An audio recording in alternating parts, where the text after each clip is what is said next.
shaping the future of industries, societies, and economies across the entire world. Over the next 2 days, we're going to be engaging in conversations that will explore the dynamic forces that are driving India's rise on the global stage, while also tackling the key challenges and the opportunities that lie ahead for the entire nation. Bharat is on the cusp of a very, very remarkable transformation. And it's one that's fueled by innovation, technological advancements, and the unwavering spirit of our people.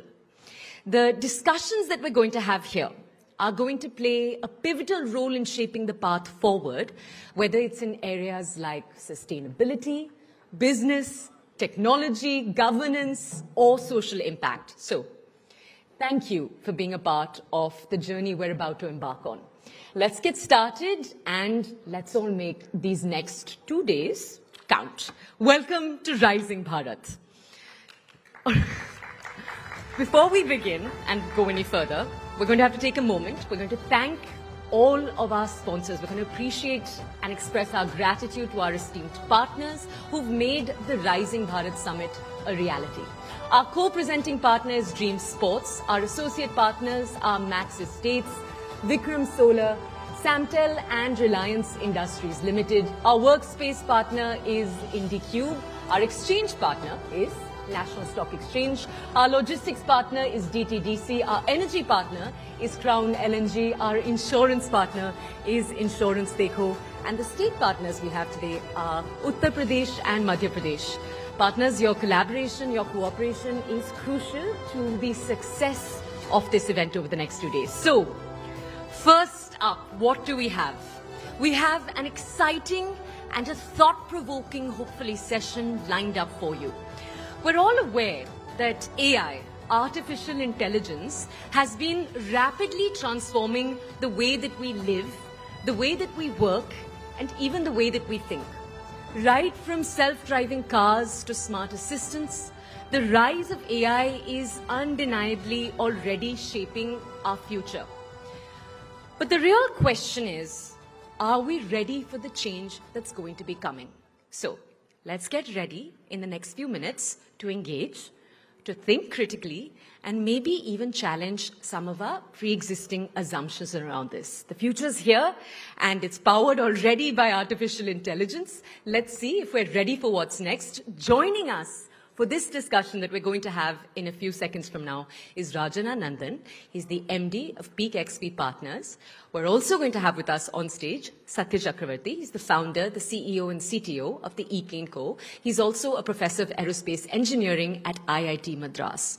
They're going to be joining us in a second, and with them on stage is going to be Chandra Srikanth. Chandra, the floor is all yours.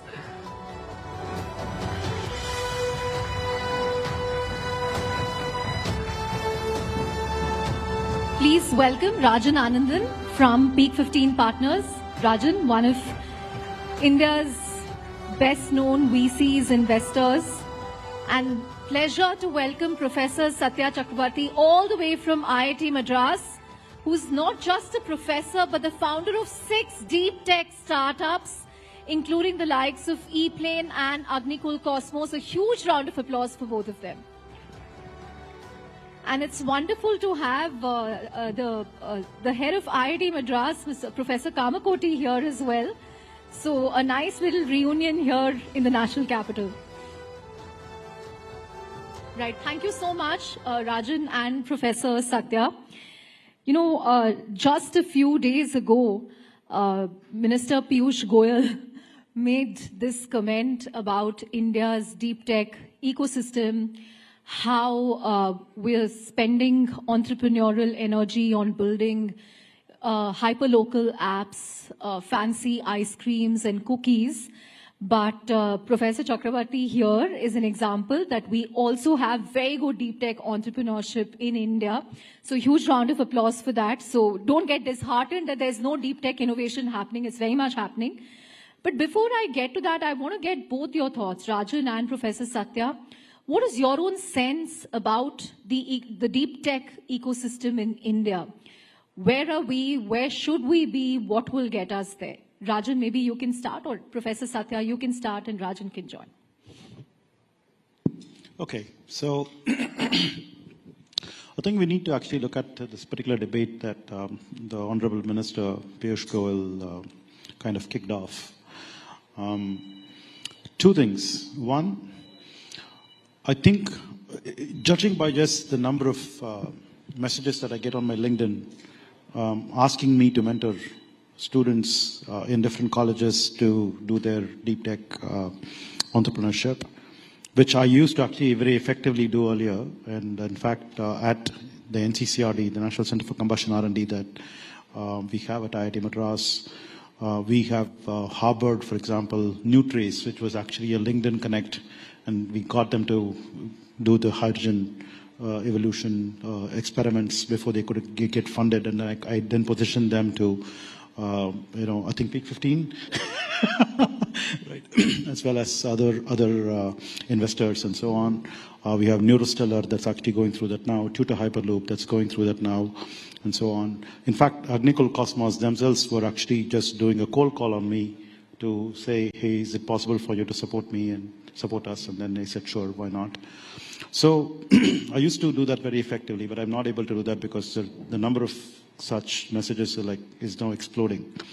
So on the one side, we clearly see that there are students from all across the country, not just the IITs or any other so-called reputed institutions, but it doesn't matter what the institution is that they are from. They are all out there wanting to actually do this, raring to go. This is on the one side of the story. The other side that you have to actually look at is, what are we actually comparing with? We are comparing with China in that particular debate.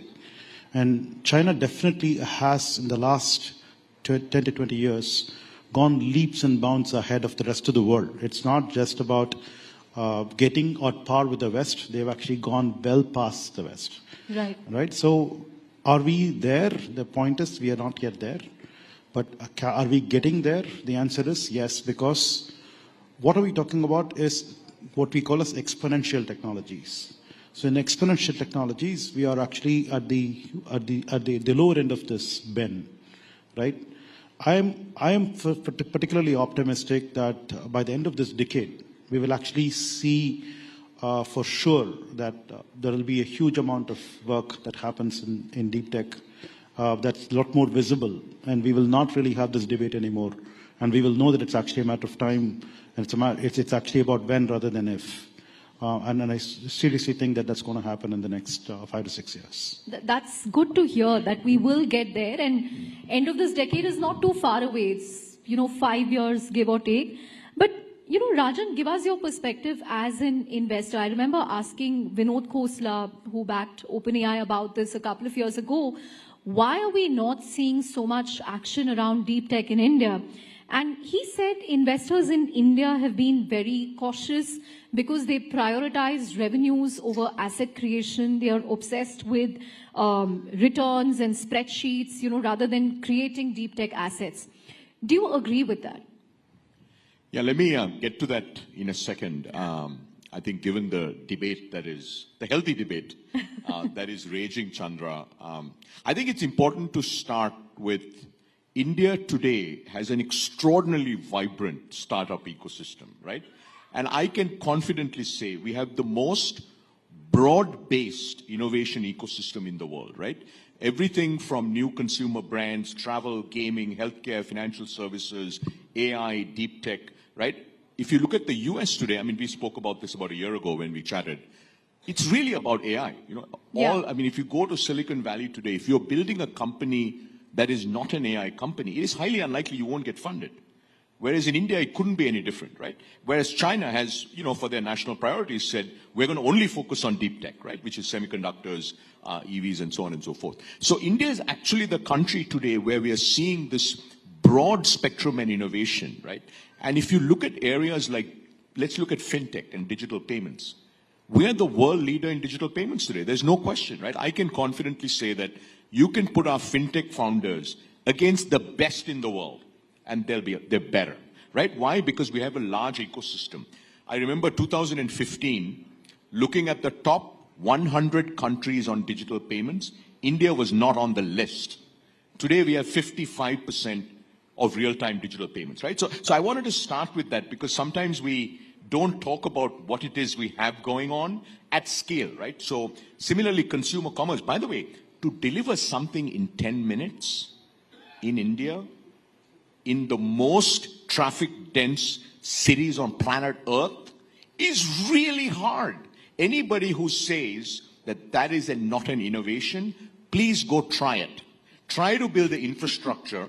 You know, it's really hard, right? So I think we should acknowledge that we have this extraordinary innovation that's happening in every sector, right? Agri-tech, brands, financial services, travel is exploding. Now, moving to deep tech, I completely agree with Professor. Look, it's still very early days. Look, basically, Flipkart was founded in 2009. Yeah. It was about 2015 when e-commerce really began to happen, right? And it's now that we are seeing, you know, really new to the world innovations, right?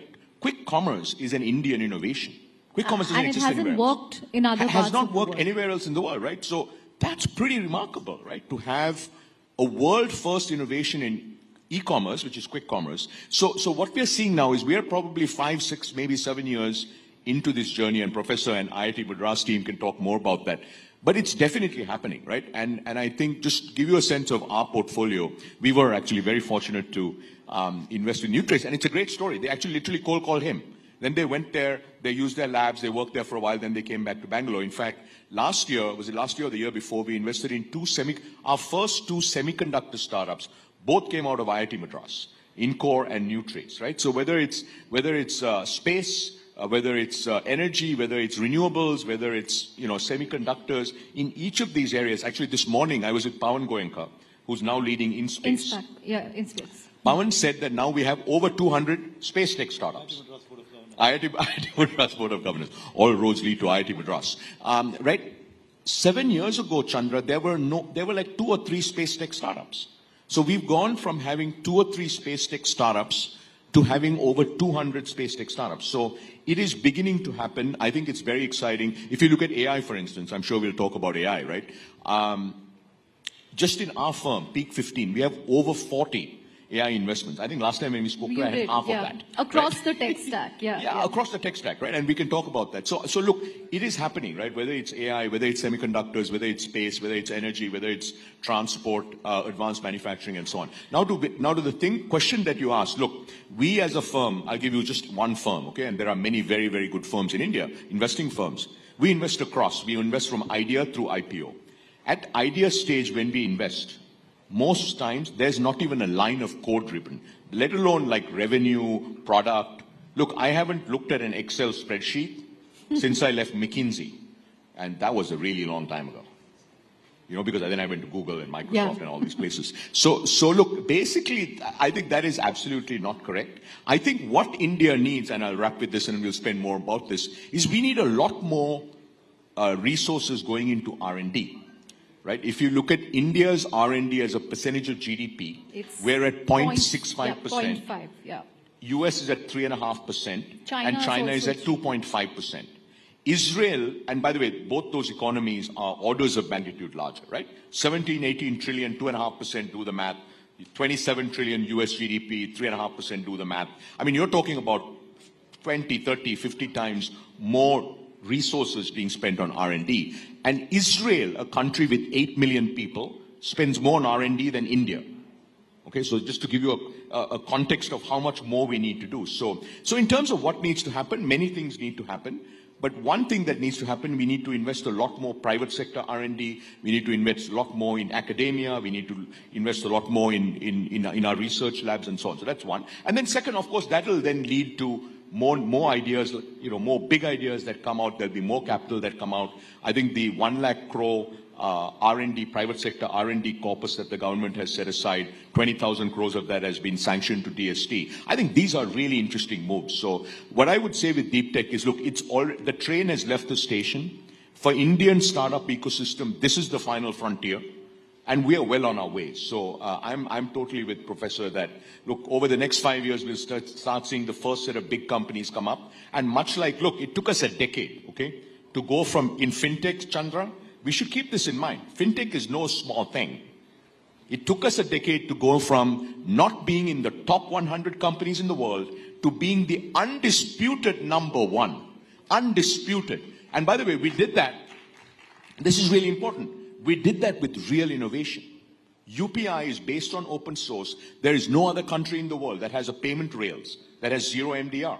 And by the way, what you will see in India is our innovators, our entities, right, whether it's large companies, small companies, governments, academia, really come up with very, very different ways to do things because we have to cater to population scale, right? I mean, you'll see this in industry after industry after industry. Right. Just a quick follow-up question, Rajan, and all points, I completely agree that we should kind of zoom out, take the glass half full view, because where we've come in fintech is incredible. We completely leapfrogged from cash to UPI. But, one will still ask, why don't we have a world-beating product or a tech platform from India? Earlier there was this notion that capital is a constraint, but then you have DeepSeek in China saying that they managed to build a foundational model at a fraction of what OpenAI spent, and they managed to give every single foundational model in the valley a run for their money. So when we have the tech talent, the ingredients, why are we not able to execute that? I mean, hopefully we will see that happen because the government is now serious about, picking and funding foundational models from India. Why can't we do that? And why can't we do what a BYD managed to do to Tesla? Again, there I agree, the government heavily supported them with subsidies and so on. But what is stopping us from creating these world-beating products? We often end up with mental models of the West, at least when it comes to consumer apps. No, but I think that is where, Chandra, that is such an outdated statement. Show me another payments company that looks like PhonePe. Show me another payments company in the world that looks like Paytm. There are none, because UPI doesn't exist anywhere in the world. But you're right. Why is PhonePe not gone global? Because UPI doesn't exist. As UPI travels around the world, I think we'll begin to see that, right? Show me another company that looks like Blinkit. There is none. So I think this thing about we're copycats, it's such an outdated idea. That was true a decade ago. Maybe it was true 4 or 5 years ago. But today I can point you to dozens of Indian consumer companies that are truly India-first innovations. A company called Sri Mandar. It's extraordinary. Nothing like this, I don't think, will ever exist anywhere else in the world because it's building to India's unique needs, right? Now, in terms of why have we not had, let's say, a DeepSeek, right? Firstly, we should keep in mind we are still very early in the game, okay? IT services, Infosys was founded 1983. Yeah. Right? So we are what? 93, 2003. We're 42 years in. 42 years in after Infosys was founded, 2 of the top 5 IT services companies in the world are Indian, TCS and Infosys, and 5 out of the top 10. Okay, if you look at AI, the ChatGPT moment was 2.5 years ago. Yeah. Right? And we're already saying, how come we don't have the world's best? What I can tell you, by the way, all roads lead to IIT Madras. Sarvam, by the end of this year, or one of the other companies will have the best performant, lowest cost Indic language models by far. That's a guarantee. Because, we are on, so it just takes time, right? We can't wake up and say, hey, how come we haven't had it? China has, the amount of dollars that the Chinese government has invested in mobility, in solar. They are, as large as our economy, right? Over a period of 20 years, they have invested more dollars than the size of the Indian economy in some of these critical sectors. And they can do that because they have an economy that's 17 trillion and we're, soon going to be 4 trillion. So what I would say is, look, we should keep in mind that we have extraordinary talent. We have shown in sector after sector. By the way, I don't know how many of you tried to use a mobile phone in New York City. It's very hard to get data connections, right? Everybody has great mobile connections in India, right? So you can go on sector after sector.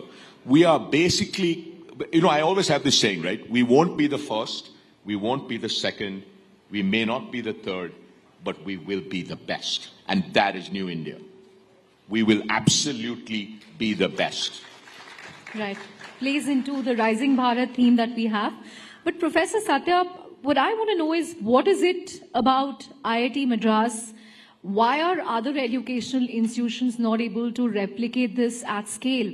And Aether has come out of IIT Madras. I think the Zetwork founders are from IIT Madras. And as Rajan mentioned, the Sarvam founders also have a big IIT Madras connection. I think one of them still teaches at IIT Madras. And of course, your example as well. We've had Agnikul Cosmos from there. Why are we not able to replicate this at scale? What will it take to sort of do this across because we now have, 23 IITs in India? And not just IITs, even the non-IITs. How are we going to do this at scale? Right. So I think before I actually directly answer this question, I want to resonate with what Rajan was saying. And I personally feel that there is nothing wrong with the 10-minute delivery app and all of that stuff, right? It solves a problem, and entrepreneurship is all about solving a problem. Try to find customers and get paying customers. If you are actually an entrepreneur, you will actually be running behind customers. That's exactly what we are supposed to do. Right? It doesn't matter what we do. I mean, let's suppose that I actually made the best rocket in the world, and I'm not able to find a customer, and it's actually sleeping in my backyard. What is the point? Right? So an entrepreneur is all about actually going and finding a customer and getting them to pay. And they are solving that problem. They're actually showcasing how that can be done. So hats off to all of those people who are actually doing that. Don't belittle them at all. That's a great endorsement. Right? Yes. Yeah. The second point is that let them actually go ahead and make their money, exit, and then become billionaires so that they can actually go fund deep tech startups. Otherwise, how am I going to get Okay, now we know why you're all for quick commerce, because you want them to get a good exit and fund. So you look at a typical, IIT, and okay, since you actually said that IIT Madras is different, okay, let's look at all the other IITs where these people are actually going out and making these 10-minute, apps and all of that stuff, and then making their money and becoming zillionaires, right? In their next avatar, they would be like, oh, is that all there is? What am I going to do with this money? Let me go chase this professor who, right? Okay. Right. So it's actually good for us. So I think wealth creation in the country is actually, first of all, very important. Okay, we are in this phase where we need to first of all create wealth for everyone, and then we will think about whether we are actually doing deep tech and is it deep enough and all those kinds of quibbles. That is, and we're kind of somehow assuming that if you just do deep tech, India is actually going to be very proud about it and all those things. But finally, is it actually going to really do something to the GDP, right? And is it going to actually do something to the well-being of the average, Joe on the street? So we have to actually be very clear about all these things. It's one thing to be very elitist and then say that we have to be doing deep tech, right? But the other thing is, what is it actually going to translate in terms of, so we have to look at what's the value we are creating. So I'm not saying we are not creating value. In fact, I will vociferously talk about what we do as something that will create value for the country, the GDP for the country and so on, because like for example, 2 months ago, we had this deal that we struck at T-Plane with an air ambulance company that was saying that they will want to place an order for about 788 ambulances, which would actually fetch us a revenue of more than about $1 billion. And somebody was pointing out, wait a minute, Zoho actually took like so much time to actually get to $1 billion revenue, and you guys are just signing deals even before you make the plane. The answer is we are making a plane, right? So, so making a plane means that it will actually create value. So there is no doubting that deep tech will actually create value, but that is not to say that we have to actually belittle anything else that's going on that's already creating value by leaps and bounds, right? And then contributing to the economy. So that's the main point. Coming back to the question of why IIT Madras, I don't know. The answer, right? The answer is we just happen to be that kind of DNA. So we have a DNA at IIT Madras. So go back. I have to tell you this interesting anecdote. So I was speaking to a founder from IIT Madras who's, built a factory and he's manufacturing components for the aerospace industry. And I told him, so you never thought about doing a consumer app? He said, I'm from IIT Madras. I'm not going to build a delivery app. So he said it very matter of fact. So that's the kind of environment that we have, right? So let me actually flip the coin. For a long time at IIT Madras, we used to actually be wondering, why are we not actually getting the JEE #1 to actually come to IIT Madras? Why are they going to Bombay? So every opening ranker of every branch that at IIT Madras was actually less when compared to somebody who was going. And we used to say we have to actually do some more publicity. We have to, figure out how to get them, and all that stuff. Well, if you go to some other place, you're actually in an environment, you probably do something else. But no matter what's your rank, you actually come over here, you end up actually being in this particular DNA setting where you end up doing deep tech. Right? And I think there were students who used to say, oh, IIT Madras is so nerdy. They will actually make you do assignments. It's actually difficult to get grades and all that stuff. Yeah, look at what's happened. Right, yeah, so we need to, unless you actually study, right, so, there's always some balance between perception and what actually finally you get. Yeah, so that's what we are. Right, on that note, when can we expect the e-planes to sort of, be commercialized? What kind of timelines are you working with? Oh, thanks for asking. The flying taxis. So we're expecting to have our first prototype out by June or July this year, in the next 2-3 months. That's what we are working hard on. And the next prototype at the end of this year and the third prototype early next year. So with 3 prototypes, we want to actually go do testing and get ourselves certified to commercialize by the end of next year. So that's about 2 years from now. Great. Hopefully Rajan will write a bigger check for you then. Yeah, please. I'm going to use it in Delhi because today I was almost late, Professor, because there was a VIP movement all coming to this conference. You can give him one of your e-planes for our next event. So what we can do is to be fashionably late and say, look, that's why we need... He's converting everything to a pitch opportunity today. But Rajan, I remember last year around when we spoke to you in Gurugram at our AI event, you spoke to us about how in the Bay Area, Silicon Valley, the focus is all on AGI or artificial general intelligence. But in India, when it comes to AI, we should look at making the lives of 1.4 billion people better. Whether it's in education, whether it's in healthcare, energy, sanitation, how can we use AI to solve real-world problems? And people have often said that, India will become the use case capital.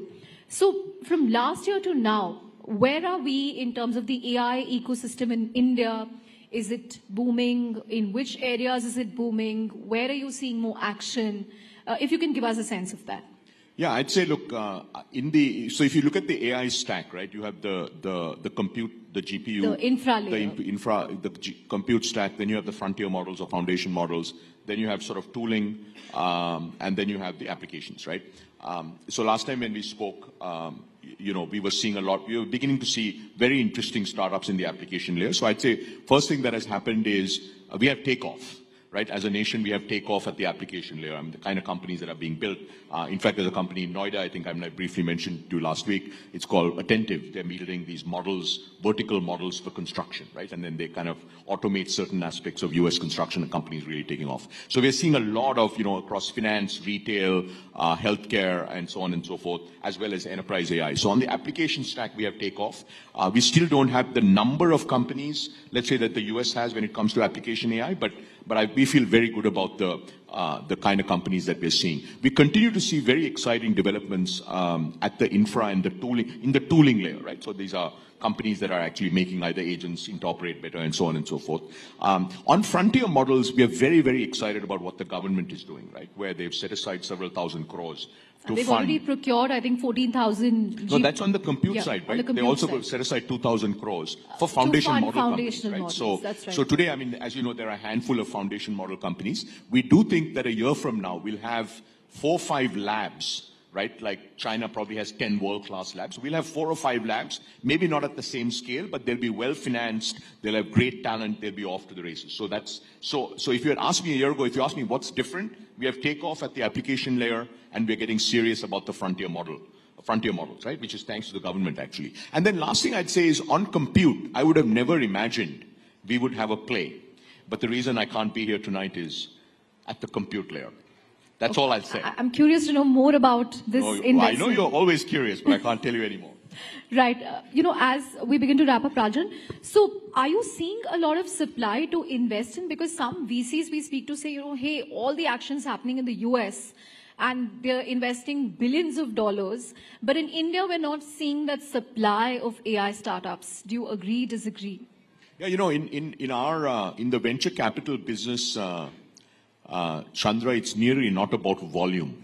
It's about quality. Value. No, it's about quality, right? Like Google was one company, right? There are $5 trillion companies in the world, only 5.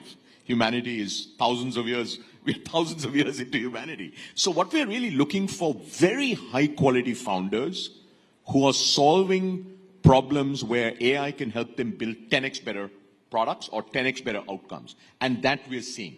Are we seeing thousands of these companies? Absolutely not, right? But are we seeing dozens or 50 or 100? Absolutely. So look, we are actually feeling much, much better about the application layer, as I said, in India today. Right. Professor Satya, one thing that we notice in, among deep tech startups is there's a lot of enthusiasm at the college level where students love to tinker with, all kinds of use cases, problems. Many of them take this till concept and, they manage to get seed funding in Series A. But, then they kind of tend to hit a wall. Either it doesn't scale or they're not able to find a market or the subsequent rounds of funding become difficult. What do you think can plug that gap? I mean, government R&D spending obviously has to go up. We are at a tiny fraction of what the US and China spends. But even corporate R&D budgets, a lot of people are asking, what are IT companies doing with all the cash balances they have? Yes, I believe, for example, we have this thing called the Center for Innovation. And Center for Innovation actually is the one that spawned Ather. So we had this race car team called Raftar, of which the Ather founders were there, and then they got this inspiration from working in that as students, tinkering with race cars, and that's how Ather was born. Galaxy, for example, was born from Avishkar Hyperloop, which I am the faculty advisor of, and I'm now a co-founder of Galaxy as well, and so on. So we can clearly see lots of such examples of how founders get inspired to do things from the tinkering labs that they have in their institutions. So it's very important for us to be able to allow students to tinker with things. That's number one. And then there must be a funding that goes with it, which typically alumni does a good job on. But more importantly, I think when they step out of these places with ideas that they want to scale and commercialize, can we actually sort of intoxicate them with a seed funding, right? So funding is not, I seriously believe that funding is something that should not be easily available. We need to actually get the founders know the value of what they are getting. But seed funding is actually a very good intoxicant, right? So it kind of hooks you. So once you actually get seed funded, then you're kind of like holding the tiger by the tail and you want to run with it. And many times, these founders, when they are so young, they have the appetite to build stuff, but they don't have the appetite to chase investors and, get funding and all of that stuff. So let's say, for example, if you had this government's fund of funds that actually is set up at these institutions and then looks for these ideas to fund right as they are coming out of the labs and these places like these tinkering labs and so on, I think that will actually go a long way to spawn a much larger ecosystem than what we have today. Great. On that note, we're out of time, but thank you, Rajan. Thank you, Professor Satya, for an absolutely scintillating session. And I think, it leaves us with a lot of optimism on India's deep tech and AI future. Thank you very much for that. A huge round of applause for Rajan and Professor Satya.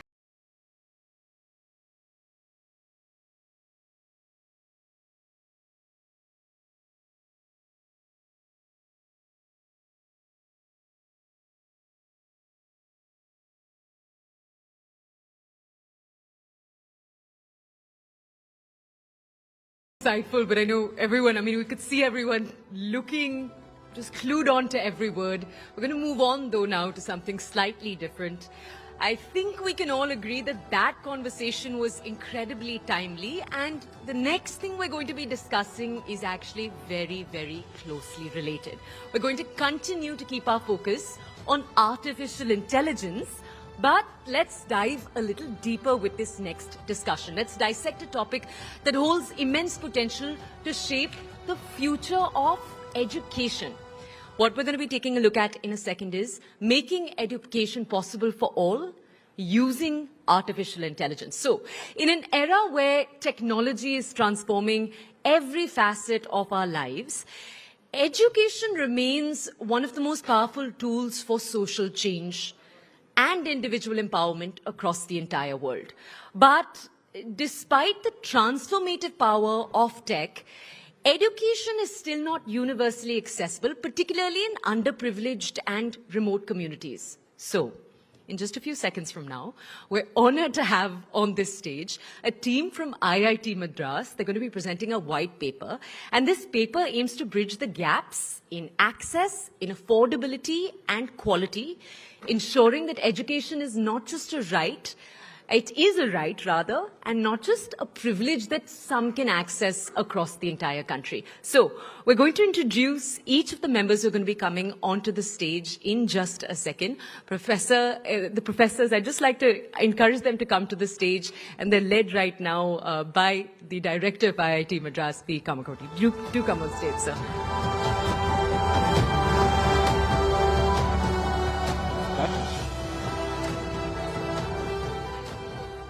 I have. Thank you. So, Vanakkam from Tamil Nadu. So we start off with, of course, had my colleague here. I'm very happy to tell you all that in the deep tech, the last financial year, closing on March 31st, IIT Madras has incubated 103 companies in one financial year. So with that note, let me just go to the other end of the spectrum, where we are talking. Can I get the slides up? I also need the flipper. Excuse me.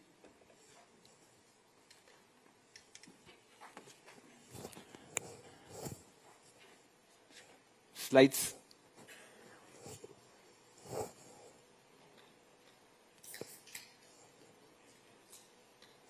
Is that? Oh. So this is an effort taken by IIT Madras. The prime motivation comes from Swami Vivekananda, who mentioned that if the poor boy cannot come to education, education must go to him. And this is the prime motivation for this project named Vidya Shakti. Why Vidya Shakti? Friends, today, our GER, the gross enrollment ratio of the number of students who finish plus 2 and go into higher education stands at around 28.2%. The National Education Policy has put a milestone, an objective of 50% by 2035. And why it is important? We are the youngest population in the age group of 18 to 29. And if we do not do the education right at this point, we may land up being the most uneducated country in that age group, and that will have its own social repercussion. And with this view, the National Education Policy had put a target of 50% GER by 2035. So what we do at Vidya Shakti, we inspire and motivate school students to go to college, thereby trying to minimize the dropouts. So we started in October 2021 as something like a doubt clearing session, where we have a TV as 1/4 of this size, the internet connected TV, a smart TV with a camera, and there'll be some person who will go and switch on and assemble the kids between 5 to 8 in the mother tongue. We were basically clearing doubts. Somewhere in March 2022, we did receive a call from a village saying that we don't have biology teachers. We are failing in biology. Can you help us? They had the TV there. So we just organized a teacher from Chennai who started teaching biology to these kids. Within 45 days, their exam, public exam, was on April 15th. All the 3 girls scored above 90.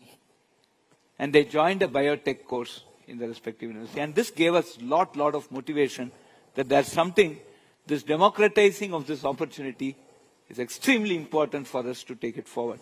And that is the way we can try and bring and help in whatever small way to achieve that 50% by 2035. So in academic year 2022-23, we started augmenting this with online teachers, more and more online teachers. to teach math, science, and English as supportive tuition classes.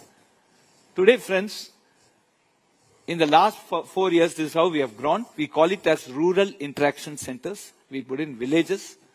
We have 25, we started with 25 RICs in the academic year 21-22. It grew up to 170 RICs. In 21-22, we are in Tamil Nadu alone. Then we went to Tamil Nadu and UP. 540 RICs in 23-24, Tamil Nadu, UP, and Arunachal Pradesh. Now, this year, we have 2,105 RICs in Tamil Nadu, Uttar Pradesh, Arunachal Pradesh, Karnataka, and Andhra Pradesh. And we do have 17 centers in northern part of Sri Lanka. So this is the geographic spread of the RICs. Now, what we do here, this is quick statistics. We do live online tuition classes to the rural kids. Sorry.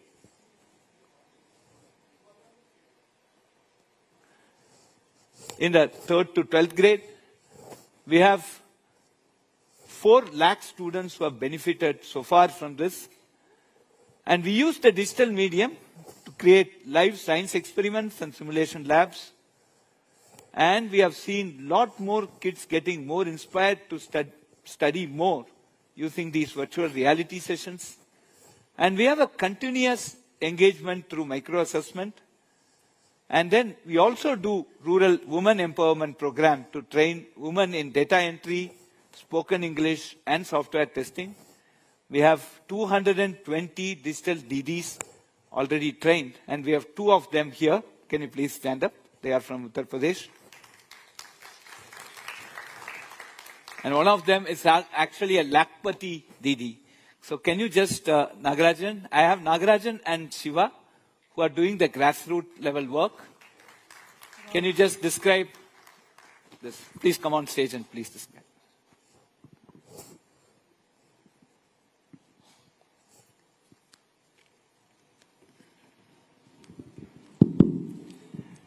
There are educated women in the rural area, but they didn't have formal job. We trained them in digital skills, data entry, and designing. Babisha has done digital design. Now she owns a flex designing board company in the village. Bharti Devi has learned data entry. Please and come. They have been helping the health education department in a lot of surveys, and both have become Lakpati Didis also. Being a coordinator in the school for our remote education, they have evolved to digital Didis, and they have come up to the level of Lakpati Didis and a small, micro, small, medium enterprise entrepreneurs. Thank you very much. So today we have close to 5,500 teachers from rural India who have been trained on science simulations. We have created around 553 jobs within the last 2 academic years. And one of the interesting feedback that we get, impressive feedback, is there is a drastic improvement in the attention span of young children and also the retention capacity. Very quickly, we will tell what is this. So what do you mean by onboarding a particular rural interaction center into our system and what we do there. And this is not a parallel system to school. We are basically supportive wing to the schools. So we identify schools which have smart TV, panel, and an internet. If not, we have CSR grants, and if there are people who can give us CSR grants, we again welcome. We identify digital DDs like them and train the school teachers in simulation gamification. The digital DDs are responsible to run the center and collect the students, arrange the programs, and coordinate. And then we conduct live online classes. We take attendance daily and conduct micro assessments every week. And based on that, we keep improving the way we interact, the way we deliver the lectures, etc. Now, we have a mobile app that is given to all the digital DDs and all the RIC coordinators. We do daily short attendance on head count from every RIC. Then notification of absence. We also ask for the reasons. Student-wise, we have daily attendance. And then we take a photograph of the RIC every day, and that is also uploaded. And then there is also a feedback that we collect. And this we continuously do. We have collected the data. We are now putting more and more AI into it to basically help us quickly come out with any red flags or anything that needs attention. And this continuous measurement and monitoring, we have a ERP here. We have a dashboard.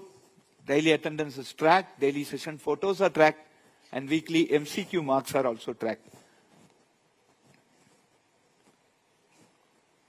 So this is the overall quality control. We do a correlation with MCQ course outcomes. We do an analysis of the feedback of each session. We also look at the independent review of every session by the volunteers. We also do an internal review of every session by the peer tutors. And also a monthly, weekly, daily lesson plans are planned in alignment with the syllabus calendar. Can you add a little more on this quality control, please? See, on the quality control, when there is a video recording of the class, using that itself, we are doing whether the teacher has stated correct things with respect to that topic, whether it is in the syllabus, and are the examples correct, and then is the teacher writing on the board correctly or in a slanting way. All these analysis of the video as well as the audio and the text have been done through AI only. So we have been using that, and this is getting part of our own internal center of excellence of education for our small efforts so far. Thank you. Now these are some of the endorsements. So we have signed with the Uttar Pradesh. We have more than 500 plus centers. And we did have a full review by the Honorable Education Minister, Sri Dharmendra Pradhanji, on how this Vidya Shakti project has been conceived and being executed.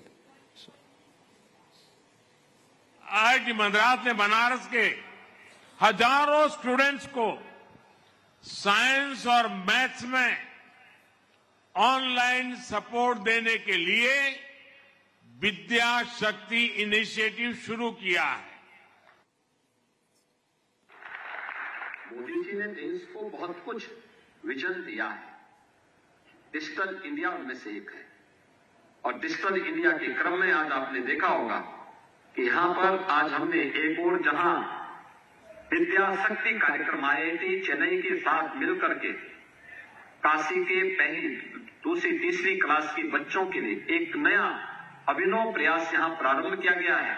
वहीं यहाँ के सभी विद्यालयों में smart class का शुभारंभ भी आज प्रधानमंत्री मोदी जी के पावन जन्मदिन पर हुआ है। So we'll just listen to a testimonial from a student.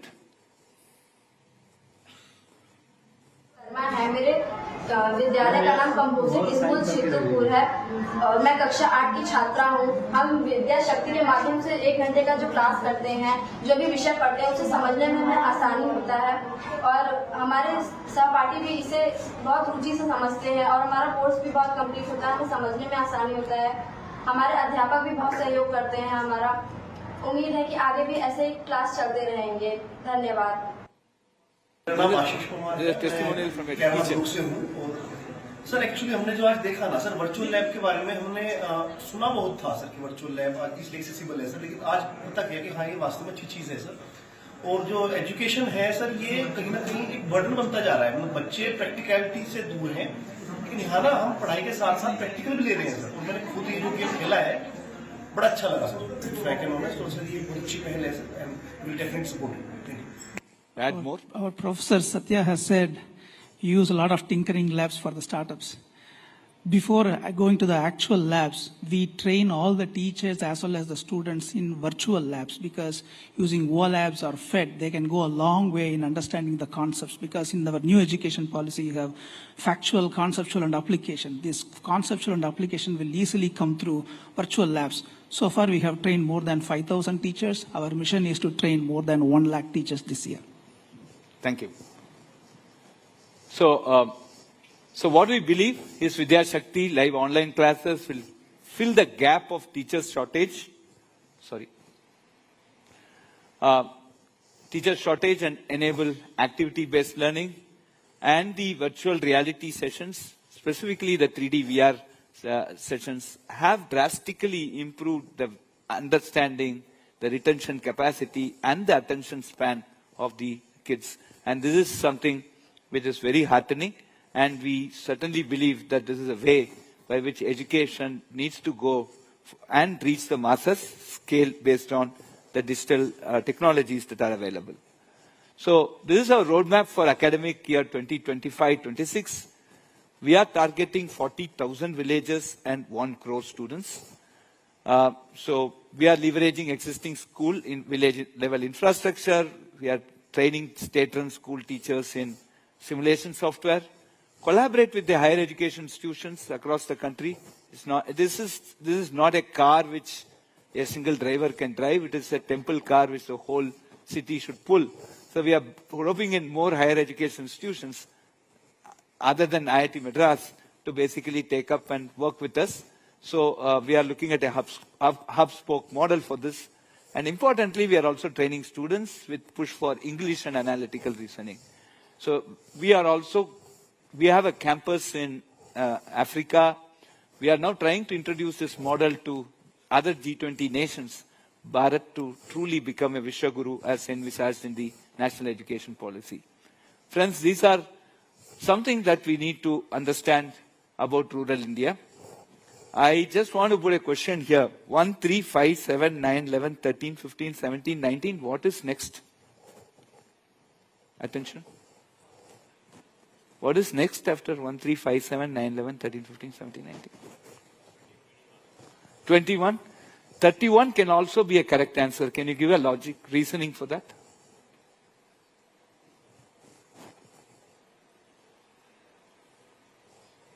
Right? This question had been putting forward in many of the urban schools. I go for many of the school annual days. I do go for the rural schools. The first kid to answer this question was from a rural school. And the answer he came out was, you start making your integer digits using just odd numbers. So 1, 3, 5, 7, 9, 11, 13, 15, 17, 19. You have left out all the other numbers that are made out of even digits. After 19, the next number, integer, that you can make only out of odd digits is 31. So 31 can also be a correct answer, right? So this was done by a kid in a rural school. So friends, we are, by not democratizing this opportunity to rural India, we are missing that part, and I think that is what we are trying to address, and that's what you see here. Out of 10, majority of the students are getting more than 5. In maths, in science, and in English. We have just did a profile in UP for the 6th, 7th, and 8th standard. And this is something which we need to note. And a bit of training, we are very confident to push the bars much higher and much towards your right. And this is something which Vidya Shakti has an objective. And if we get it beyond 8, I'm sure all of them can clear JEE mains for sure. So these are the feedback dashboards we are getting. They asked me to stop, so I'll go very fast now. These are some of the feedbacks, and you see that the feedbacks, the students are now encouraged to tell about the standard of the class, how the class is going on, whether they are able to follow, whether they have understood the session, etc. Now, what works well for us? We try, we fail, we resolve and pass. So spoken English has been amazing. It has been, we have done it for 200 residential schools in Karnataka, and we are going to expand it to all. Simulation and gamification based teaching of science, maths and English is extremely important, and that we are getting a lot of support from teachers. We are engaging educated, unemployed, poor rural women as digital DDs, and this has really boosted their energy, and teachers staying in villages for a short duration to understand the culture. And we are also collaborating with Samagra Shiksha team and the Department of Education of the states to give a scale to reach and implement this technique. So this is all that we do. So we have a Zoom connectivity. There are smart TVs installed at all the rural interaction centers. We do the classes here. It is monitored through the apps. There can be, we also put it on the YouTube digital library, and people can watch. We have a portal for online examinations and MCQs. So this is completely automated, lot of data collected, lot of AI put in, lot of things to analyze how the whole effort is progressing. These are the key responsibilities. The state governments and the sponsors look at infrastructure, identify classroom, identify coordinators, meet local villagers, motivate them. From the Vidya Shakti team, we recruit teachers, we train the coordinators, we schedule classes, conduct classes, we teach, inspire, motivate, and our focus will be on analytical reasoning and spoken English. The key stakeholders, IIT Madras is the academic partner, we are the think tank. IITM Pravartak is a Section 8 company, does the program management. We have the Ministry of Education supporting us and the education departments of the different states. We have Open Mentor, from which Nagarajan and Shiva are there. They are the implementation partner. And IIT Madras, Open Mentor and IITM Pravartak are the founding members of this project with Vidya Shakti. So we are also tying up with other institutions like NIT Varangal, IIIT Dharwad, NIT Trichy. They go to the alumni, they identify alumni, they go to the villages around them and basically try to see that more RICs are set up. And we have a very scalable systems. We have scaled from 5 to 2,000 and we'll be very confident to scale it up to 40,000 this academic year.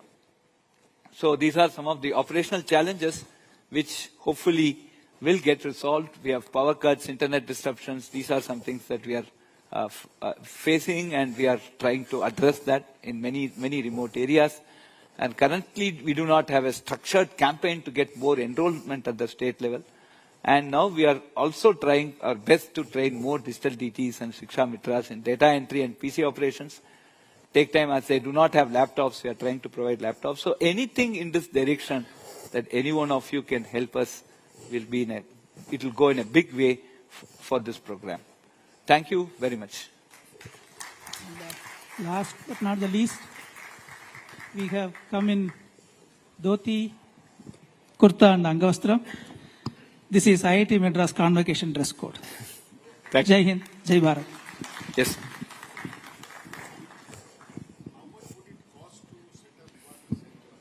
So can we answer?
Thank you everybody for being here. Thank you for listening in to these very engaging conversations that we are having. Please sit down, Luke. Thank you so much.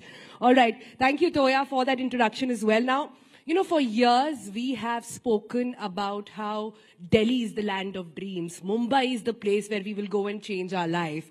But of late, a very quiet, different kind of migration is taking place. It's a reverse migration of sorts. These are people who are saying, I don't want to be in a traffic jam for 2 hours of my day. I want to be surrounded by trees. These are people who are saying, I don't want 10-minute delivery food orders. I rather cook my food myself. And these are people who are saying, hello, hustle culture. We are going to say bye-bye to you. So I'm very excited to have 3 people over here who are going to sort of share with us what exactly does it take to live that life, not just for themselves, financially, and for their family. So I'm quite kicked about this. Let me first go straight away to Nilesh Mishra. इनसे बात करने के पहले I have to sort of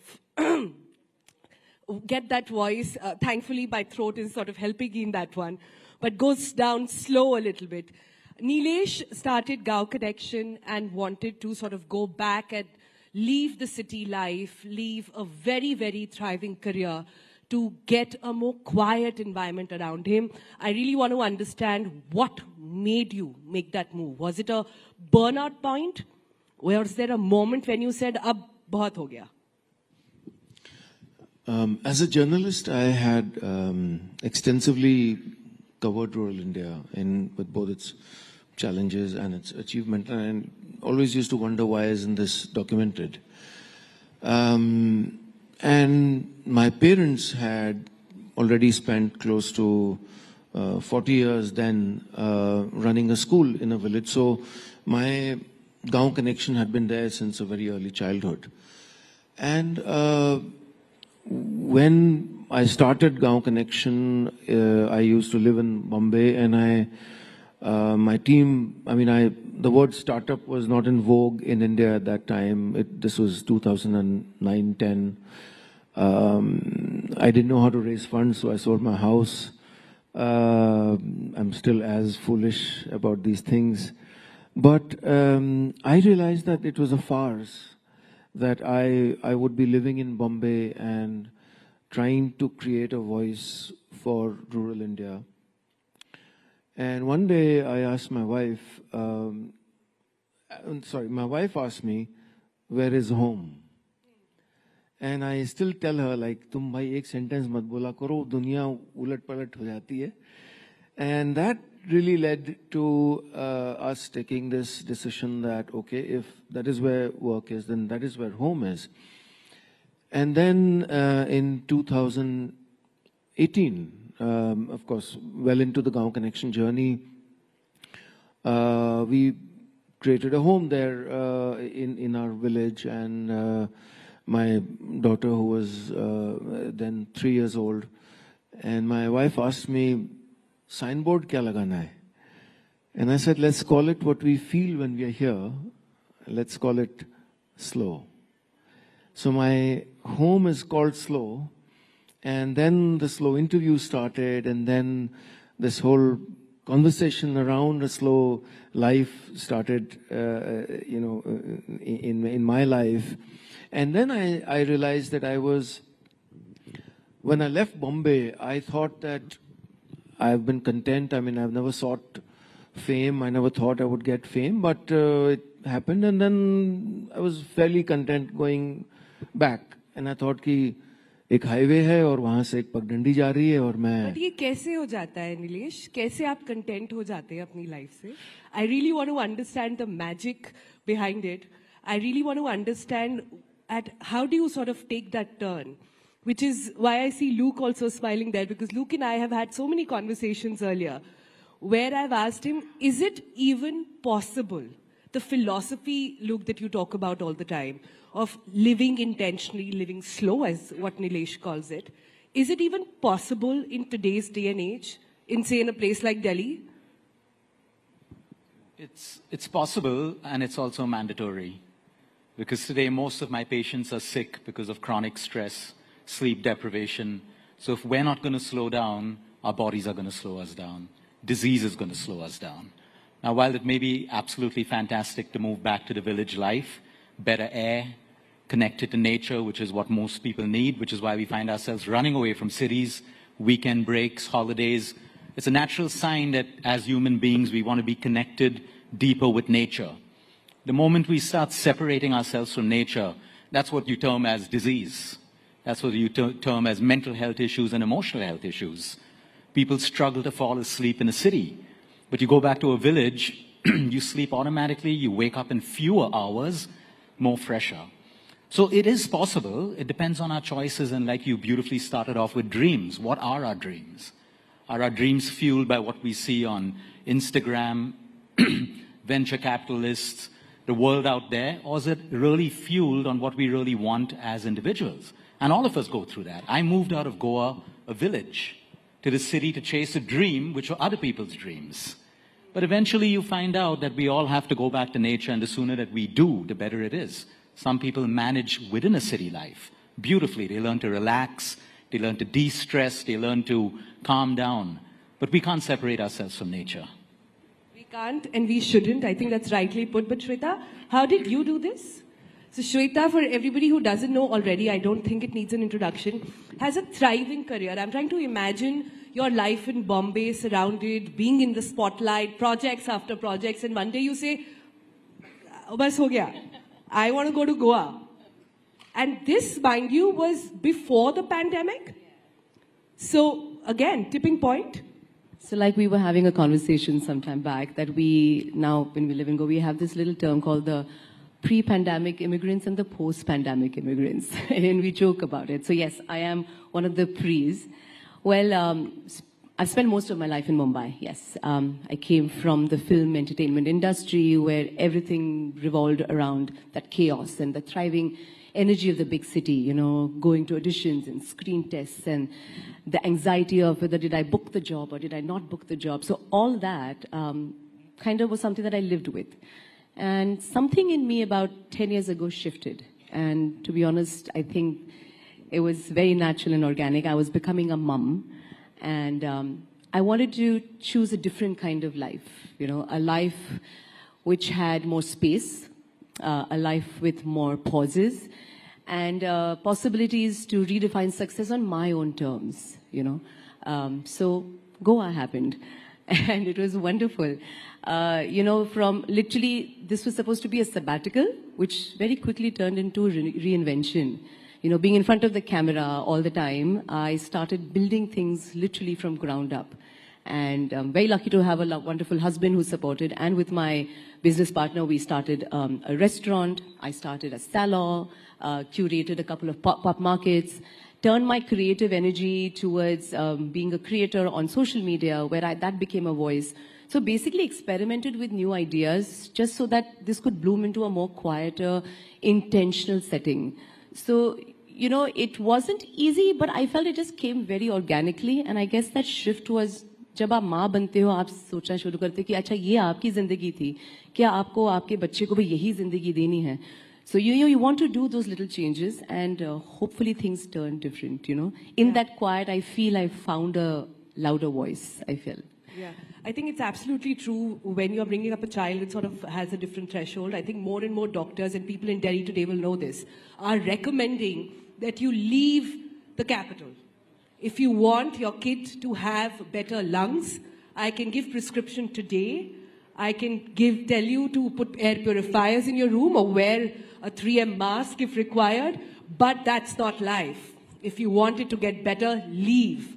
More and more doctors are saying this, but how many of us actually manage to do that?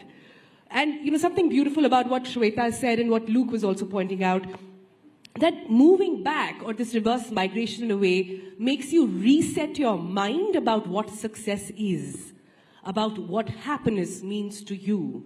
If today I were to ask you about a change, Nilesh, कि पहले आप क्या सोचते थे और अब आपके ज़हन में क्या जाता है, the idea of success, how has that changed, staying in a remote village where you get to drop Vedahi to school every day without traffic jams?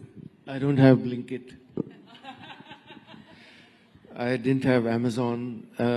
By force, the footprint expanded to me, but I'm very happy I don't have any of those. No, I think that this is absolutely a personality type. But this is not a fringe personality type, let me tell you. So what I was saying earlier, when I moved back and when I started talking about it on social media, I used to use a hashtag #LifeAtSlow, because slow घर का नाम था. मुझे लग रहा था कि एक हाईवे पे हूँ और मैं उतर गया, एक पगडंडी पे चला गया, and I'm making a lonely journey. But as it were, I turned around and there were thousands and thousands of people coming on that path. Because now there were people saying, sir, हमारी भी ज़मीन है गांव में, हम भी आपकी तरह रहना चाहते हैं. सर, हम भी move back कर गए. सर, जैसा चूल्हा आपका है, वैसा चूल्हा हमें भी चाहिए. Suddenly in 2018, when the pandemic had not happened, when this was considered foolhardy, a lot of people started telling me that this was very aspirational actually. A lot of my creative colleagues started saying, Sanjay Mishra आए slow interview में, बोले यार अगली बार मैंने अपना slow बना लिया है. कुमार विश्वास के मैंने अपना स्लो बना लिया है. So suddenly it started becoming doable that if this guy is managing here, and also absolutely. I'm sure there are challenges, Nilesh. I'm sure there are challenges. I'm sure you're making choices and you're saying ये नहीं कर पाएंगे. These are things that cannot happen. You said Blinkit nahi hai, Amazon nahi hai. Keep that aside as well. No, career-wise, I mean, so like you know, Shweta said she started a new journey there. But as a person who had plucked himself out of say Mumbai, where I was writing songs for 50 Bollywood films or the world of storytelling, or it could have be seen as harakiri. But I think I use two words about our work. One is humble audacity, and one is a graceful confidence. I feel that when I chose that life, and then we put 4 cameras out there and started having conversations with film actors and sports persons, and suddenly millions of people started. We realized that, hey, there are millions of people for whom this is aspirational, because we were talking about that life. We were not talking about what is your next film, hey, tell me some good gossip. Those were not the conversations. The conversations were around parenting, around agriculture, around being rooted. So here, it just started, it created these little windows for people to peep in and say, I want this. You talk about this being doable. Can I get a quick sort of show of hands on how many people sitting here in this audience actually think they can let go of their life in cities, in metros, to go back and stay in their village? Wow, I'm seeing more and more numbers go up. Wow.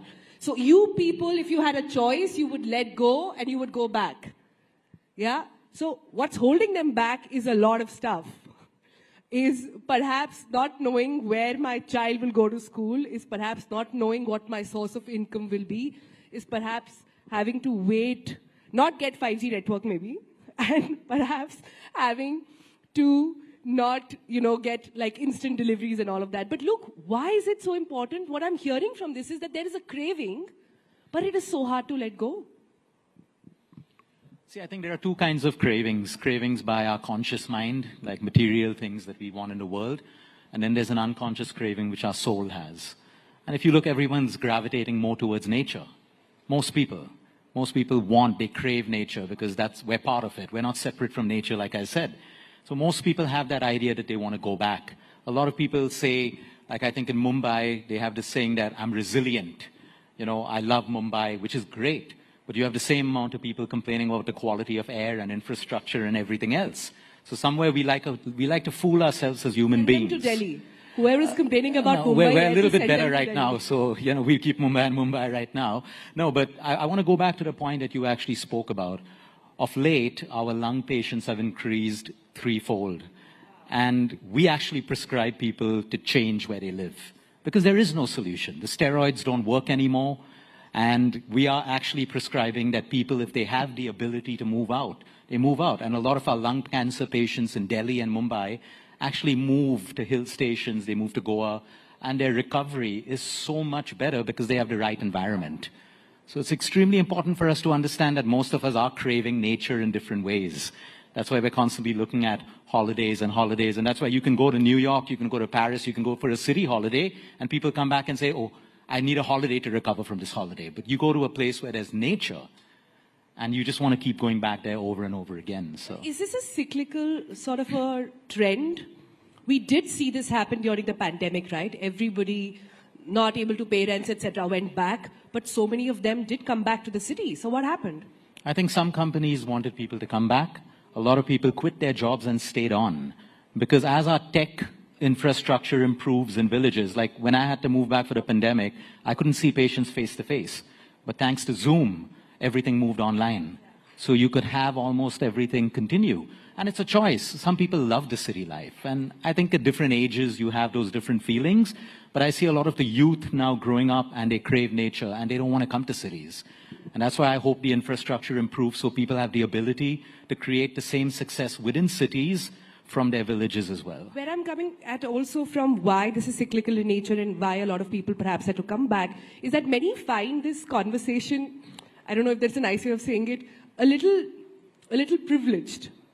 Many would say that only those who are privileged enough to work from, say, a remote area can do so. So how does one tackle that? Shweta, I'll come to you. Well, before that, I want to say that the fact that you say why people are coming back to cities, I feel sometimes, and especially out of friends that I know who've come, tried, and living in a smaller town, but then going back home, I guess it's that fear of being irrelevant or that fear of falling behind. यार ये slow paced life मुझे जमेगा कि नहीं जमेगा वो जो डर है, that fear I guess is what pulls them back to the big cities. But when then they go back, they realize the quality was so much different then. Anyway, coming to that question that you asked, I honestly, can you just say that again? I was just kind of going to... I was trying to say that not everybody can afford. Correct. To... It's not true, Sonal. You can. It's, success does not mean sitting in a boardroom and 16 hours of work. That's not how I feel. I feel you can make it. Having said that, maybe 16 hours I don't work that much, but pretty close to that.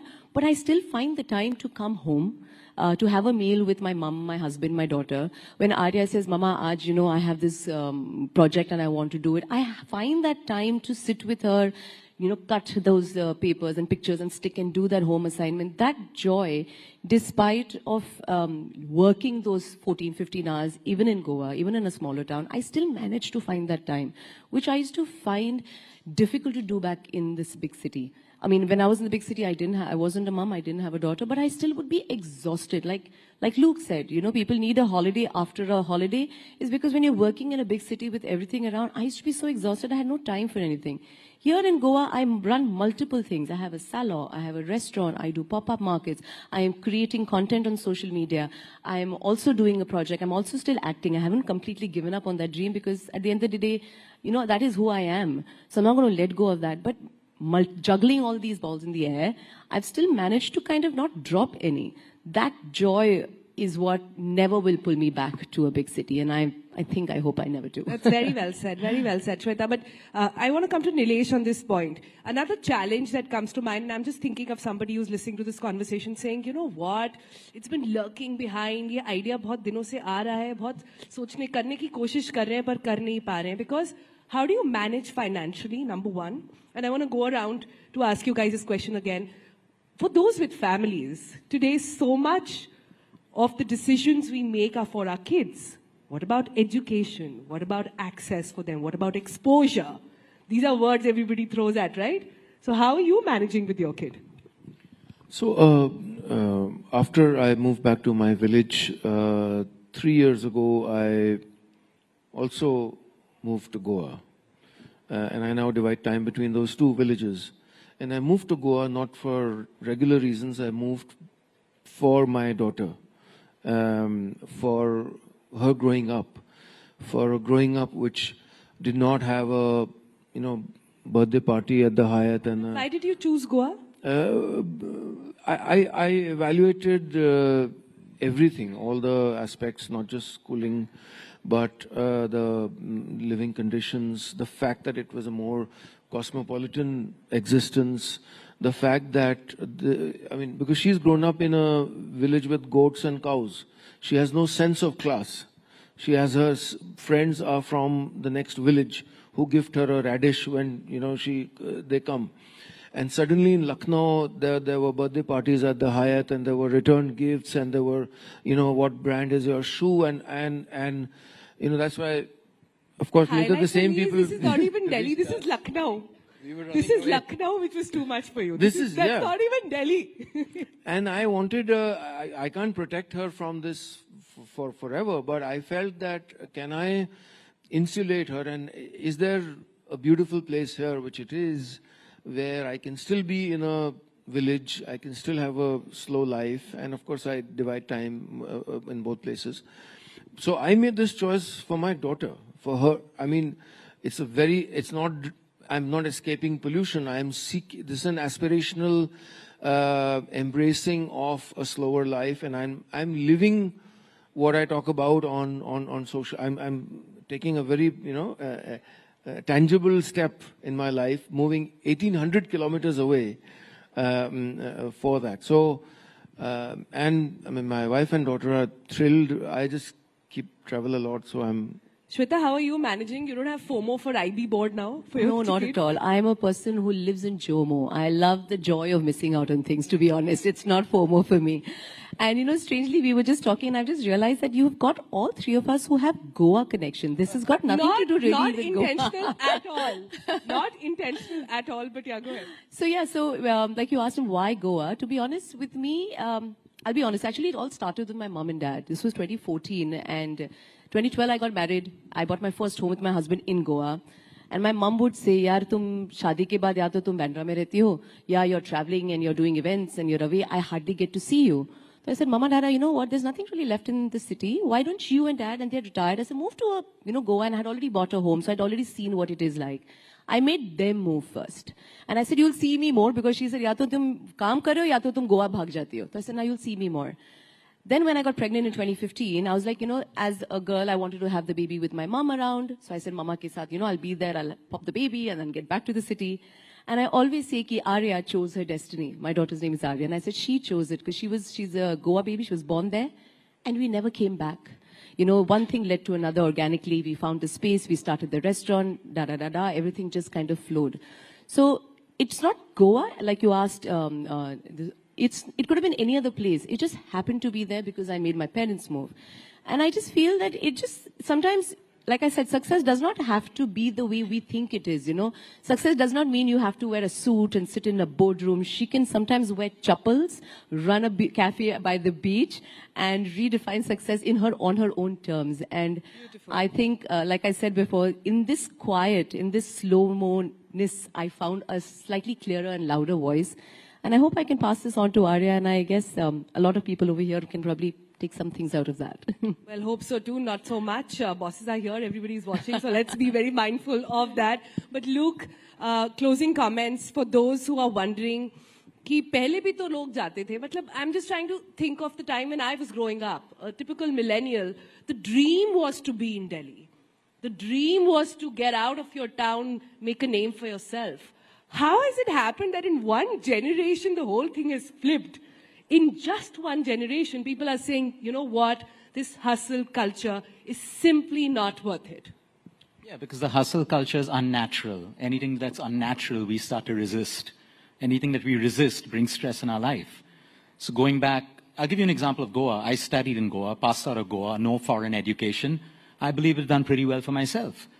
At the end of the day, every parent has a choice. Some parents want IB schools, international schools, and that's their choice. But finally in life, it comes down to, it doesn't matter what you have or how much you have. What matters is what you do with what you have. So I think, finally, going back to what you spoke about, a privilege. While many people think it's a privilege to choose where you want to live, but health is also a privilege. Family time is a privilege. Nature is a privilege. Life is a privilege. So people define privileges as maybe that, okay, I'll have a fancy car, fancy job, and people get to choose, because at the end of the day, the bitter, ugly truth is everyone has one life. How we choose to live it, wherever we choose to stay, is finally up to us.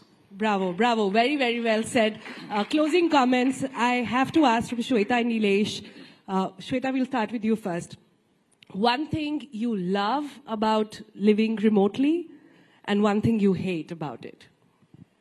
One thing I love living remotely is I do it on my own terms. You know, I'm not following anybody's directions. It's me. I'm paving my own path.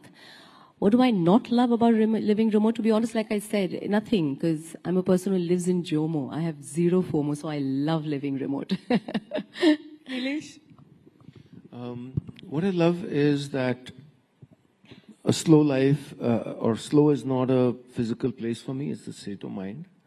I'm asocial, I'm content, generally, I don't like humans. What I dislike is the odd flight connections. I woke up at 4 today, I was grumbling, if there was a way to not come here, I would not have. So, yeah. Thank you, Nilesh, for taking out the time, going through all that. Thank you so much. Nilesh Mishra, Shweta Salve, Lucatino, thank you for paving the way, for showing us a path. This has truly, truly been a pleasure. Thank you all. When are we seeing you?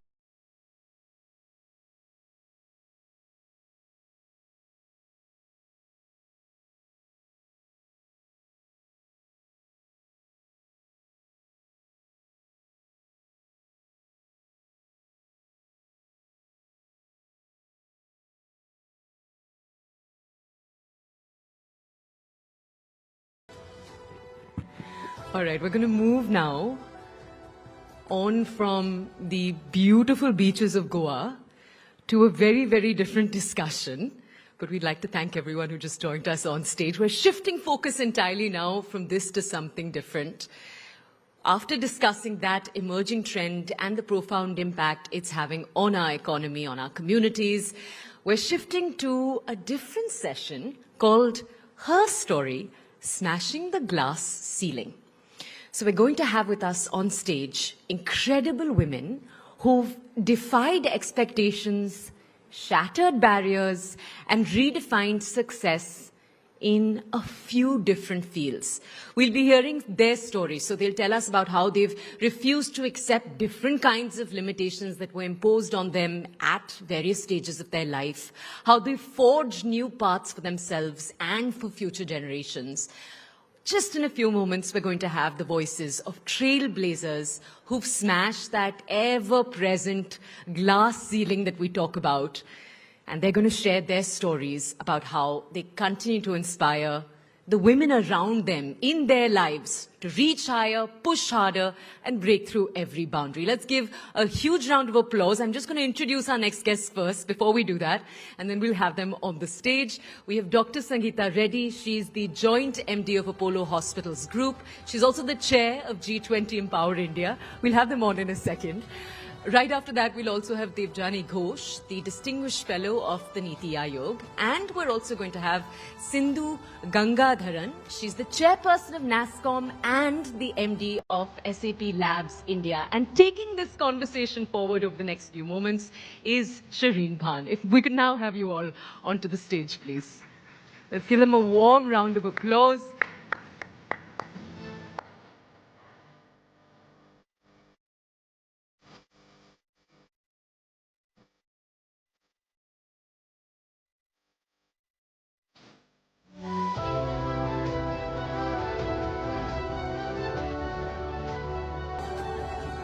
Ladies and gentlemen, good afternoon. It's a pleasure to join you here at the Rising Bharat Summit as we talk about something that is very, very close to my heart. But at the outset, I want to tell you something that is, again, very close to my heart. I've made a promise to myself over a decade ago that when I have a conversation with women, it's not just going to be a conversation about women, for women. It is going to be a conversation that women will drive about what needs to change for the country, what women can do. So that is what we're attempting to do here with my fabulous panel this afternoon. So thank you very, very much, Sangeeta Sindhu and Devjani, for joining us here this afternoon. Let's get the elephant out of the room first. And Sangeeta, let me start by talking to you about, the fact that we're still having a conversation about why it makes sense to have more women in the workforce, why it makes sense to bet on women, why it makes sense to prioritize the women's agenda as well. Let's get that out of the way before we talk about what India needs to do and get the women's perspective on that.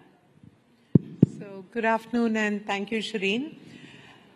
Why it makes sense? I think the main question is, everybody knows it makes sense. Why are we taking so long to get it done? Yeah. So I think that's really the reality of the issue. But if you take the numbers, this is an economic channel. It is, a world. 483 million women in the working age group. Their contribution to GDP is about 18%. Are they sitting at home? Are they having a good time? Are they relaxing while the husband goes to work? No, they're not. 343 million women are actually working, but in the unorganized sector, significant one of them. So I think the first and important thing is that we do not recognize and acknowledge the care economy, the work that women do at home, and therefore we've created these numbers which say 18% of GDP comes from women. What if you just quantified that and said if they had a nanny, what would they pay? And if they had a cook, what would they pay? So that's point number one. The second thing is that it is clearly identified that if these women had equal opportunity, equal pay, and an equal ability, the contribution to GDP would be over 770 billion. So there's a big enough reason for us to be sitting in this room, to be on this channel, to say we have to do more, even though your panelists were wondering why we're in this room and not in that room, Shireen. So let me be honest with you. Only a scheduling issue, nothing more to it. Thank you. So, but just coming back to the main point, this is serious. I've sat across the table, kitchen table from housewives who make household snacks, but didn't get a bank loan to take their business over 5 lakhs. Yeah. I've spoken to women, who have done garment businesses and grocery businesses. And, so the entrepreneurial spirit, the need to make money, the need to be relevant is all translating now into this. It is this beautiful moment in time when we can take it to the next level. And similar is, the story may be different, but the theme is the same. Yeah. Across women in the workplace, women, in jobs, women in government, women aspiring to be in leadership. So I think the big point is that there's a gap. We need to correct it on multiple levels. The potential is there, the spirit is there, and women who've been given an opportunity have made it happen. Yes, they have, and I have 3 wonderful women who've made it happen quite literally here on this panel. But Sindhu, just to take forward the many numbers that Sangeeta threw our way to bolster the case for why we need more women to participate in the economy in general. Now, I want to understand from you, from the SAP lens, the measures that you've been able to take to ensure that you do actually get closer to parity as far as the workforce is concerned, and from a NASSCOM lens as well. As you look at the tech sector today, we're talking about the disruptions on account of AI, etc. Do you believe that technology is going to be the equalizer, or do you believe technology and the fact that women usually have less access to it will widen the gap? Yeah, first of all, Shireen, great to be here, and it's an absolute privilege to be amongst all of you phenomenal leaders. And to your question on technology and that being an equalizer, I think we are seeing the data points speak for itself, right? If I just look at women in tech today, Shireen, the numbers are already rising, right? Back in 22, we had close to 10.8% of women in the workforce when it comes to technology. And now if I look at the numbers, that's already moving up to close to 15%, right? So there's a significant rise in that. And you might think it's not too much, but it's getting there, right? But it's a different story at the leadership level. Yeah, and I'm coming to that. I think on the entry level, we are doing great. Also, India, from a demographic dividend as well, we have 35% of women in tech as of today. And that number is only growing. And also from a STEM numbers, right? Today India is the largest when it comes to tech graduates, women coming out in STEM. But you're absolutely right. As these numbers go up, as these people move up the ladder, you see that what I call as a drip effect, right? People start dropping off, and women, particularly in their mid-level career points, you see a drop off, and that even more moving forward to the C-suite, you see a significant drop. And the reason being also multifaceted, right? It's not just one size fits all, but it's really about family pressures that come up at that point in time. It's also about an absence of role models to a great extent. It's also many times organizations not having flexible policies, work culture. And lastly, I would also attribute it to women to a certain extent, because there's a lot of self-doubt as well in women, particularly when they reach specific levels, right? And this is also backed up by data. I call it the perfection penalty. Yeah, no, and that perfection penalty, it's proven with data, because men tend to apply to roles when they meet like 60% of the criteria, whereas women only apply to roles when they meet 200% of the criteria, right? And LinkedIn behavioral data also states that women tend to kind of not apply to roles and kind of skip out of 20% of the roles just because they don't meet some of the criteria. So a lot of things. And coming to SAP, Shireen, I mean, we also looked at data quite intensely, right? And we also saw that some years back that women, particularly in the midpoint of their careers, were dropping off. And one of the reasons, like I said, was also the young parents, right? They need to take care of their kids, and most of that pressure many times fall on the women. And so what we did is we started our saplings, which is our creche right on our campus, so that young parents could drop off their kids, feel at peace. Nursing mothers always had a chance to visit their babies and take care of them, but still have that everything what they need to thrive in the workplace, right? And this is one of the many things that we did. And today, if you just look at our numbers as well, we are shining through in terms of getting to that 50% target of women in the workforce. That's something that we are very much focused on. Also, if you look at our accelerator programs with startups, it's not just about our own women in our workforce. We're also making sure we have dedicated programs where we bring in women entrepreneurs, give them access to our technology, give them access to leaders whom they can emulate, role model. And we have a very intentional focus on also calling out and talking about women leaders in the organization. Because on one hand, you can have the greatest of policies, but if people don't have role models to look up to, that also has a challenge, right? So quite some things happening to get there, and technology, no doubt, is an equalizer. Is an equalizer. But, you know, that's such an important point that you made there, Sindhu, about showcasing role models. And, you know, I have the deepest gratitude for Debjani Ghosh, because 15 years ago, we were on a panel together, and Debjani looked at me and she said, you know, when you look for role models in India in the context of women, there's either Mother Teresa or Katrina Kaif. We have nothing in the middle. And that set me on a path to actually find women, showcase women across different sectors, across different industries. And that resulted in our first show called What Women Really Want. And that resulted in our big campaign, Future Female Forward. So Debjani, eternally grateful for you know, really showing us the mirror. Shireen, you need a round of applause for doing that. No. It's really thanks to. But it also means we've been talking the same thing for 15 years. Exactly, we have been. But Debjani, as you look at where we are today, I mean, as you pointed out, you know, so much has changed, but yet so little has changed as well.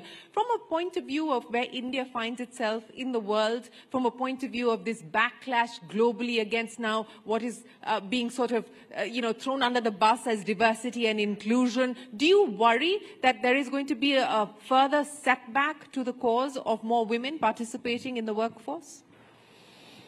No. And that's completely my personal point of view. But I honestly think diversity and the whole focus on diversity didn't do much for the cause of women. I think if anything, it will start beginning to hurt the cause of women. We were almost being treated as someone who deserves that seat because of our gender and not because of our capabilities. And I've always fought against that. I've always stood against that. I think having a more inclusive charter to say that talent will thrive. Yeah. And if you have the talent, you have the capabilities, then we are not going to look at anything else. It's the best thing that can happen for women. Because what I'm convinced about is, given the opportunity to the right quality education, women will thrive. Women have the mindset, they have the hunger, and the hunger is just growing. The next generations don't even need support. They are hungry, they want to make a point. Yeah. The hunger is growing. So I think we have to figure out how to move the blinkers, how to move those filters, that legacy, you know, the baggage of legacy that we carry, that mindset of judging someone based on, are you, especially at a leadership level. The reason why we don't have a lot of leaders in leadership positions is because the CEOs are all men, or mostly men, with a few exceptions that we have.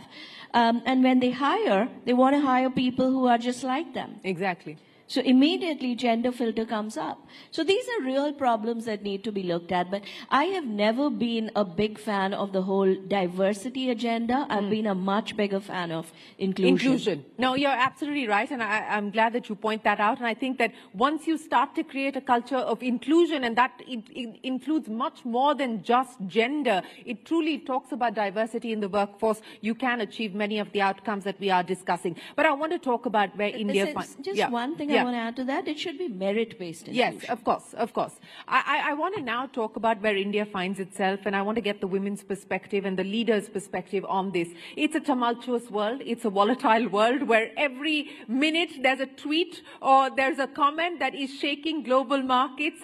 It's changing business confidence and investor sentiment. Within this milieu, you know, the opportunities that you believe India enjoys, the advantages that India should leverage on. Sangeeta, I want to start by talking to you about that. What do you believe India can do? What do you believe India should do? How should we position ourselves in this global environment? So I think as an opening, I would say we need to continue on some of the good things we've been doing. On the women agenda, just the phrasing of the terminology of women-led development versus just women development itself was a game changer, because it showcased the ideology that women can lead society. But going on to a broader canvas, I think, like you rightly said, all of us are seeing from stock market to tariffs to a changing impact of AI, the world changing. It's very critical for us to really start thinking about what is the world we want to shape in the next 3 to 5 years. India's been playing a catch-up game. We need highways like this, we need technology like China, we need manufacturing like here, we need jobs like this. It's a beautiful time to just say, what is the new world going to look like? What are we uniquely positioned to be, to become, to shape? And that positioning is where we need to collectively go. So there's clearly self-reliance, there's clearly quality of life, there's clearly agriculture, environment and all these. But what is the future of manufacturing? What is the IP and the research? One of my biggest, worry points is that we're not investing enough in research, and that are we grounding our intellectual capital in what the world is going to look like in 3 to 5 years? So for me, that's a big one of don't play catch up anymore. Highlight the big ones. And then I must talk about healthcare, because very often we don't celebrate enough what we have. The big wins on the healthcare front. Big wins. The fact that, we were a health-seeking nation with people going abroad. People are coming from other countries, receiving care at 1/10 of global prices. 140 countries come to India. Are we celebrating it? Are we growing it? Are we talking about it? No, we're highlighting the fact that this costs more and, this thing. The way for every Indian to get affordable healthcare is the powerful insurance which is rolling out, is to enhance manufacturing. We have pharma on one side, which is the pharmacy of the world. Next, we need to do medical device manufacturing, bring down the cost of medical devices, grow the number of doctors. We're on a path. So let's celebrate this and use this global capability that we have enhance it and make it a revenue earner so that then we can play Robin Hood to the many who need care, which we do. We're doing already. No, you're absolutely right. And very often this is an area that is underappreciated. It's a job creator, it's a revenue earner, and it is clearly an area, a position of strength for India, which we must leverage. The numbers are doing the talking as you speak. But Sangeeta, I want to, Debjani, come to you with what Sangeeta just said there. We need to stop playing catch up. And it comes back to this, again, this angst over R&D investment. The private sector says, we don't have the capital to do R&D investment. The government says, we're giving you the tax breaks, we've given you everything. Now you better pick up the pieces and start doing R&D investments. You've got the Commerce Minister saying that, look, stop doing food delivery and so on and so forth. Start focusing on innovation and deep tech and so on. I mean, what are we really talking about, Debjani, and how do we bridge this R&D investment conundrum? So let's move away from the current noise. There's a lot of noise in all different waters, right? Because this is a way bigger problem. So let's move away from the current noise. Now, in my current role in Niti Aayog, my fun job is to figure out the future. Not predict, but actually create the future, work towards a goal and then make sure it happens, right? And when we think about India's future, and I have a 10-year horizon that I look at, when I look at India at 2035, there are a few things that are going to be super disruptive, not just for India, but for the whole world. One, the entire tech game is changing. It's no more about what's going to happen in AI, what's going to happen in quantum, blah, blah, blah. We are entering the era of great convergence. This is where technologies are now coming together with science. So the biggest impact we are going to see is AI plus biology, AI plus physics, AI plus maths. What this convergence is doing, not going to do, but is doing, is it's completely changing the rules of the game. So we are in a position where we pretty much can figure out how do we want to play this game in the future. Because the race is just beginning. Right. The race is just beginning and it's an infinite race. There is no end point. There is no goalpost. It'll continue to evolve. So one, there's complete disruption going on which will impact every sector, every government, every citizen in how we live. In fact, there's nothing that it will not touch. So how do we leverage that? Two, the focus globally, if you look at geopolitics, the focus is now changing from regulation to control. So, and I think the AI Action Summit gave out a very, very clear signal, right? It's no more about regulation. It's all about who will control supply chains, tech supply chains. So you're going to see a lot of different play in export controls. US is already doing it, the US AI Diffusion Act, etc., which is most probably going to become a rule in less than a month, which is going to control who gets GPUs or not. It's already happening, right? And how much of the supply chain do you control is what's going to decide your ability, your leadership position in geopolitics. And how will that supply chain control come about? And that's the third story, which is the China story. Because China is now completely rewriting the rules of the game in terms of who controls the supply chain and how. They have decided they are not going to play catch up.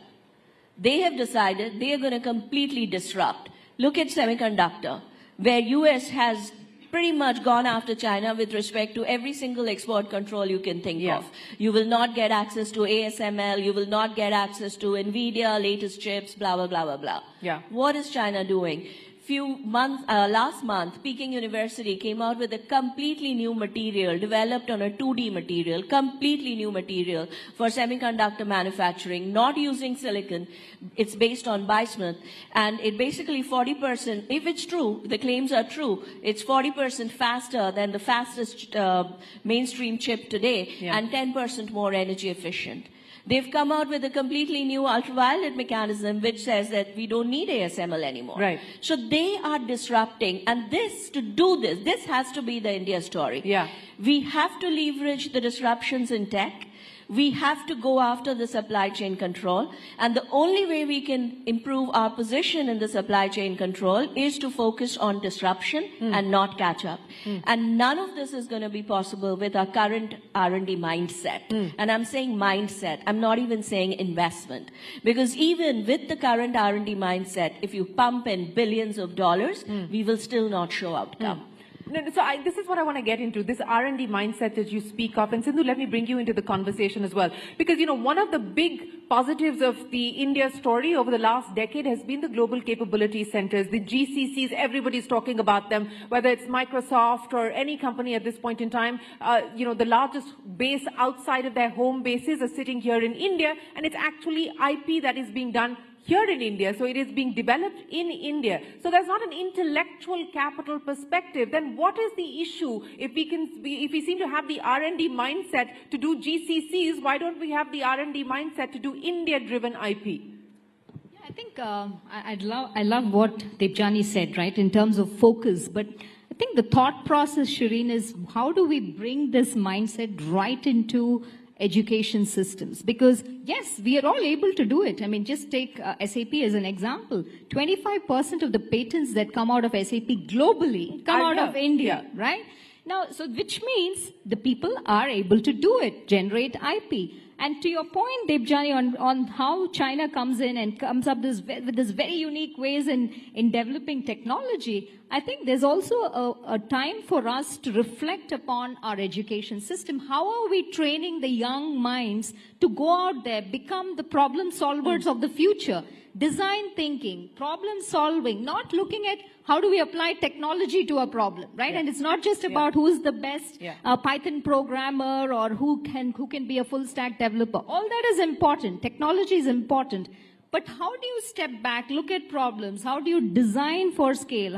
And this is the mindset that we are trying to change, and we have to change if we get to solve all, if we want to drive that kind of IP creation at scale, not just for the world, but for solving the problems in India. And this is also why that strong collaboration between the industry, between the government, between the education needs to be fostered much, much more. We need to go to the schools, look at how are we applying technology for real world problems and make them understand what it is when we talk about business problems.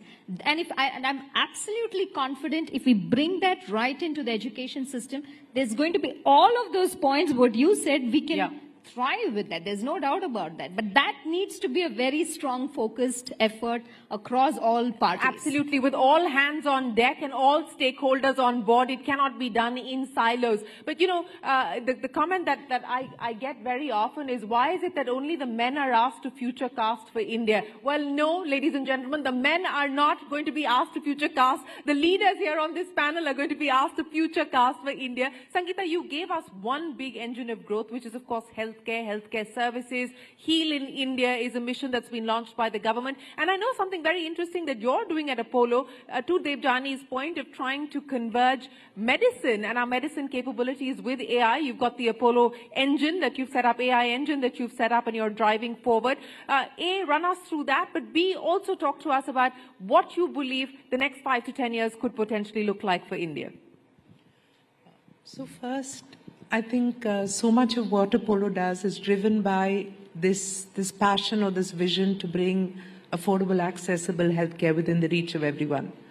And there is a constraint of human resources, so there is a constraint of knowledge, and knowledge is growing faster than we can even keep track of.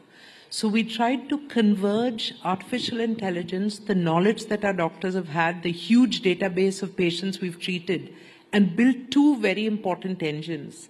The first one is Ask Apollo, so that a public who is inundated with things from Instagram, you know, eat cinnamon, do this, do that, this works, Akabansia, all kinds of stuff.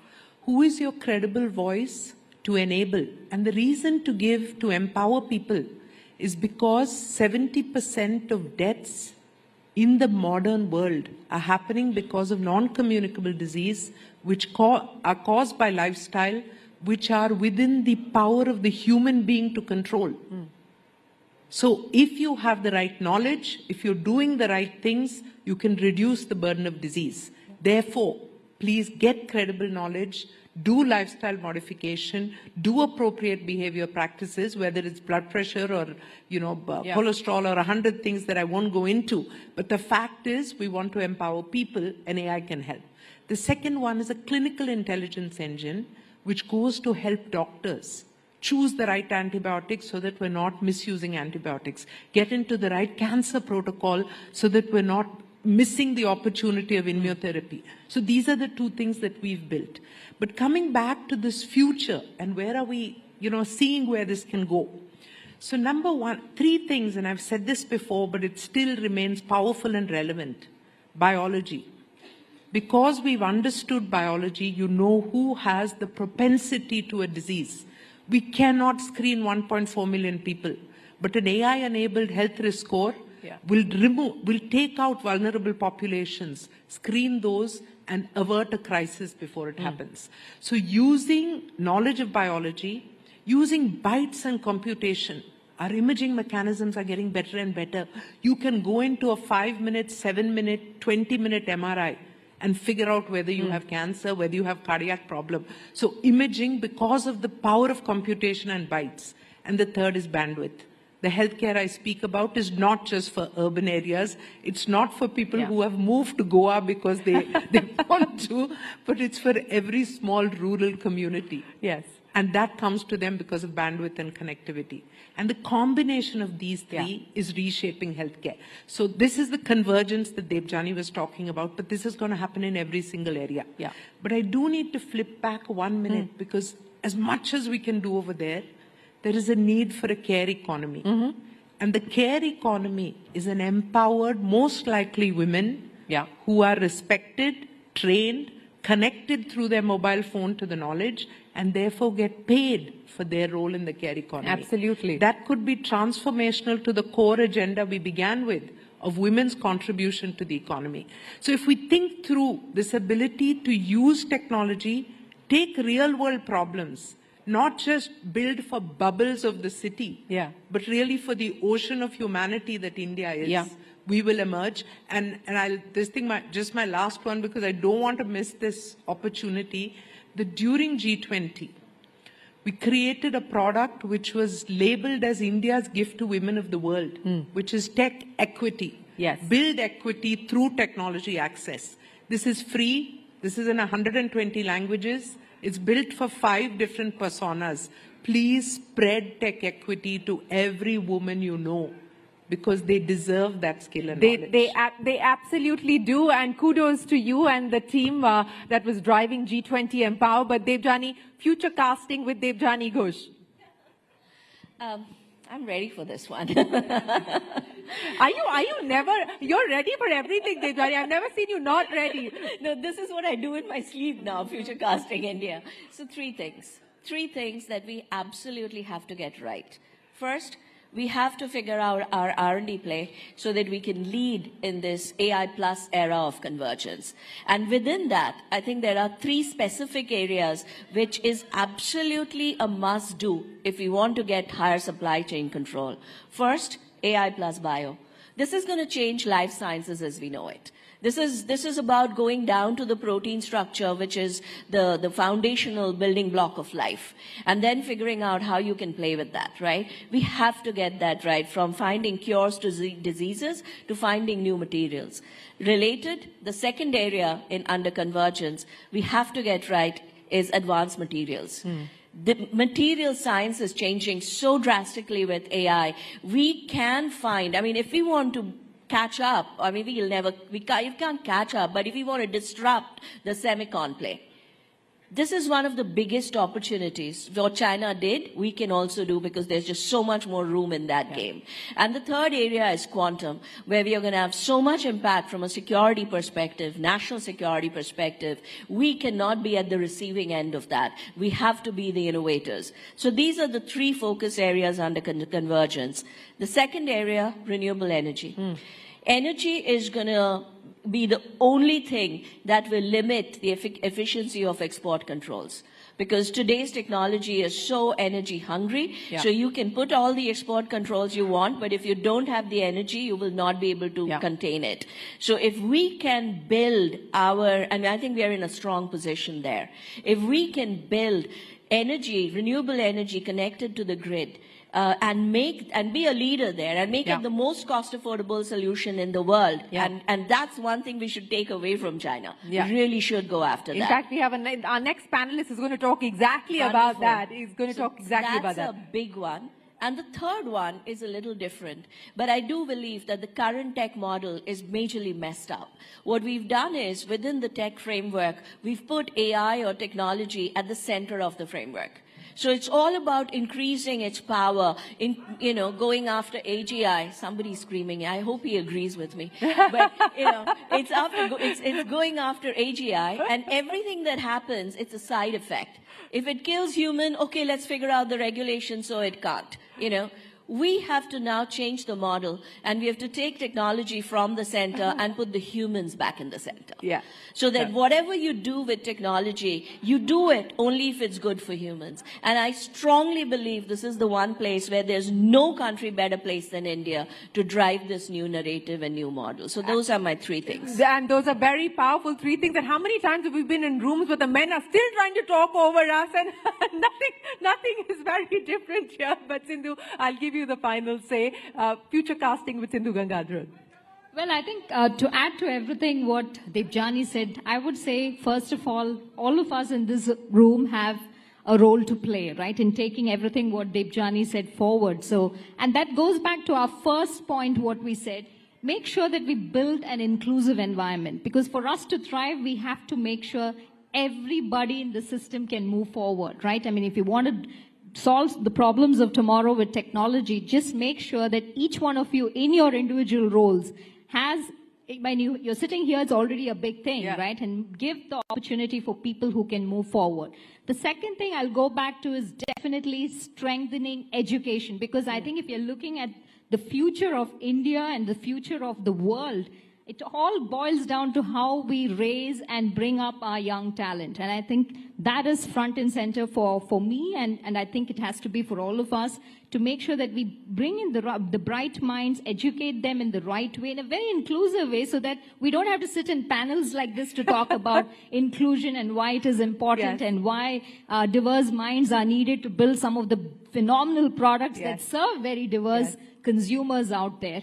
And last but not least, I'd say the power of technology, right? I mean, let's not forget it. There are so many challenges that we are, even going back to the question that you started off with, how do we ensure that women are at the table? Today, we can use technology to really illuminate, build the transparency. You have AI to crunch through completely complex data sets to come up with those data points. So use technology to your advantage. Don't sit there and say, I don't know what's going on, but use technology. There's tons of technology out there, but use it in the right way to address, be aware, and drive change. Well, ladies, yes, go ahead, Sangeeta. So I'm just going to add, one thing to this, that all these are critical. There's technology, there's research, there's environment, there's this thing. The one thing that India continues to hold is this superpower of being good. There's somewhere this thing, we were never an aggressor, we are an acceptable denominator across. In a way, I think we're the Switzerland of the modern world. So we need to hold on to that, because we enhance our value system. I'm really trying to talk over this guy, because the voice of the power of value is sometimes getting lost. And it's not just in a highly materialistic world. People are committing suicide over the stock market, but they're not committing suicide over the loss of value system. And even if they do, people are not putting it in their headlines. So I think the importance to protect a value system in the world is as important as everything else we're talking about. I couldn't have asked for a more appropriate closing here.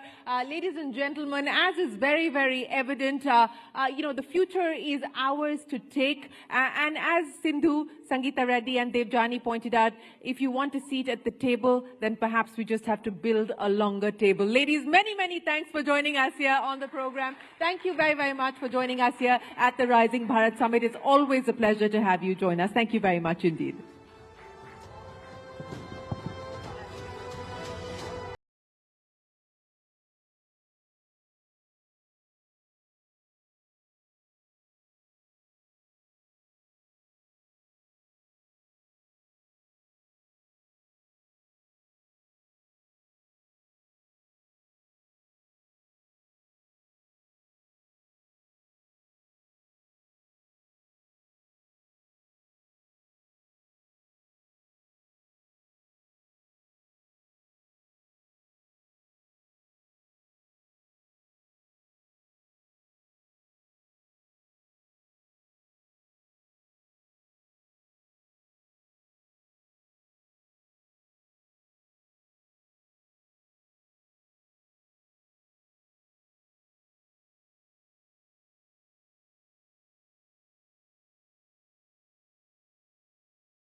MD, Peak XP Partners.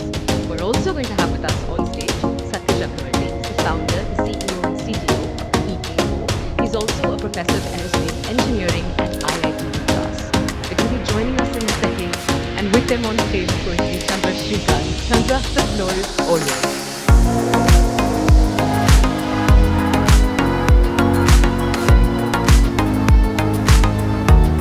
Please welcome Rajan Anandan from P15 Partners. Rajan, one of India's best-known VCs, investors, and pleasure to welcome Professor Satya Chakravarti all the way from IIT Madras, who's not just a professor but the founder of 6 deep tech startups, including the likes of ePay and Entrepreneurship. A huge round of applause to you. And it's wonderful to have the head of IIT Madras, Professor Chakravarti here as well. So a nice little reunion here in the national capital. Right, thank you so much, Rajan and Professor Satya. You know, just a few days ago, Minister Piyush Goyal made this comment about India's tech ecosystem, how we are spending entrepreneurial energy on building hyperlocal apps, fancy ice creams and cookies. But Professor Chakravarti here is an example that we also have very good tech entrepreneurship in India. So huge round of applause for that. So don't get disheartened that there's no deep tech innovation happening. It's very much happening. But before I get to that, I want to get both your thoughts, Rajan and Professor Satya. What is your own sense about the deep tech ecosystem in India? Where are we? Where should we be? What will get us there? Rajan, maybe you can start, or Professor Satya, you can start and Rajan can join. Okay, so I think we need to actually look at this particular debate that the Honorable Minister Piyush Goyal kind of kicked off. Two things. One, I think, judging by just the number of messages that I get on my LinkedIn asking me to mentor students in different colleges to do their deep tech entrepreneurship, which I used to actually very effectively do earlier. And in fact, at the NCCRD, the National Center for Combustion R&D that we have at IIT Madras, we have harbored, for example, Nutris, which was actually a LinkedIn Connect, and we got them to do the hydrogen evolution experiments before they could get funded. And I then positioned them to, I think Peak 15, right, as well as other investors and so on.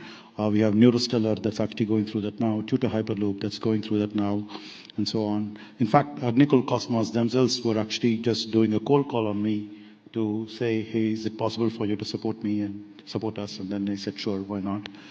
So I used to do that very effectively, but I'm not able to do that because the number of such messages is now exploding. So on the one side, we clearly see that there are students from all across the country, not just the IITs or any other so-called reputed institutions, but it doesn't matter what the institution is that they are from. They're all out there wanting to actually do this, raring to go. This is on the one side of the story.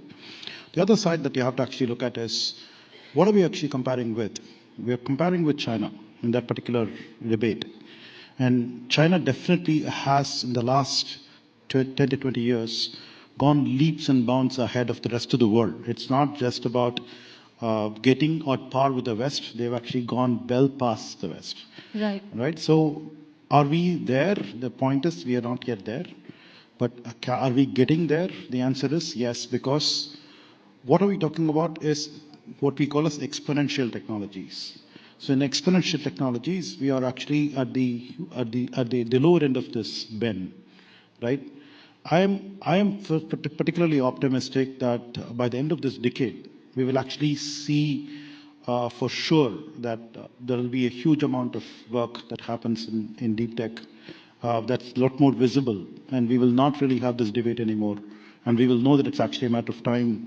And it's actually about when rather than if. And then I seriously think that that's going to happen in the next 5 to 6 years. That's good to hear that we will get there, and end of this decade is not too far away. It's 5 years, give or take. But Rajan, give us your perspective as an investor. I remember asking Vinod Khosla, who backed OpenAI, about this a couple of years ago. Why are we not seeing so much action around deep tech in India? And he said investors in India have been very cautious because they prioritize revenues over asset creation. They are obsessed with returns and spreadsheets, rather than creating deep tech assets. Do you agree with that? Yeah, let me get to that in a second. I think given the debate that is, the healthy debate that is raging, Chandra, I think it's important to start with India today has an extraordinarily vibrant startup ecosystem, right? And I can confidently say we have the most broad-based innovation ecosystem in the world, right? Everything from new consumer brands, travel, gaming, healthcare, financial services, AI, deep tech, right? If you look at the US today, I mean, we spoke about this about a year ago when we chatted. It's really about AI. I mean, if you go to Silicon Valley today, if you're building a company that is not an AI company, it is highly unlikely you won't get funded. Whereas in India, it couldn't be any different, right? Whereas China has, for their national priorities said, we're going to only focus on deep tech, right? Which is semiconductors, EVs, and so on and so forth. So India is actually the country today where we are seeing this broad spectrum and innovation, right? And if you look at areas like, let's look at fintech and digital payments. We're the world leader in digital payments today. There's no question, right? I can confidently say that you can put our fintech founders against the best in the world, and they're better, right? Why? Because we have a large ecosystem. I remember 2015, looking at the top 100 countries on digital payments, India was not on the list. Today we have 55% of real-time digital payments, right? So I wanted to start with that because sometimes we don't talk about what it is we have going on at scale, right? So similarly, consumer commerce, by the way, to deliver something in 10 minutes in India, in the most traffic dense cities on planet Earth, is really hard. Anybody who says that that is not an innovation, please go try it. Try to build the infrastructure. It's really hard, right? So I think we should acknowledge that we have the I hope you all are recharged over lunch. जिस जोश के साथ हमने पहला session खत्म किया है, उसी जोश और उमंग के साथ हम आगे बढ़ेंगे क्योंकि पहला समिट यानी कि जो पहला हाफ था वो वाकई जबरदस्त था, इंसाइटफुल था. ट्रेल ब्लेजिंग थॉट्स और प्रेजेंटेशन ने भारत को बिग लीग की तरफ प्रोपेल करने का काम किया है और यह हमारा वादा है कि जैसे हमारा पहला सेशन था वैसा ही एक्साइटिंग और इंसाइटफुल हमारा दूसरा सेशन रहने वाला है. आगे बढ़ते हुए बात करते हैं, आपको एक ऐसे मुद्दे की तरफ हम लेकर जाएंगे जो आज इंडिया और खास तौर पर नॉर्थ बंगाल के लिए बेहद जरूरी बन चुका है. जी हाँ, ये मुद्दा है वेस्ट मैनेजमेंट. जैसा कि हम सब जानते हैं कि वेस्ट मैनेजमेंट एक ऐसा चैलेंज है जो बॉर्डर्स को ट्रांसेंड करती है. But in North Bengal the crisis is very urgent. चाहे अर्बन सेंटर्स हो या दूर दराज के गांव हो, वेस्ट डिस्पोजल, रिसाइकलिंग और सैनिटेशन जैसे मुद्दे ना सिर्फ हमारे एनवायरनमेंट को, हमारे पर्यावरण को, बल्कि पब्लिक हेल्थ को भी गहराई से इफेक्ट करते हैं. In the upcoming session, we have a team from North Bengal University जो एक white paper present करेगी. इस region में waste management crisis के scope को explore करते हुए उनके कारणों, उनके परिणामों और potential solutions पर हम रोशनी डालेंगे, चर्चा करेंगे, बातचीत करेंगे. इस प्रेजेंटेशन का मेन फोकस और उद्देश्य यही है, एक ऐसा कलेक्टिव एक्शन इंस्पायर करना जो वेस्ट मैनेजमेंट क्राइसिस को एड्रेस करे एंड ऑल्सो, जी हाँ, also to improve the quality of life for the people of North Bengal. मैं स्टेज पर इनवाइट करना चाहूंगी एक बार जोरदार तालियों के साथ नॉर्थ बंगाल यूनिवर्सिटी की टीम को. Please welcome.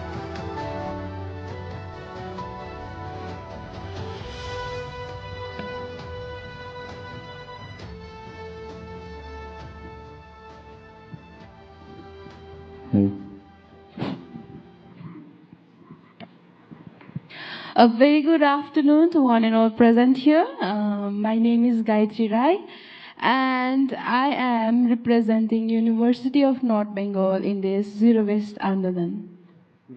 Good afternoon, everyone. My name is Manav Rai, and today I am representing Sonada Degree College in this Zero Waste Andolan. Namaste, everyone. My name is Utsav, and I'm representing TD in this Zero Waste Andolan.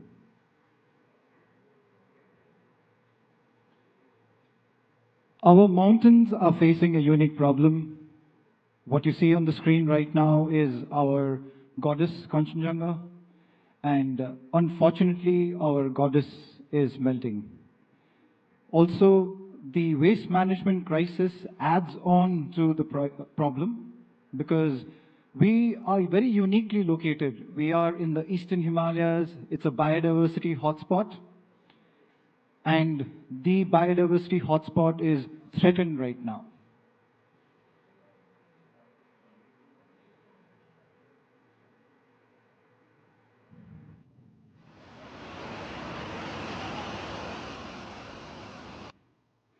What you just saw on the screen was a very unique, non-natural phenomenon. It's called GLOF. Not many of you would have heard the term even. It got reported as a cloudburst when it happened. But it's called a glacial lake outburst flood. And when Kanchenjunga is melting, these are the kind of situations that we are facing. The mountain region also has a very unique topography. So with that, what you see on the screen right now, what might look like those long winding roads, that's why we say the mountains are calling. And it also poses a unique challenge for us. Like when you talk about waste, the transportation of waste is a big problem in this kind of topography. And on the other side, the mountain folks, our folks are very simple. All they want is a tiny home in a mountain hamlet like this with lots and lots of flowers outside. So we try to bridge all of these unique features of our region, and we try to come up with a solution that would take into account the unique challenges as well as the unique characteristics of our place. So now let me show you a visual of our beautiful mountains. Our beautiful mountains, not so beautiful anymore. What you see on the screen is what we call a dumping chute. In the plains, when we can build mountains out of waste, in the mountains, we can't build any more mountains, so we dump it down. All the waste becomes quite an eyesore, and also it kind of continues to pollute. These are visuals that you might not notice because it's not probably Instagram worthy, not reel worthy, but I think these are visuals that we need to know because unless and until we address the problem, honestly, we don't have much time. So let's pause for a bit and let's try and understand what are the challenges and why is it so important for our entire country, our Bharat, to stand up and hear the voices from the mountains. You know, as you see, we are very uniquely located in the Himalayas, and the Himalayas also serve as the roof of India. So do not think that what affects us does not affect the rest of India. If the glaciers are melting, if what we call the third pole is melting, then it would affect the entire floodplains of India.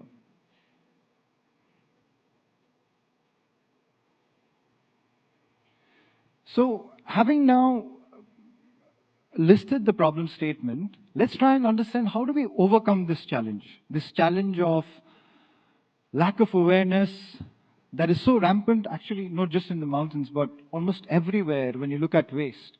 Right? We tend to think that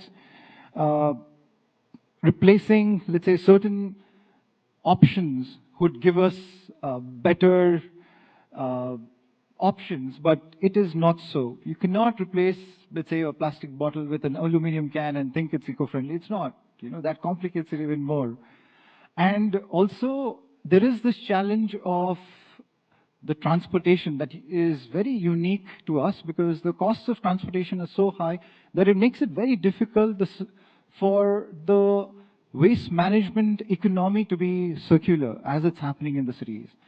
And also, the other challenge that we face is the challenge of having these kind of voices heard out, because yes, we are remote, and you get to hear the calling when you see the mountains in all its glory, but please hear our voices also. So, I was able to make 5 household zero waste, and not only me, there are 10 of us, and we were able to make 50 household zero waste in the last 2 months, and also our college into a zero waste campus. Okay, so let's see, how did Manav make 5 household zero waste in the last 2 months? Okay, that's his run rate. And how did his group of friends make 50 household zero waste, his college zero waste in such a short period of time? So what you see on the screen is on the top right. So very colorful. So those are what we call indigenous microorganisms.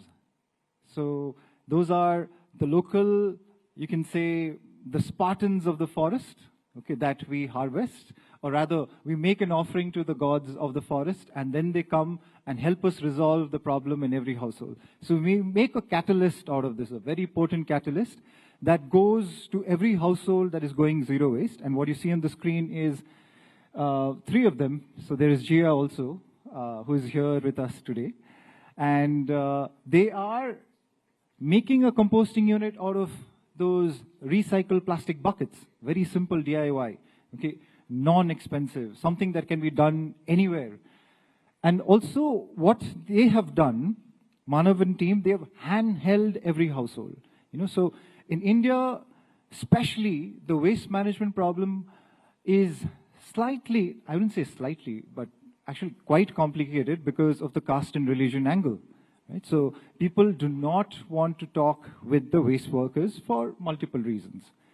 But when it is a student coming and talking to you, and he's willing to spend time with you, trying to bring in awareness, trying to teach you how to segregate, trying to teach you how to compost at home, the game changes. So this, we've realized, is a game changer when the students take ownership of the household in their local region and say, hey, I want to make 10 households zero waste. And while doing that, we were just doing a basic calculation in the morning, saying that if India has around 30 million households that needs to go zero waste, and if there are about 5 million students, they would be able to solve the problem in 6 months, given that all the infrastructure, everything is in place. So that is how revolutionary the solution is with regards to this zero waste Andolan. And we call it an Andolan because that's the kind of movement that is required, a youth-led revolutionary movement to overcome this challenge of waste.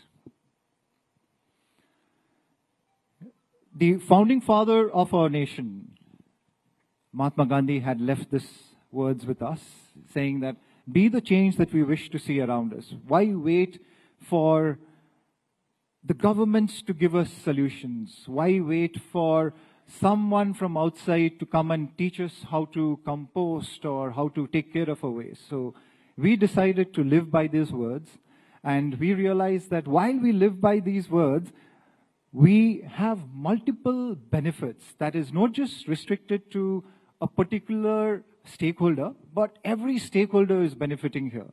So you see, the students are benefiting, okay, because they're getting to do what we call SUPW, which is socially useful, productive work, which keeps them engaged.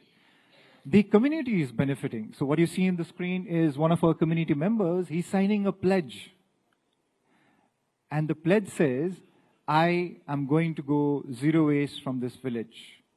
I promise to abide by all the terms and conditions that the students are asking me to abide by. I promise not to burn my waste. I promise not to dump my waste. And also, I think the biggest benefit is of Mother Nature. I'm not sure how many of us are aware that we are going through a major crisis, and the crisis is known as the 6th mass extinction. We are losing out species, mind you, not just life forms, species, at a very, very rapid rate. The last mass extinction was 65 million years ago when we lost the dinosaurs. But we are going through this very alarming time right now where we are losing out species at a very rapid rate. And waste management adds to the crisis. So here, if we are able to somehow increase the biodiversity by ensuring that great black gold is created out of waste, which is 60% out of every household, is something that has a potential to become black gold through composting. And if we are able to accordingly segregate and recycle the dry waste, it's much, much easier to solve the problem. I like shooting videos, and one important thing that I realized is like tripod is very important to shoot any video. We can see here also there are lots of tripods, like those 3 stand that holds on to the camera. A tripod model of development. Okay, so Gayatri's come up with a unique term. Okay, why do we call it a tripod? So we need those support systems to ensure that a project is successful and the development is not just short-term, but is long-term, it is sustainable, and more importantly, it is a regenerative model. In this model, one of the legs of the tripod is a bottom-up, community-led grassroots movement that these students are doing in their community. The second leg to support this movement would be a top-down policy support, which we are working closely with the local governments to ensure that bylaws are made, to ensure that no one is burning their waste out, no one is dumping their waste out. So if these policies support the bottom-up movement, and it meets somewhere in midway, and in that midway journey, there is support through CSR, there is support through partnerships between various organizations. Like we represent an environment conservation organization called TED. We've been supported by DCB Bank and now Tetra Pak through CSR projects to make all of this happen. So this model, this tripod model, like Gayatri said, is great for shooting for the moon. Let's look at some of the outcomes. So when we make household go zero waste, there are benefits. We are not only solving the problem of waste, but we are also uplifting the community. Like they start to grow their own food by the compost manure. And on the second one, on the top of the pickup, that is me, where me and my friends are collecting waste from college to get it to TD. And we also sell zero waste products, 2 tons of the tap. So here are some zero waste products. This is a bamboo toothbrush, which is very, it can be very soft to your gum. It is very healthy to your gum. And I've also got this one. So this is the foldable cup. This is where I use it wherever I go to travel. Like if you use 3 paper cups in a day, then in a month you'll use 90 paper cups. And in a year you would use 1090. And if you just buy this and use it, you'll be able to divert 1090 cups from going into landfill. Thank you. Turning off the tap. So honestly, I feel the students should not be managing the waste. Come on, they should be out playing the guitar, like Manav loves playing the guitar, or they should be out doing other things. Right now they are managing the waste, yes, because it's a problem that is there, but we would want to reach a space where we make this entire project that we want to do as redundant by turning off the tap. So, like Manav just mentioned, what if waste is not generated? What if waste, if it is generated, is biodegradable and can become soil? So what he just demonstrated to you are things that we can carry. Like my team here is carrying their own water bottles. They're going out, filling their water bottles, coming in, ensuring that they're not generating any waste. And I'm very proud that even in the hotel that they're staying, they're carrying on even their airport baggage tags, and they're going to take it back to a materials recovery facility that we run because we're confident that we will manage or recycle that particular waste. So turning off the tap is something that we feel is important. We realize that more than recycle, we need to aim at refusing the waste. And that also aligns with our Honorable Prime Minister's vision that is also called LIFE, okay, which is to ensure that we are conscious about ensuring that we live in a regenerative world and not in a degenerative world. So here, like Manav said, people have started growing their own food. So we got into this a challenge with one of our villagers because, you know, in India especially, maybe rightly so for many years, we've been growing food depending upon cow manure as the source through which we add nutrients to the soil. But what if we said, you don't need cow manure? What if you can grow out of waste? And we gave them some of a compost that we created. And we said, okay, let's see if the cabbage that you grow is bigger than the cabbage that is grown out of just cow manure. And when she tried to harvest the cabbage, usually she would just be able to pull it off. But in this case, the cabbage had grown so nutritious, so strong that she couldn't pull it off just with her hand. She had to take some help, okay, and she ensured that she's struggling with it, okay, because it has the nutrients that is needed to make this cabbage as nutritious as it is. Okay, and this is necessary. So for us, because we are becoming nutrient deficient as a nation, we need to have good nutrients. And where is it coming from? Waste. Black gold, like I said. So another multiple benefits that we see here.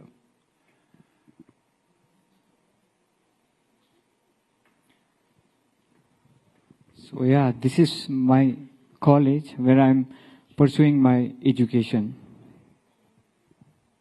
So this is Manav's College, Sunada Degree College, that you will find in a very remote region in Darjeeling.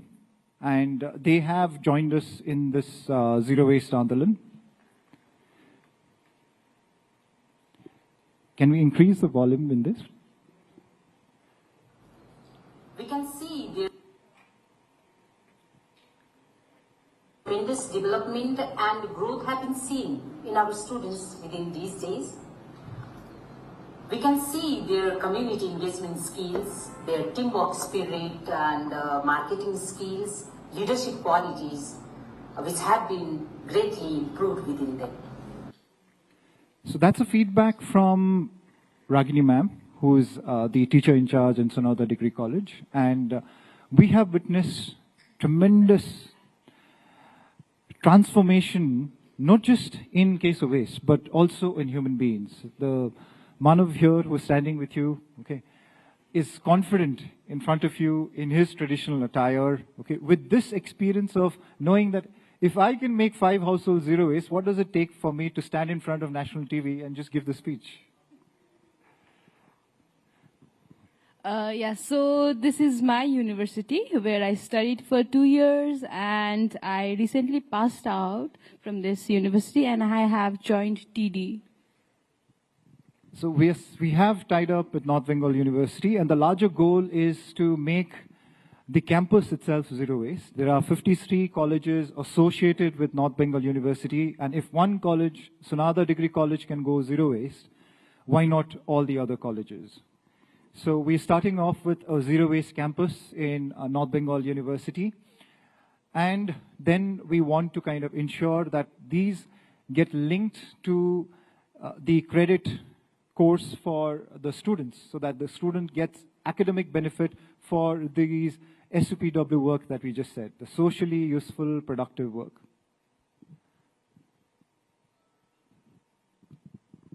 Yeah, so he's my professor, Dr. Vinayak Sundas. So yes, Professor Binayak Sundas has been our ardent supporter for this Zero Waste campaign in the university, and also we are working together to ensure that his vision of a Zero Waste campus is implemented soon, and not just in the university campus, but also in the campus of all the other colleges. Now, if you can read on the screen, so this was a message that was sent to us a few days ago by one of the school principals who is our partner and who has worked with us to make this her school Zero Waste. It's a Montessori school to 50 students. And if the school, any education institution goes Zero Waste and they've started to practice what they preach in the school, now imagine the ripple effect that is created where she's saying that the school is now taking responsibility for making 300 more homes Zero Waste. One school. So these are the kind of ripple effects that we are talking about when we involve the youth in overcoming the problem and the challenges of waste. So to conclude, I would say that if we are able to link this with the NAC accreditation that is already there as a policy of the government and the new education policy, and then we would be able to accelerate the kind of transformational change that we are looking forward to. Because, you know, the biggest problem I think is that we think that we have time to solve the problem of waste. Honestly, we don't, especially in the mountains, we don't. We need to solve this as of yesterday. So to know more about Zero Waste Andolan, to join us in this movement, we are leaving some of our information here. You can get in touch with us. We would like we'd like to get all kinds of help if possible. You can come in and join as a volunteer, or there are various ways that you can explore partnerships with us. Like I said, either CSR, EPR, or any kind of contribution that can be done towards these campaigns. So, thank you very much. Thank you all. Thank you.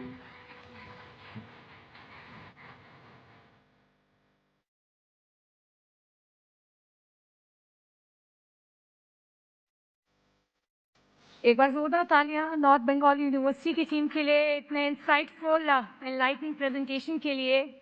Zero waste आंदोलन सिर्फ पहाड़ों की जिम्मेदारी नहीं है, हम सबकी जिम्मेदारी है, और कलेक्टिवली अगर हम इस पर काम करेंगे तो I believe that we see the light at the end of the tunnel. एक बार जोरदार तालियां हमारी टीम के लिए।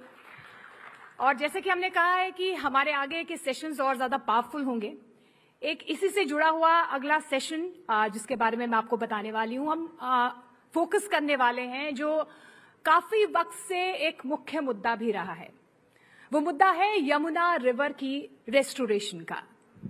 यमुना, जी हाँ, यमुना एक वक्त पर एक रिच जीवनदायिनी नदी थी जो आज अपने अस्तित्व के लिए संघर्ष कर रही है, स्ट्रगल कर रही है। दुनिया की सबसे पॉल्यूटेड रिवर्स में से एक बन चुकी है और ये सबसे चिंता का विषय है। तो अब सवाल ये है कि क्या हम कर सकते हैं, हम क्या कर रहे हैं कि इन हालातों को हम रिवर्स कर पाएं। आज आईआईटी खड़गपुर के आर्किटेक्चर डिपार्टमेंट ने तैयार किया है comprehensive white paper Restoring Yamuna, Workable and Effective Solutions for Cleaning and Beautifying the Yamuna River। तो चलिए इस सेशन को ध्यान से सुनते हैं, क्योंकि जो दांव पे है वो सिर्फ एक नदी नहीं बल्कि हम सबका फ्यूचर है, भविष्य है। और हमें तय करना है कि जो सॉल्यूशन यहां पर सामने आएंगे, जो सुझाए जा रहे हैं, उससे हम कैसे एक बहुत बड़ा बदलाव ला सकते हैं। मैं स्टेज पर आमंत्रित करना चाहूंगी एक बार जोरदार तालियों के साथ आईआईटी खड़गपुर की टीम को। एक बार जोरदार तालियों से उनका स्वागत कीजिए।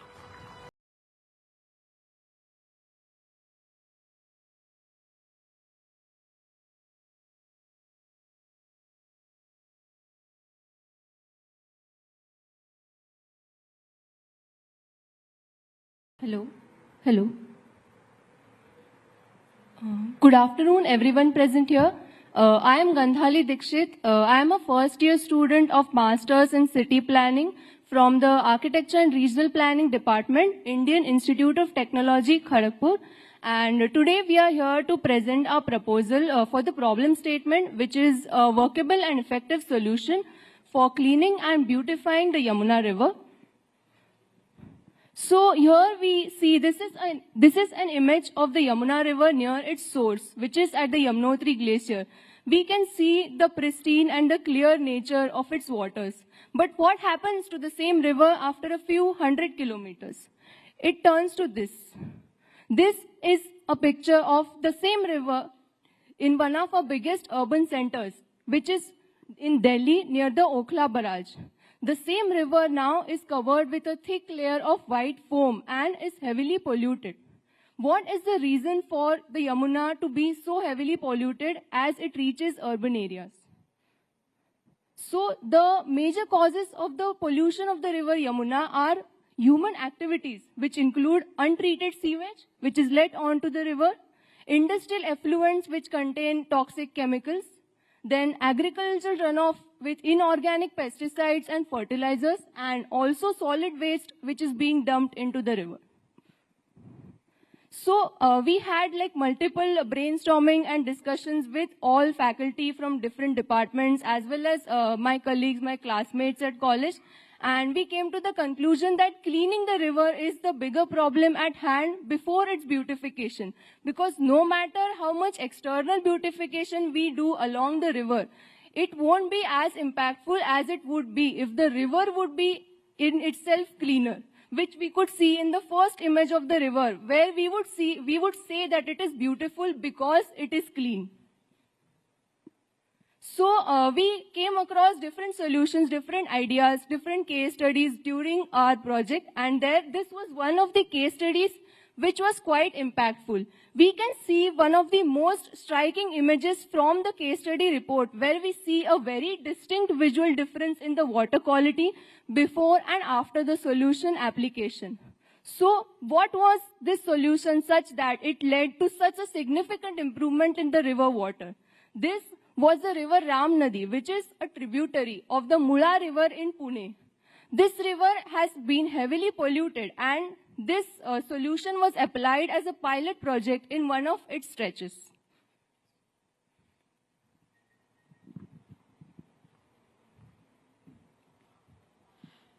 Good afternoon, everyone. I, Gauravi Subhash Padyar, first year student of Masters in City Planning from the Department of Architecture and Regional Planning, Indian Institute of Technology, Kharagpur. The Ram Nadi River, once choked by pollutants, today runs clearer, cleaner, and calmer. We are not just focusing on the physical properties of the water or physical clarity of the water. We are also focusing on the impacts, which are measurable, which are backed by the hard data and real ecological recoveries. The impacts are biochemical oxygen demand, which decreased to 90%. It restored oxygen, which is essential for aquatic life. Chemical oxygen demand, it dropped significantly from 564.6 to 55.78 milligrams per liter. Total suspended solid showed significantly dropped, it dropped in 48 hours to 90%. The results are phenomenal. Adding more to that, turbidity, which is an indicator of water toxicity, it also reduced to 90%. Dissolved oxygen, which was nearly absent, now it rose to 4.9 milligrams per liter, which indicates rebirth, recovery of aquatic ecosystem. Most remarkably, 420 tons of sludge were naturally decomposed, and that too achieved without any mechanical intervention.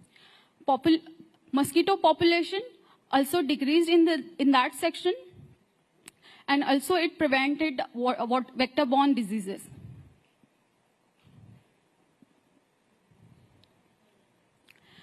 Beyond the water, air quality also improved.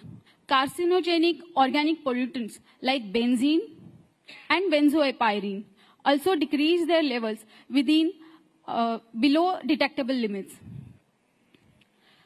Inorganic pollutants like carbon monoxide, ammonia, and hydrogen sulfide, their also limits dropped below safer limits. All this, from the results, we understand one thing, is that river cleaning is not just about the water, it's also about the air, health, and life.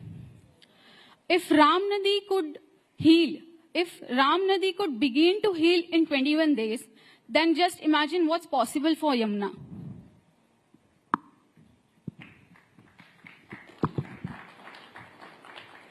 A very good afternoon to one and all present here. My name is Siddharth Menon. I am an alumnus of IIT Kharagpur, the Department of Architecture and Regional Planning. And the astonishing results that you just saw were made possible without using any heavy machinery, without massive investment costs for infrastructure. It was also done at significantly lower costs as compared to that of setting up conventional sewage treatment plants. And most importantly, it was done without the use of any synthetic chemicals involved in the entire process. Now, allow me to introduce you to that magical solution, or that miraculous solution, which not just cleaned the Ram Nadi, as you just saw, which will not just purify, restore, and rejuvenate the Yamuna, but which also holds the potential to position Bharat as the global leader for sustainable river restoration strategies. Introducing Kalki Bioculture. Kalki, this appetizing yellow drink that you see on the screen, is going to be India's solution to not just clean rivers, but also to reverse the effects of climate change. This culture has been developed by architect Ajit Kumar Parab from Vengurla in Maharashtra. Kalki is a bioculture that works with nature and not against it. It is 100% organic and non-toxic bioculture. It is effectively purifying air, water, as well as soil in a fast and in situ cleaning process. By in situ, it essentially means you don't have to move the element that you're cleaning outside its actual container. You don't have to move it through a septic tank or through a sewage treatment plant. It can happen, the cleaning process can happen in the river itself.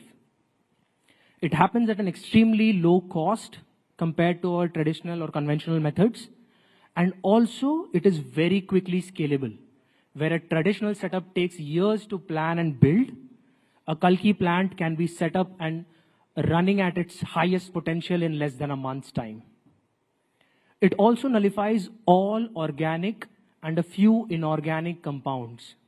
And it is constantly evolving, and we can go on introducing more and more inorganic compounds that it can gradually nullify.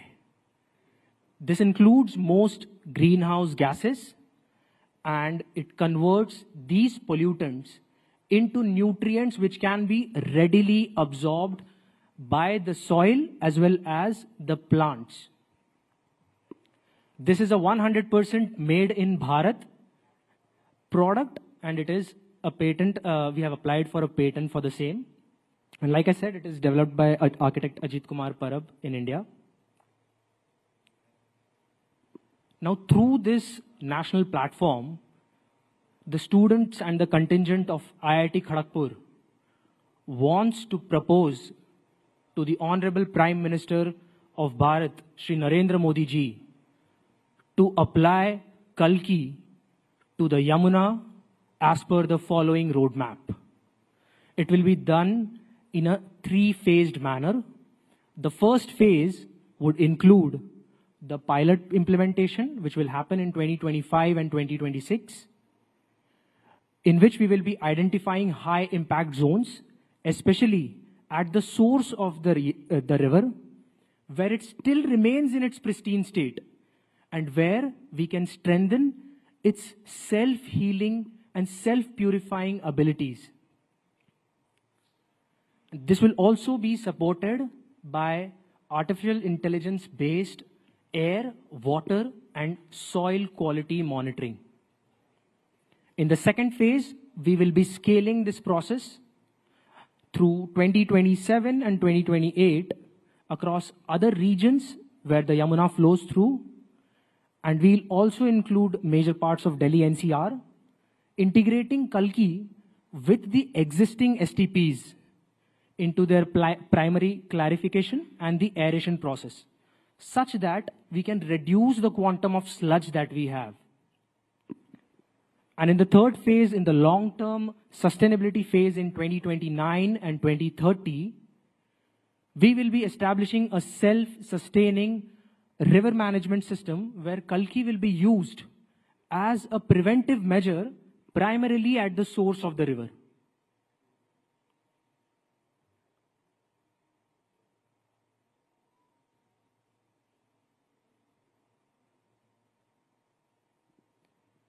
The most important benefit of using Kalki is that it seamlessly blends into the cultural and traditional ethos of this nation, Bharat.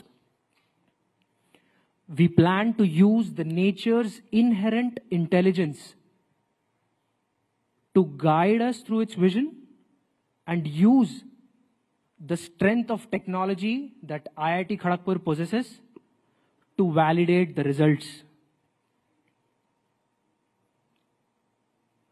Just last week, I was meeting some important people at Taj Sats in Mumbai, which is a subsidiary of the Tata Group of companies. And we were discussing using Kalki for their kitchen unit near the T2 terminal in Mumbai for managing the mosquito menace, because the Taj Sats unit sits in a position where it is on the three sides covered by, unfortunately, the polluted Mithi River.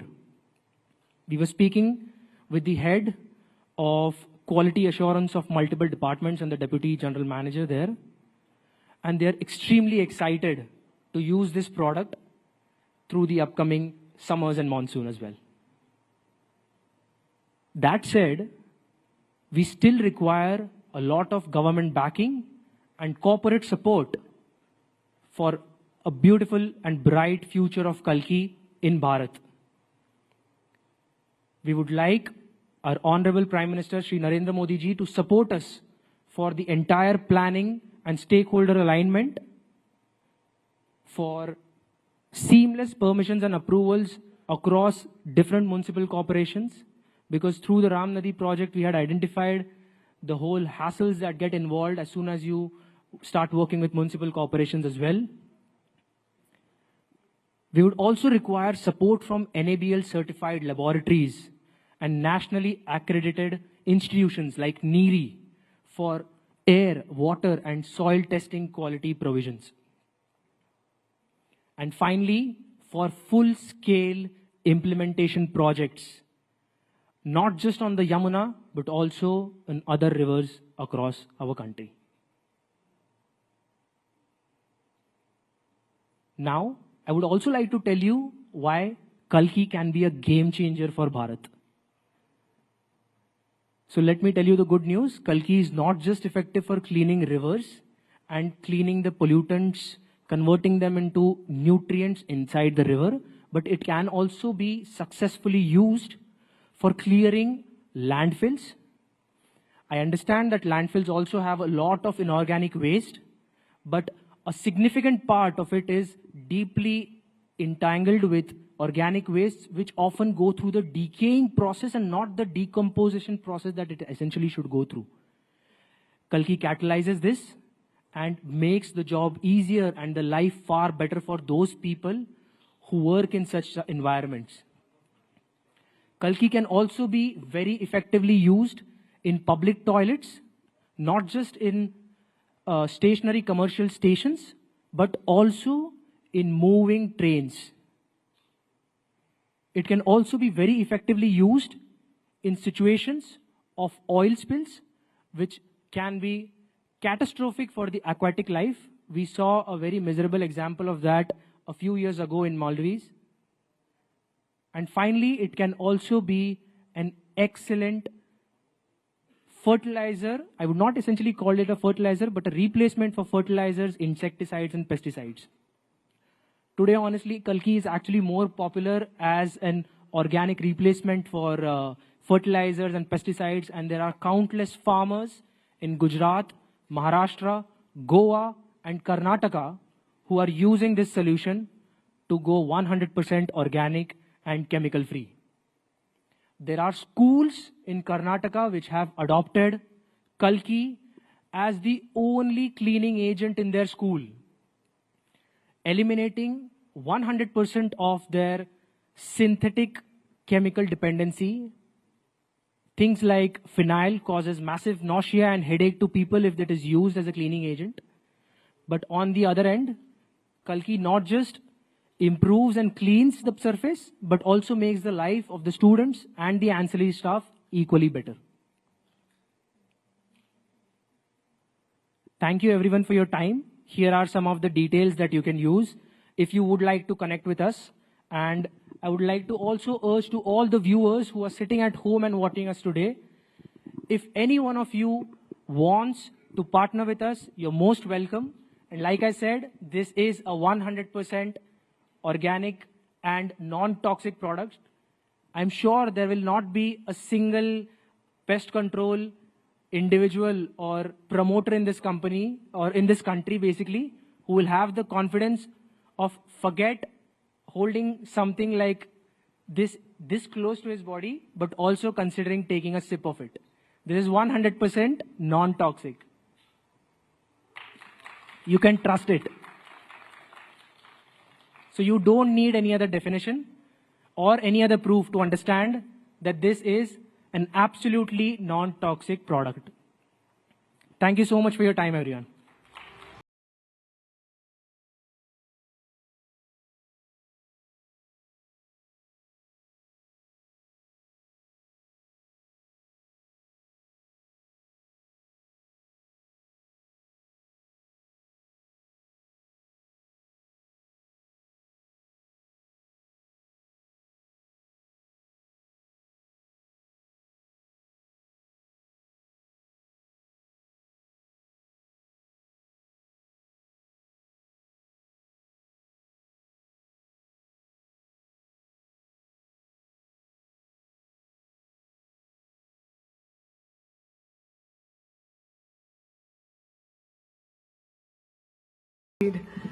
And now, ladies and gentlemen, it's time to discuss one of the most dynamic and transformative trends in India's digital landscape.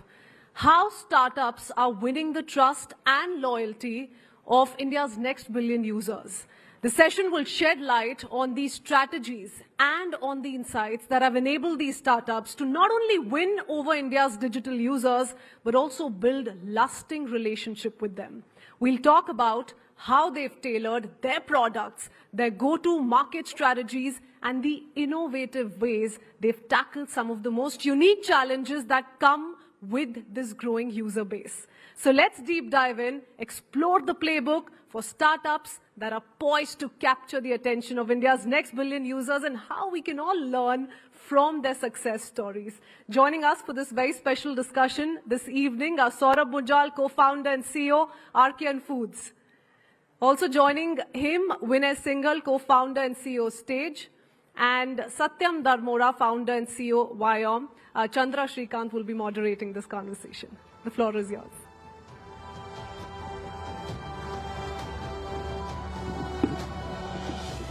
Thank you, everyone. Let's have a huge round of applause for all three founders on stage. The event is Rising Bharat, and we have three founders on stage who are literally building for Bharat. So, you know, Saurabh was introduced as a co-founder and CEO of Archean Foods. But what you don't know is he makes the brands Lahori, Jeera. How many of you have had Lahori, Jeera in the room? Lahori, Jeera, Lahori, Nimbu, Lahori, Shikanji. So you have a lot of buyers, Saurabh. Then Vinay has created a product that is an OTT for Bharat.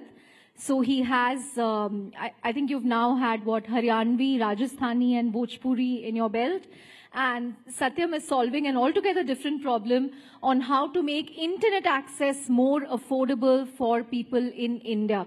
So thank you very much, Saurabh, Vinay and Satyam. Very fascinating startup ideas. And I think what strikes me about them is, you know, these are not ideas that originated elsewhere in the world or, you know, can be replicated elsewhere. They are uniquely Indian problems and Indian solutions. So let me start with you, Saurabh. How did a business idea around selling Jeera water become a 500 crore business in 7 years? That's incredible for a first-time entrepreneur. Thank you. First things first, thank you so much for having me. It's a privilege to be here. And second of all, I think a business solution, irrespective of where it is built, as long as it is built for India, it should make sense, it should work. For us, I think it was quite simple. In the carbonated space specifically, there has been literally no innovation. 82% market share is controlled by the giants, which is Coke and Pepsi in India. And if you actually do some analysis, we actually double-clicked and did a lot of research. We realized that in a lot of countries outside India, except India, where it has the maximum market share, in other countries, it's much lesser and it is reducing. The reason is that the local flavors were actually taking a large pie of these market shares in all the countries except India. It had to happen. It's just we did it first. People want newer experiences. These formulations are donkey years old and there is no reason for them to innovate, as we spoke behind the stage. So I think because there's been no innovation and people want newer experiences, that is why people like us exist, where our right to win is pure innovation. Right, so I think you should thank PepsiCo and Coke every day that they are not so serious about innovating. They are happy with their dominance in and also for creating the market. Right. Vinay, OTT for Bharat. Why? As simple as it doesn't exist. Like, and you know, you're from Haryana, so were you missing Haryanvi content? Absolutely. So let me first tell what we do. We are OTT for Bharat has become an old introduction for us, by the way. Like we were. It's also easier to pitch to investors if you say we are the Netflix. Probably that's why it still remains. That's why the line is sticky. OTT for Bharat, Netflix for Bharat, and investors like to fit you in their own predefined boxes, you know, and so probably these lines work. But what we do actually, the problem that we identified was that कि भारत में बहुत सारी cultures हैं, बहुत सारी अलग-अलग संस्कृति हैं, हम बहुत सारे अलग-अलग संस्कृतियों का समागम है, लेकिन हमारे देश में because of two things. One, we have such a huge colonial baggage that we keep feeling, you know, less about ourselves in the way we are, essentially, right? So हम अपने ही cultures को बहुत suppress करते हैं, inferiority complex carry करते हैं उसके around में, and so we never kind of promoted that. And second, because of the informalness of how our cultures are, they never came out. Right. And so I grew up in Haryana. I grew up speaking Haryanvi, and I was like, why is that there is no one who does Haryanvi content? simply because Haryanvi is a dialect and not a language. Dialects don't have their own script, so they don't have their own literature, so there was no cinema as well. And I was like, today, that is not the case. Today, we as a, we don't need literature to make films, and we don't need theaters to release films and make them big and distribute them, right? So, which is where, as a way to promote cultures, we chose cinema, basically a constructive storytelling as a way to promote cultures, and OTT became the way then to basically distribute it. So that's how essentially the story came about.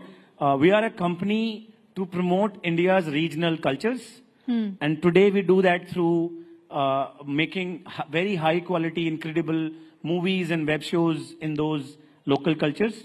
Tomorrow, if it takes us to make Disneylands for each cultures, then we will make that and basically keep promoting those cultures. Right. So you literally had to create content in Haryanvi, in Rajasthani. Yes, absolutely. We are basically, so just to finish the last line and then answer this, we believe that we're building the confidence layer of this country. Once people start feeling the comfortable with the idea of who they are, they feel confident, and that's how societies thrive. And so, like there's an India stack, we are the confidence stack of this country is what we believe we are building. Confidence stack can be a good name for this panel as well. Absolutely, I think, yes. I invite both of you to join Confidence Stack. So yes, thank you. And yes, like you said, Haryanvi and Rajasthani are markets where there was no film industry that existed before us. We had to go and create an entire movie industry from scratch, which meant finding, different form of artists, poets, comedians, folk artists, theater artists, etc. And figuring out that all of them actually wanted to make a film at some point, and because there was no opportunity that existed for them, they had the talent, but the only way to make a movie was to go to Bombay, struggle there, and hopefully get a break at some point. And so they decided कि चलो और कुछ नहीं तो कविताएं लिख लेता हूँ, कॉमेडी कर लेता हूँ, शायद थोड़ा पैसा बनेगा, मेरा घर चलेगा उससे. We found all of these artists, funded their first ever movies and web show projects, and basically created an entire movie industry out of that. Haryana today has 150 production houses which work with us on a regular basis. Wow. And we produce 50 original movies in each of these three markets, Haryanvi, Rajasthani and Bhojpuri, every year, which is basically almost half of the entire regional industry in this country. So you're like the Karan Johar of Haryana. Maybe that's... minus the coffee show. Maybe this is the coffee show. But yeah, yes. We are the producers as well as the distributors of Haryanvi content and Rajasthani content there. Right.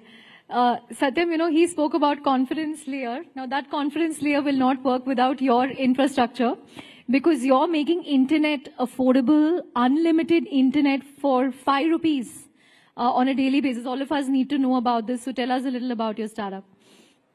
Sure.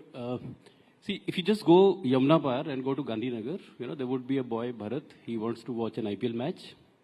And all he can do is he can watch the entire ad of Dream 11 and 1 over. Because in India, the average telecom ARPU is 170 rupees. For 170 rupees, you get 2 GB of internet for the entire month. Which means on a daily basis, you get 120 MB of internet for one user at an average of India. So if you saved those 120 MB from your morning WhatsApp forwards, which all of us like to do, they're literally not left with anything beyond 1 over and Dream 11 that they can watch. Dream 11 from Harsh will be here tomorrow, so I'll tell him. Yeah. But the fundamental to this is everybody deserves to dream, and we need to shift this whole narrative of India from poverty elevation to prosperity creation. Because that is what India is now ready to, right? So I think like Vinay said, it's the way we look at it is that confidence to dream also has to come. Between your dreams and you is this information. And that information is out there on internet. It cannot happen that 1.35 billion Indians, and you take the United States of India out of it, where most of us live, the rest of the India is data starved. They do not have enough internet to carry out half an hour of online class, probably even to watch, some awesome content which is being built. And that is where it is extremely important for us to solve that problem. We started, And today, yes, we offer in their homes unlimited internet for the entire day, as much as they want to do, for just 5 rupees. And that's an important part of, India models, that it can only operate at smaller sachet type cash economy, and it is not a P&L business anymore.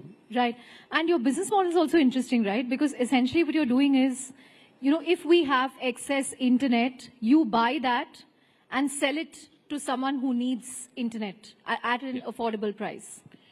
So, this is, a lot of you guys might not know about it, but India is the only and the first country in the world which allows any individual to resell their extra internet. Only country in the world. There is no law in the world anywhere else. Right? So when we talk about this whole aspiration of India, I think we have to give it to various governments over the years that they've been very progressive about whether it's the idea of UPI or Vani, which is the protocol under which we make it enable. So we buy extra internet from people who are not using it and give it to people who need it on any given day. But what is important in doing that is that there is the right kind of framework and governance in place. So we just happen to be at the right time, at the right place, in the right country to make it done. Right. Saurabh, you're based in Chandigarh. So tell us a little about what it's like to build a business from, Chandigarh. Because the notion is that India's GDP per capita is still small compared to other countries. Most of the startups go after the top 30 million users who can afford to pay them. And I think we have, most of the startups, most of the unicorns go after that same 30 to 50 million cohort. But you run a revenue generating profitable business building from Chandigarh targeted at the Bharat market. So how is it building a company like that? What should one keep in mind for entrepreneurs who want to look at Bharat? So I think building it out of Chandigarh, the only difference is that most modern cities would have a very well-versed ecosystem that would really help the company blossom. Building out of Chandigarh or any tier 2, tier 3 town in the country is slightly more difficult. Having said that, it is very logical. The whole point is that the entire new age entrepreneur ecosystem is actually after the 12 or 15 crore people who are actually filing income tax returns. And I'm not sure if how many of you all know this, but out of the 15 crore people who actually file an income tax, half of them file for zero. So there are only about 7.5 crore people actually paying income tax. So technically, in our language, we call it South Bombay, South Delhi. So we said we want to build this brand, not keeping in mind South Bombay, South Delhi, but anybody but them. Because we feel India actually is the superset is the 100 crore population who are not part of that cohort. And that is what we went after. Because these guys, their sense of enjoyment, their sense of indulgence comes through these small decisions that they make on a regular basis, which is to buy these drinks or buy some food or do some small little things that bring happiness to their life. And that is what we were after. And that is what we want to do. We want to build India's preferred choice of beverage brand in the country. India as a nation is completely heterogeneous. As these guys spoke, every 100 kilometers, the language changes, the modus operandi changes, everything about the country changes. Something as basic as curry. If you go to Bombay, if you go to Rajasthan, if you go to Punjab, if you go to Calcutta, everywhere the taste of something as basic as curry would be different, right? Everybody has a different interpretation. But there is one common thing that really binds the country together. No matter what part of the country you go to, but you'll always find golgappe or street food or chaat, you know, something like that. So chatpata masaledar is the very essence. It's in our DNA as a country. Irrespective of being so fragmented, we're still together when it comes to chatpata masaledar flavor. And that is the whole thesis. That is what we build the company around. A chatpata masaledar flavor. And then the entire Lahori flavor. And the price point also helped you. Yeah. So as I said, how do you go after masses and how do you sort of focus on that cohort is making sure that the product market fit, the PMF, sort of works out where the pricing plays the most important element. We as a country are a value for money. No matter how, I'm not talking about the really wealthy, ultra wealthy people, but even my mother, till date, if she would buy sabji, she would negotiate. That is the country we are, that is who we are, and we need to appreciate that any product that you sort of launch in the market, if you're targeting the masses, price point is absolutely critical. And we kept it at the 10 rupee price point, which is a magical number. So, because you've succeeded with Jeera water, now everybody wants a Jeera in their portfolio, right? From Bisleri to Parle Agro to Dabur to Coke and Pepsi as well. Coke and Pepsi. See, be careful what you wish for. If you need to appreciate any category, so now everybody knows we are the OGs when it comes to building that category. We created that category. Now everybody's bouncing on it because everybody wants a pie of it. Having said that, what happens when something like that happens, when there are more people coming to the category expands further. This is great for business. I want more and more. There can never be a case where you are in a business where there's no competition. Good competition, fair competition is a good place to be in. So I'm really happy that everybody's taking this seriously. It just gives more validation to whatever we thought makes sense. So we're very happy that this competition is coming through. Last week I was at a concert and वहाँ पे लाहौरी जीरा नहीं मिल रहा था, वो Bisleri का मिल रहा था. I had that, and then I yesterday again went back to Lahori as soon as it was available. I don't know if it's any consolation, but the tastes are not even in the ballpark. They're not even in the ballpark, frankly. They don't even stand against each other. You have a brand ambassador on stage. So technically, he's working for him and he's working for me. If he doesn't supply internet, nobody watches OTT. My team has actually sent me with a mandate that I need to strike a partnership with you. So I'm doing this on the stage so that you don't run away from me. We'll take credit for it. Just name credit that we facilitated this. But this is a good one. He works for you and you work for him. Happy to. But when people keep saying that people in India don't like to pay for digital content, especially Bharat. But you are witnessing strong growth in subscribers and revenues, and you told me that you have 4 million paying subscribers, right? So again, what's driving this growth? And all these people are paying you 800 rupees per year, which is actually more than, I think, what a Z5 or something charges. Yes. How are you getting them to do that? So first of all, I think people who say that India doesn't pay for content are their information is absolutely coming from bad sources, is what I can tell you. Most probably, it's lazy statement made from an AC office because they don't have in them to go out on the ground and find out if people are actually ready to pay or not. Second, I think this conception got built because most of the internet, the content that it served in the beginning was not made for Bharat. That content was primarily built, it was basically a second copy of West that came to India, and that was the content that we are consuming. Then it was primarily English, whatever Indianized version of it we consumed. And then at best we went to Hindi. Then the third layer of the problem came where when the new age founders said, okay, we will build for Bharat and we'll make content companies for Bharat, everyone thought ki Bharat ko, we built stage in 2019 and the top 5 content companies back in the day which were serving Bharat were TikTok, ShareChat, Hello, Bigo, Likey.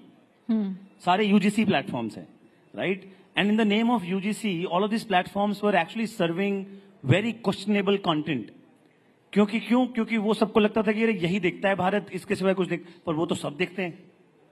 वो content तो ऐसा है जो सब देखते हैं. Who doesn't consume, edgy content? Everyone does, right? So वो easy था.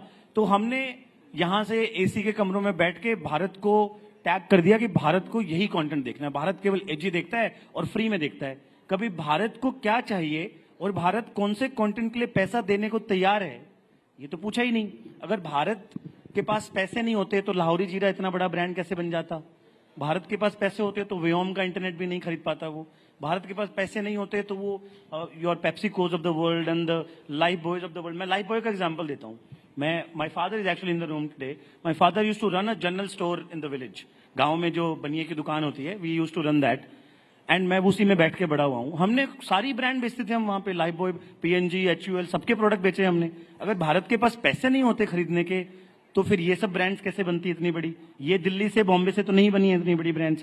प्रॉब्लम ये है कि जिनको लगता है कि भारत के पास पैसे नहीं है या भारत पैसे नहीं देना चाहता है, उनकी अंडरस्टैंडिंग बहुत लिमिटेड है। और उन्होंने कभी, और हमारे देश के एंटरप्रेन्योर्स ने भी एक्चुअली भारत के साथ बहुत ही स्टेप चाइल्ड बिहेवियर किया है। तो हमने कभी उनके लिए हार्डकोर प्रोडक्ट्स, उनकी जो नीड के प्रोडक्ट है, जो उनके साथ बात करते हैं, उनको कभी छोटा फील नहीं कराते, उनको इंफीरियर फील। लाहौरी जीरा क्यों, मैं आपको बताता हूँ, and I am actually his brand ambassador, probably I am going to talk about more about him in then stay.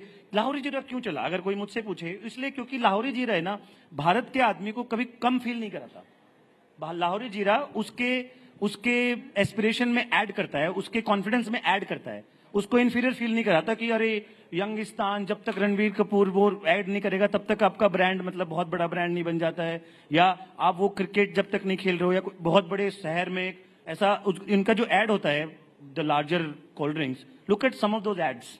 If when I saw that ad from my village when I was growing up, I felt intimidated. कि अरे मैं try भी कर सकता हूँ क्या ये drink? Whereas Lahori जीरा बोलता है कि अरे अपने देश का ड्रिंक है, अपन जो घर में जीरा पानी बना के पीते हैं, जलजीरा पीते हैं, आम पन्ना पीते हैं, देखो ये वही तो ड्रिंक है, ये अपनी ड्रिंक भी, इसमें भी कोई कमी नहीं है, ये भी देखो फैंसी बोतल में आ सकती है, इसको पीना भी सेक्सी हो सकता है, इसको भी आप अपने ट्रैवल की ड्रिंक बना सकते हो। हम भी वही कर रहे हैं, स्टेज भी एकदम वही कर रहा है, स्टेज बोल रहा है। Essentially what Vinay is trying to say is people are not really making an effort to find a reason as to why people will spend. If you actually make that effort, you will come to realize the lazy way out is to say Bharat doesn't spend. Yeah, exactly. So you will realize cumulatively this superset, which is Bharat, has far more wealth that they're ready to spend vis-a-vis the folks who are sitting in ACs and filing income tax returns. So these guys cumulatively are far more valuable as a cohort versus the 12 crore people who actually file income tax returns. इसका एक और अच्छा example देता हूँ, ये थोड़ा टची topic है मेरे लिए, तो मैं इस पे थोड़ा इमोशनल हो जाता हूँ कि यहाँ पे शहर में, मैं नोएडा में रहता हूँ, यहाँ पे हम जीते हैं EMIs पे, है ना। गाड़ी खरीदी तो लोन ले लो, घर खरीदा तो लोन ले लो, फ्रिज खरीदा तो लोन ले लो, है ना। आजकल तो भांति प्रकार के छोटे छोटे लोन मिलने लग जाते हैं, हर चीज लोन पे ले लो। हम जहाँ पे जिन यूजर्स की बात कर रहे हैं, वहां पे लोन वोन का कॉन्सेप्ट है नहीं कोई, है ना। लोन लेना गलत बात समझी जाती है, इज्जत की बात हो जाती है लोन लेना। जितनी सेविंग इनकी सारी साल की होती है ना, उतनी सेविंग हमारी दादी नानी के आटे के डब्बे में मिल जाती है, क्योंकि सेविंग नाम का तो कोई कॉन्सेप्ट ही नहीं है इधर। तो पेइंग पावर, पेइंग कैपेसिटी बहुत है, बस कोई उनके लिए वो प्रोडक्ट बना दे जो उनका प्रोडक्ट है, जो ऐसा ना हो कि यार ये हमने यहाँ दिल्ली के लिए बनाया था, आप भी यही देख लो। राइट, जो उनको ये कह दे कि ये हमने आपके लिए बनाया है, ये आपका प्रोडक्ट है, आप देखो, उसके लिए वो पैसा दे देंगे फिर basically. Right. Satyam, yeah, you want to weigh in? Yeah, so see, obviously these guys have talked about it. The 2 points to it, right? In our learning also, it's not about the cost; it is about the context that we need to get right. And most of the time, the conversation goes towards cost because it comes from very Western concepts of how businesses are seen. Now in US, you buy more to save more. So you go to a Costco and they'll say, you take 5 and you get 2 free. Now this is a very US based of value pricing. In India, you save more so that you can buy. And therefore, 96% of cigarettes in this country, people would take 1 stick at a time. Because it has to match my cash flow. I've got 20 rupees in my pocket. You cannot tell me that buy the entire box of cigarette and I will give you 25% discount. Now, till the time we get the context of India right, the solutions would not be primed to this. So if India can sell so many cigarettes, and if even a beggar can afford to buy tea, which is nothing else but a commercial transaction, you would see somebody actually asking you, chai ke paise de do, which means a drink which didn't even exist in this country 200 years back, which Britishers brought it in, became a business model over time because somewhere the context clicked. Right. So if we start to put Indian lens, shift from, let's say, rather than build in India, we have to be born in India products now. Because build in India were actually seen in US, copied in Europe, and then they were built in India. Right? But if India ke liye banana hai, they have to be born in India. They have to probably come from people who are as passionate. Born in India is a good construct, yeah.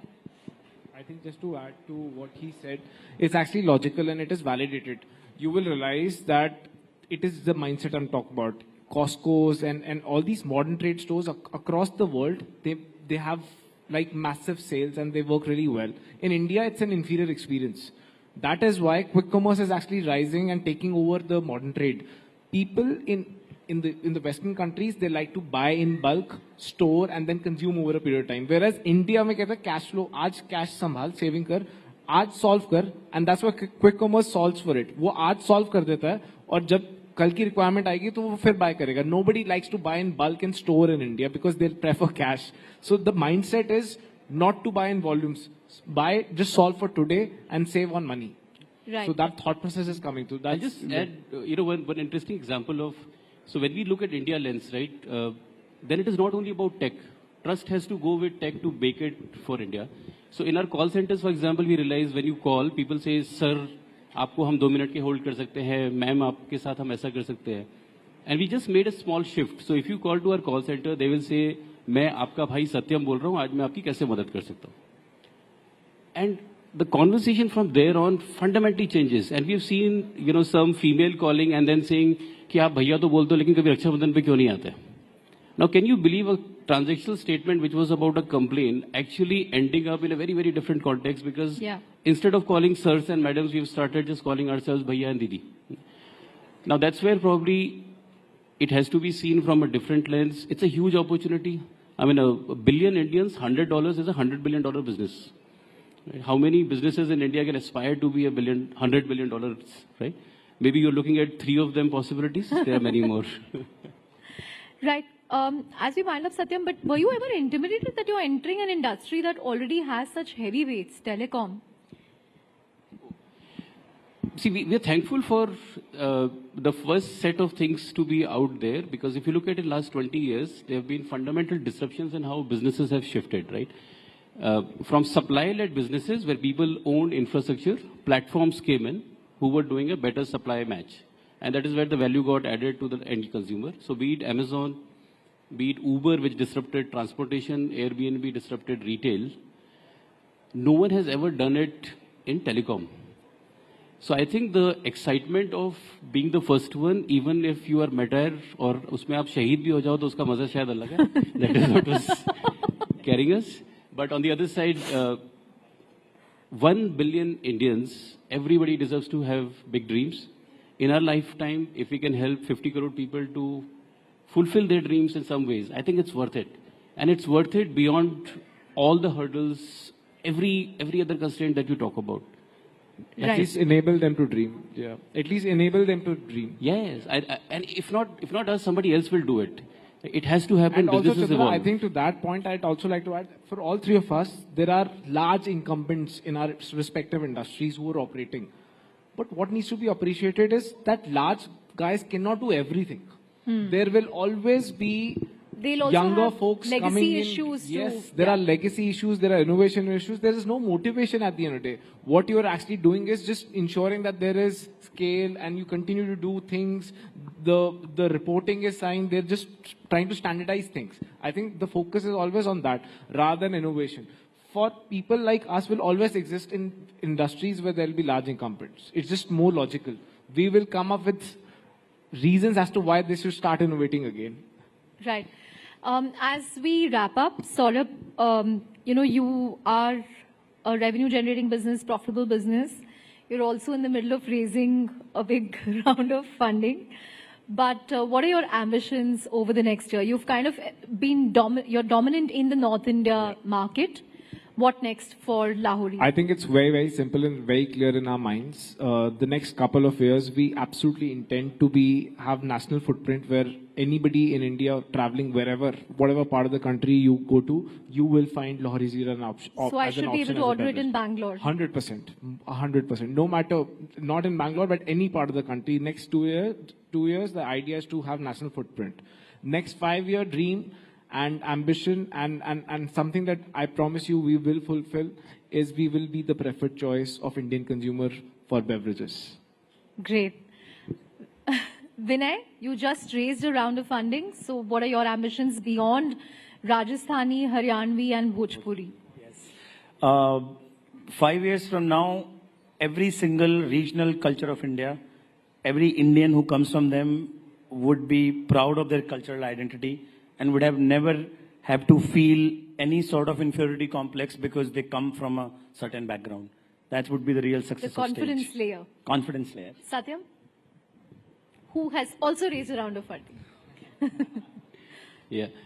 See, by 2030, we want to make sure that Vyom becomes synonymous with the internet. There are at least 50 crore people who, for just 10 rupees in their pocket, can get as much internet as they want, so that they can complete their online education, they can watch whatever they want to watch and fulfill their dreams. In next 2 years, we expect that at least 1 crore people, today we are at around 10 lakh users who use internet through us, we would be at around 1 CR users who, with just 10 rupees in their pocket, would only have 3 choices: either to have Lahori Jeera, or to watch an amazing content, or to have unlimited internet from us. That's a great way of putting it. I think just to add before you wrap this up, I think what is important is that folks like us, we are the ones who need to dream. And younger folks who aspire to be entrepreneurs, we just need to dream a step bigger. At some point in time, Vyom could possibly lobby for this in other countries, get that regulation done and start doing it across. He'll probably start doing it for other languages outside India. And if a Prime can come to India and sell, Mr. Beast, I don't know if any of you know that there's a beverage called Prime, which is actually bought by Mr. Beast, who's the biggest YouTuber, sells a bottle for $500. If he can come to India and sell, why can't a Lahori Jeera go outside and sell and dominate the world?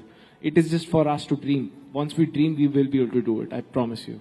Right. Here's wishing you the very best in your dreams. Thank you very much. A huge round of applause for 3 dreamers and builders.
Well, thank you, Mr. Pilot, if you're hearing this, for this most candid and very engaging conversation.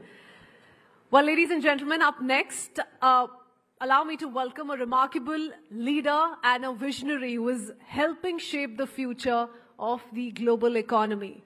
Mr. Borge Brenda, the President and CEO of World Economic Forum. As the CEO of the World Economic Forum, Mr. Brenda has played a pivotal role in bringing together leaders from business, government, academia, and civil society to address the world's most urgent issues. In this very special session, we'll explore what it means for countries, for companies, and even individuals to chart a successful economic course towards becoming global superstars. What are the trends driving growth? What challenges must we overcome? And how can we prepare for a future of unprecedented opportunities? Mr. Brenda is joining us virtually today, and he will be in conversation with Shireen Bhan. Shireen, the floor is yours. Thank you very much. Good evening, ladies and gentlemen. It's great to have you here with us at the Rising Bharat Summit. And it's wonderful to be joined by Borge Brende of the World Economic Forum, a man who's been tracking global trade for decades now, and a man who has a pulse check on what is happening as far as the business community globally is concerned. Borge Brende, many, many thanks for joining us here on CNBC TV 18 and on Network 18. It is a pleasure to have you here with us.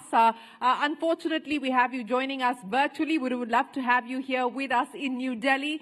But let me start by asking you, Borge, what we've seen happen, especially since the 2nd of April, with the announcement of tariffs by President Trump, reciprocal measures being taken by different countries. As someone who's tracked global trade for decades now, is this the stuff of your nightmares, Borge?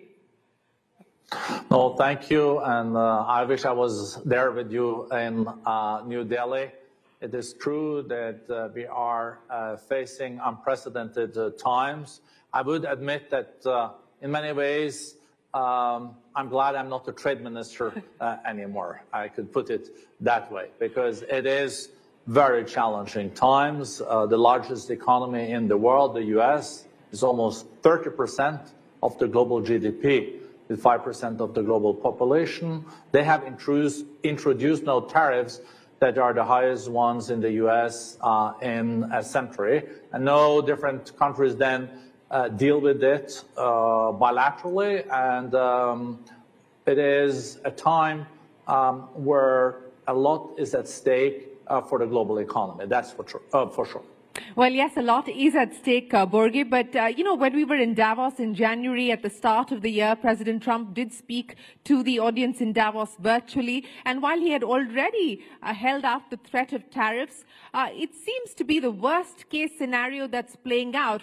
And if you look at the calculation, if you look at the tariff math, this isn't really reciprocal in the sense that we expected it to be. So what do you see as the impact and the implications on global trade? Is it too early to really make an assessment of how badly this is going to impact global growth? So the discussion about reciprocity, you know, that's a political discussion. The reality, if you look just at the numbers, the US used to have tariffs around 3%, and now they will have tariffs with the latest proposal in the mid-20s. This is one of the highest, if not the highest, among all industrialized countries. So it is a major change. How this will influence the global economy depends also on what's happening in the coming weeks.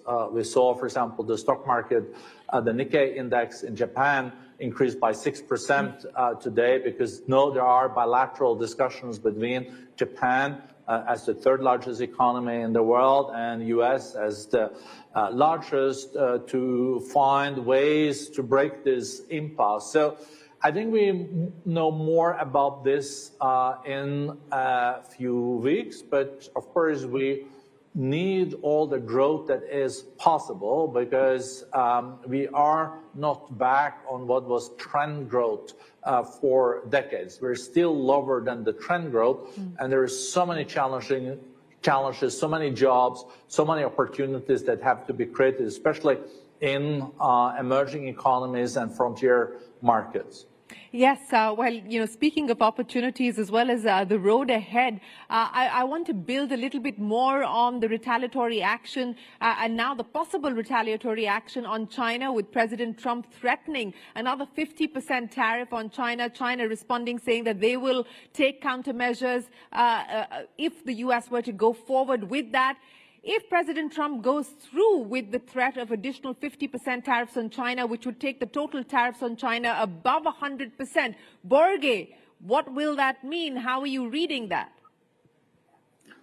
This will all be speculation, so I don't want to go into that, because we will know the answer to this in a few weeks, at least most likely. But it is significant when the two largest economies in the world also are not seeing eye to eye on how to then deal with trade and investment between each other. So as I mentioned, the US economy is the largest, China is the second largest. Together, they're almost 45% of the global economy. So if we see a decoupling between these two economies, that is serious, because there are also areas where they depend on trading with each other. It is though important to underline that China, that is a big exporter and a big manufacturer, has reduced also their reliance on the US market during the last years. It used to be 20% of the Chinese export used to go to the US. Today, they're down to 12%. So even if the trade was going to stop, 88% of what China exports today could continue. And the US is not that relying on China either in some areas, but in other areas it is. And the challenge will be, of course, for American companies that the input factors, what they price, what they pay for what they put into their production will increase. And that can also lead to increased inflation, something that they, of course, want to avoid, because increased inflation will also, over time, lead to higher interest rates.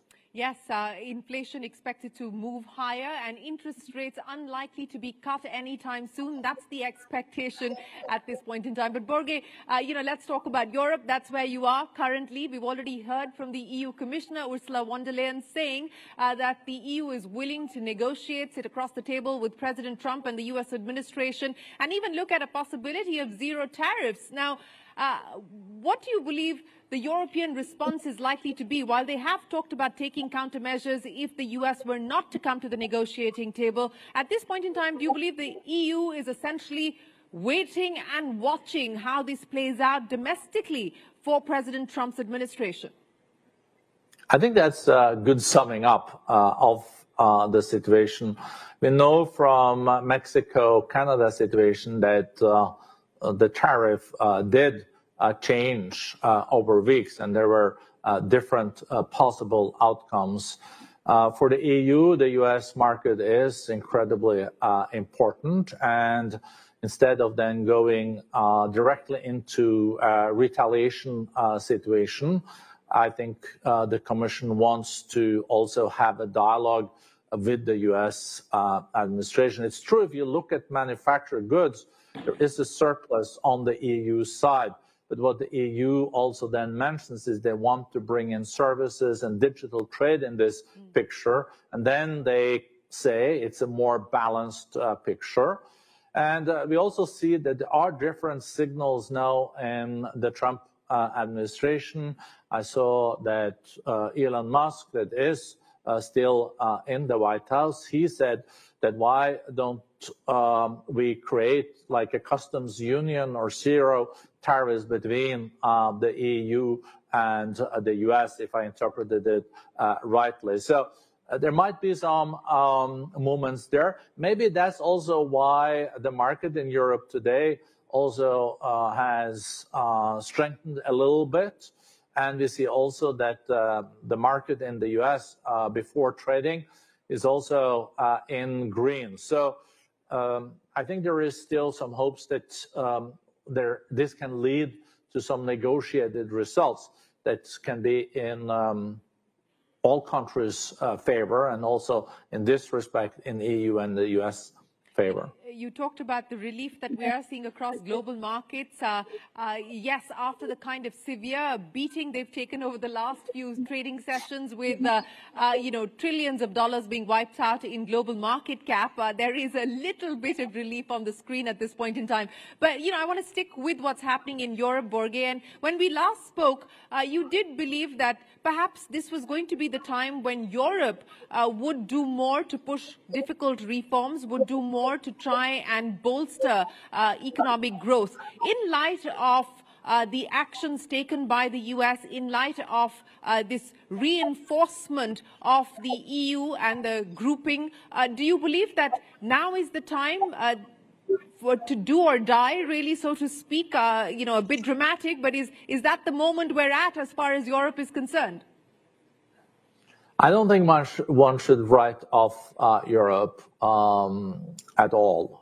Europe has shown in the past to be the comeback kid. Remember in 2012, people said that Greece was bust, the euro was gone as a currency. Today, Greece is one of the fastest growing economies in Europe. And look at Spain, that also had trouble with high unemployment, especially for youth, is now the fastest growing of the OECD countries, the developed economies. The euro is still the second strongest currency in the world. But of course, Europe also has its challenges. Inflation is on its way down. That's good. But they will need to implement the Draghi plan. There's 400 pages of proposals from a former head of the ECB, the European Central Bank, saying that one has to reduce red tape, has to make it easier to do business in Europe. And if Europe implements all this, and it's a war on talents globally, maybe Europe could be a place where also very talented people would like to live in the future. So I would not write off Europe. It's almost 20% of the global economy still. So it's incredibly important, and maybe Europe also can play a role here between the other big economies, not ending up between a rock and a hard place, but maybe say that we can work with India, we can work with China, we can also work with Latin America and the US. So there are some diplomatic opportunities here also for Europe that we should not underestimate. For example, Ursula von der Leyen, you mentioned, just recently went to Brazil and signed an agreement with Mercosur that has been on the table for decades. And Mercosur, being Brazil, Argentina, and etc., together with the EU, is almost 30% of the global GDP. Talking about diplomatic opportunities that you believe Europe should not miss, the India-EU FTA negotiations have been on for over a decade now, Borge. Do you believe that this could perhaps speed things up? Could we see both sides moving closer to getting that deal finally done? Yes, I think so. I was struggling for many years with the so-called EFTA deal between EFTA and India. EFTA being Switzerland and Norway, Liechtenstein and Iceland, not the biggest, but together they're the 12th largest economy in the world. And I used to say the only international organization where my country, Norway, is the superpower. But anyway, we made a deal. EFTA did a deal with India, and we have seen that in the past when EFTA can do deals with big players, also EU follows. So I think this can be the push needed for an India and EU mega regional trade agreement that possibly can benefit both India and EU a lot. Well, since we're here at the Rising India Summit, Borge, you were talking about the India-EU FTA and the possibility of that finally getting done. But how do you see India positioned today? We are, of course, in negotiations with the US for a bilateral trade agreement. We're in talks with the UK for an FTA. We're in talks with the EU for an FTA. How do you see India's role and position, and what do you believe the approach should be from here on? The speculation, the hypothesis is that India could be a net beneficiary beneficiary of this move, anti-China move. But how do you see India's position at this point in time? India is well positioned. The Indian economy is still growing much faster than most other economies. If India continues with reforms, I think easily can get 6% economic growth. If it increases the reforms, it can easily also get back to 8%. India has suddenly also become a manufacturing hub. I just looked up the numbers before this, and I saw that India is the second largest exporters of cell phones in the world. That was not the situation just 5 years ago. India has amazing talent, one of the youngest population in the world. The average age is 28% of the Indian population. More than 60% is in the age of working. A lot of other countries have not those kind of great numbers.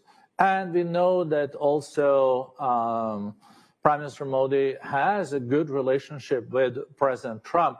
So let's see if India now is able to work out also an agreement on the trade and investment side that works for India. Traditionally, though, India has been doing deals mainly based on the multilateral agreements through WTO. And for India, that has, I think, been a good starting point. But now the world has changed, and we see more mega-regional deals, so-called plurilateral deals, coalition of willings. And we're seeing that India is also pivoting towards doing more mega-regional deals. Of course, this is up to the Indian leadership to make this kind of assessment. But it's interesting to see that approach is also changing in New Delhi. You talked about bilateral deals that India is looking at, and you also talked about what we have seen happen on the electronic manufacturing side. In fact, reports today suggesting that Apple may redirect some of its phone supply chain to India and make more in India on account of the tariffs imposed on China. And now, given the fact that in the region, whether it's China or Vietnam, etc., the tariffs imposed by the US are higher, do you believe in the near term India is likely to benefit from the higher tariffs in the region? That would only be speculations, but we'll also see how the tariffs develop in the coming weeks. But as I said, I think India has good relations both with the US as the largest economy in the world, and EU is the largest market in the world, the singular market. And there's also traditionally good relations there. So let's see how India maneuvers this. But there is a lot of things working now for India if the reforms do continue. It's a startup nation too. 160,000 startups, 120 unicorns. So a new unicorn like every 20 days. Of course, India is strong on services, also relatively strong on digital trade. Those two things are growing much faster than manufacturing. But now also India is making huge progress on manufacturing.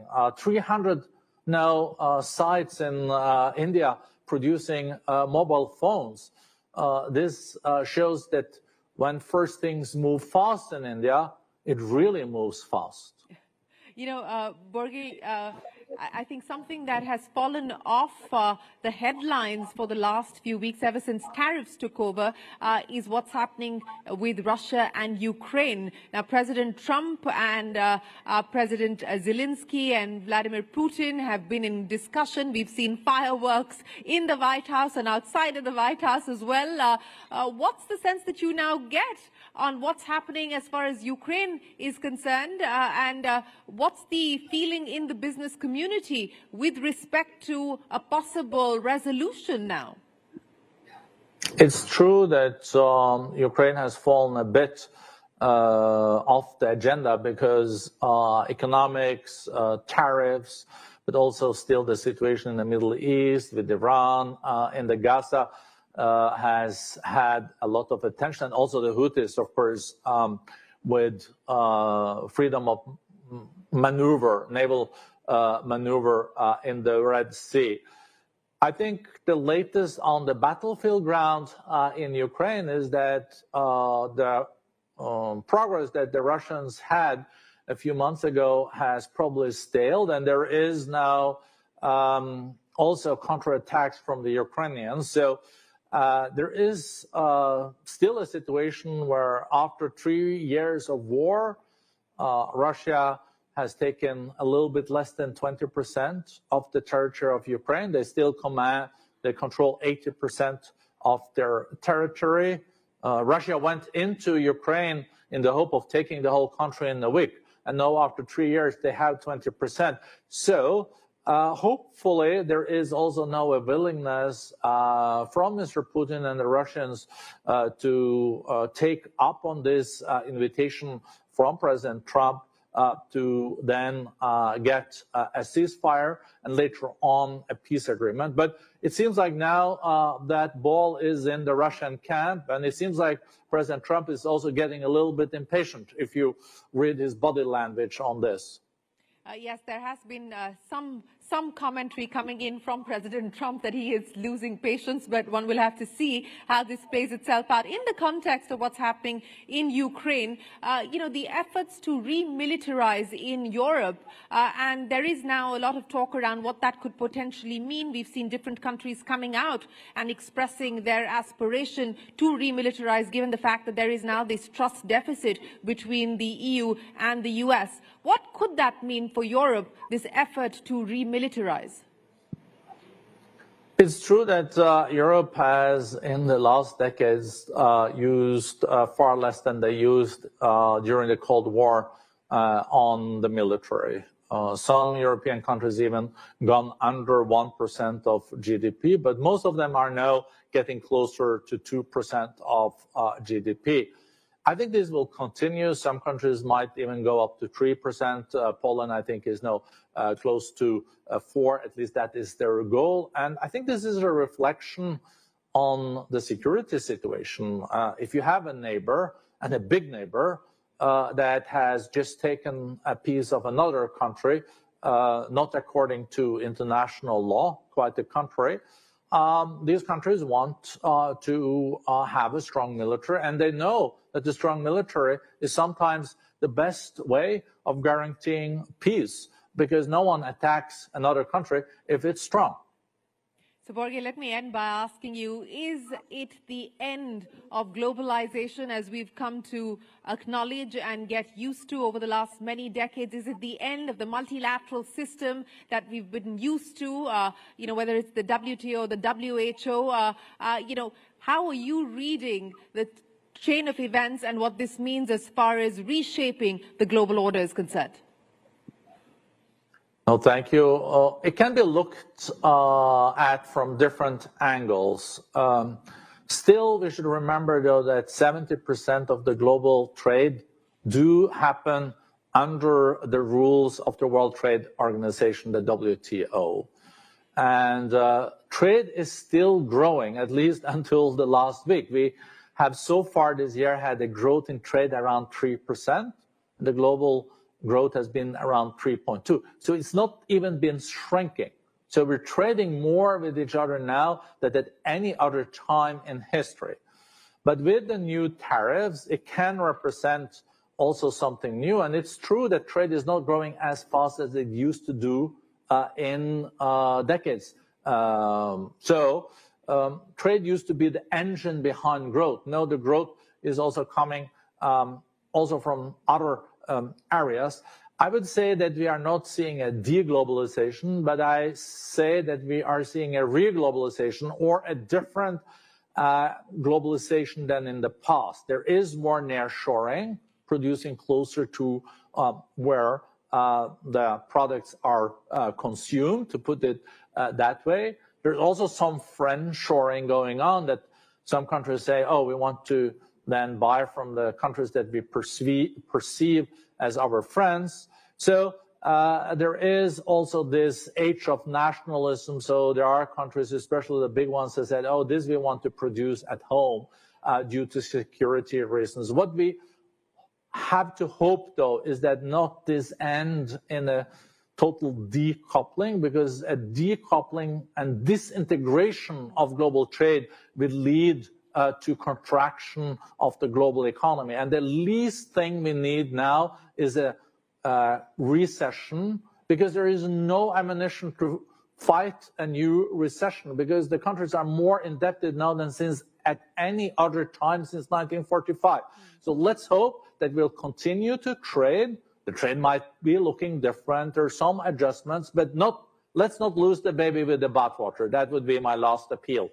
Well, let's not lose the baby with the bathwater. Let's ensure that trade continues, and let's also ensure that the world doesn't head back into contraction. It's been a difficult time through COVID, and we don't want to go right back there. Borge Brende, it's been an absolute pleasure. Thank you very, very much for joining us here at the Rising Bharat Summit. Appreciate your time. We look forward to seeing you here in India, and we hope to be able to discuss how these events of the last few days are going to shape global growth and the global economy. Always a pleasure. Many thanks for joining us. Ladies and gentlemen, big round of applause for Borge Brende of the World Economic Forum. Thank you. Thank you so much for such a powerful session. और मैं चाहूंगी एक बार फिर से जोरदार तालियां, ताकि हम आगे के सेशन के लिए बढ़ सके। अब तक का दमदार शानदार सेशन रहा है राइजिंग भारत को लेकर, और अब आगे बहुत ज्यादा खास सेशन आपका इंतजार कर रहा है, क्योंकि जैसे जैसे हम इस हिस्टोरिक समिट में भारत के इकोनॉमिक रोड मैप पर ब्रेनस्टॉर्मिंग कर रहे हैं, वैसे ही अब वक्त है एक और खास टॉपिक पर बातचीत करने का, चर्चा करने का, ताकि इसे और गहराई से आप समझ सकें कि कैसे ये राइजिंग भारत का एक बहुत इंपॉर्टेंट हिस्सा है। दरअसल ये टॉपिक है फाइनेंशियल इंक्लूजन का एक इंपॉर्टेंट एस्पेक्ट, इंश्योरेंस। आज हमारे साथ एक ऐसे लीडर हैं जो इंडिया को, इंश्योरेंस सेक्टर को पूरी तरह से बदलने के फोर फ्रंट पर है। Aman Batra, chief strategy officer, insurance देखो। जोरदार तालियां आप जरूर बजाएं, ताकि जो ये सेशन है आपको बहुत कुछ बताएगा। इस फायरसाइड चैट का टॉपिक है democratise insurance and enabling livelihood. और अभी का जो ये वक्त है, ये जो समय है, बिल्कुल परफेक्ट है, क्योंकि एक ऐसे देश में जहां डाइवर्सिटी और स्केल इतना बड़ा है, इंश्योरेंस का एक्सेस सिर्फ लिमिटेड लोगों तक ही होता है। लेकिन अमन बत्रा और उनकी शानदार टीम, दमदार टीम, इंश्योरेंस देखो के जरिए ये पूरा नैरेटिव बहुत तेजी के साथ और शानदार तरीके से बदल रहे हैं। जी हां, ऐसे इंश्योरेंस प्रोडक्ट्स वो बना रहे हैं जो ज्यादा एक्सेसिबल, अफोर्डेबल और रेलेवेंट है, और हमारे आपके लिए नहीं, बल्कि भारत के हर एक नागरिक के लिए।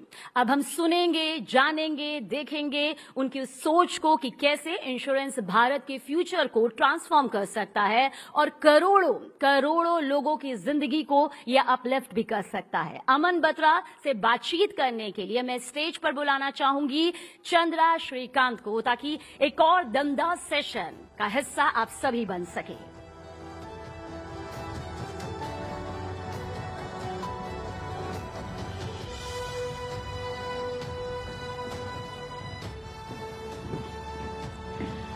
Good evening, everyone. Thank you very much, Aman, for joining us at Rising Bharat. We've had so many sessions in this room around Bharat and its opportunity. In fact, a couple of sessions ago, we had 3 entrepreneurs who are building for Bharat. So it's clearly a big theme. We will delve into that in a while, but just give us some perspective on insurance, the opportunity that you see today, because India's insurance penetration is still just 4.2% of GDP. So, how do you plan to reach the next 500 uninsured citizens? What are the key behavioral, cultural, and infrastructural shifts that are needed for that? So thanks, Chandra. Thanks for having me here. Thank you to you and the News18 team for having me and the Insurance Deco group here. And to the question, I think we see a large opportunity in insurance in India. Insurance as of last year is almost a $132 billion market. And this is not a market size, TAM, SAM, etc., but this is actual cash changing hands and going from a consumer into a manufacturer's pocket, right? And that's the space that we are up for disrupting. And I think if you talk about those 500 million people who are uninsured, which is the missing middle, we see there are three things which can help insure this 500 million Indians. One of them is distribution, and that is what we are disrupting here at Insurance Deco. We see today that large part of insurance in the country is coming from the top 20 cities. We have went down and built a distribution in the tier 2 and tier 3 markets of the country, right? That is how we build distribution, which again leads to more awareness for the product, right? So that's one. Second, I think the biggest cultural shift which needs to happen for insurance to pick up in the country. Today, insurance is looked more like a investment product, right? Which is to say, I invest certain money and I might get certain return at a future exigency, right? But can people start thinking of it more as a savings product, which is I'm saving for a rainy day, and tomorrow, if such an event comes in, right, I have to go for an hospitalization. It doesn't deplete into my bank balance, but it is more a pool that I can go into, right? So if that large cultural shift can come in, I think that would be one of the game changers. And we at Insurance Deco have been at the forefront of building that awareness. We have about 2.4 lakh agent partners who work on our platform, and with these 2.4 lakh agent partners, we reached out to over 1 crore Indians over the last 5 years who have insured, right? We insure almost 20 Indians every minute, so that's the scale that we are at, right? So that's two.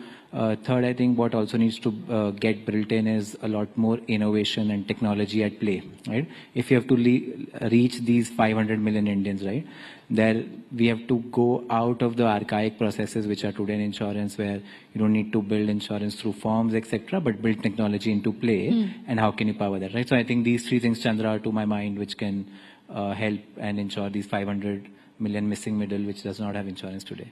Right.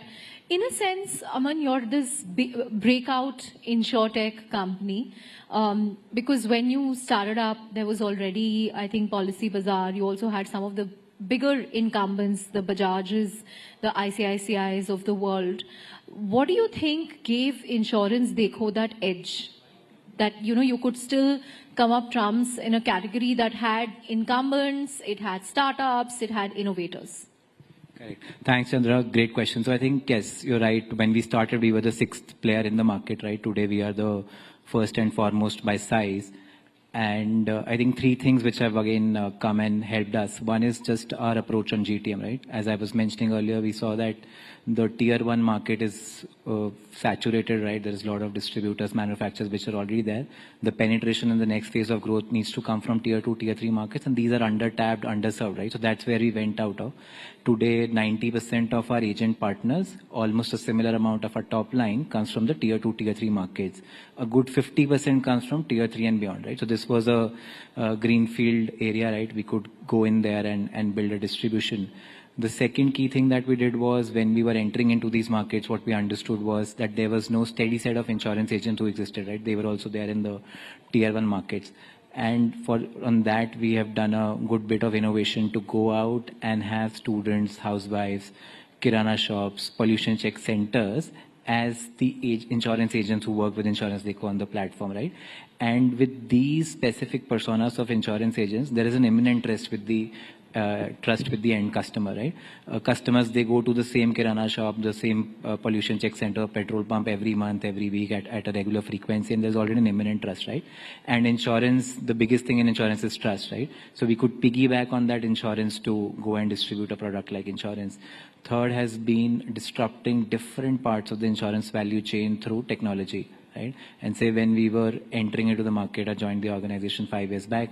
At that point of time, just to onboard an insurance agent would take us 5 days, multiple emails, etc. But the tech product team could bring in digitization thanks to the government and different bodies for bringing in India's tag, where onboarding has become much more easier. Today, if insurance agents has to get onboarded, they can get onboarded in 60 seconds flat. Second, what we also saw was that, say, a large amount of trust that we build with insurance agents who are the micro-influencers to get customers on the platform, right? That is our ability to pay them their commission on time and accurately, right?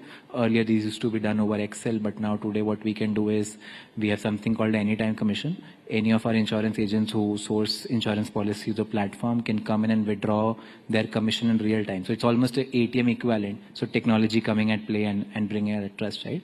But a large part of the disruption has also happened around claims and servicing, right? That is also how trust gets built for the existing customer. They come back to renew the policy. They also go in their friends and family circle and give us a lot of referral, right? So those are some of the plays, Chandra, that we have done on this focus. Right. Aman, you know, in the previous session, we had entrepreneurs who I said were building for Bharat. They are getting those users to pay for their services.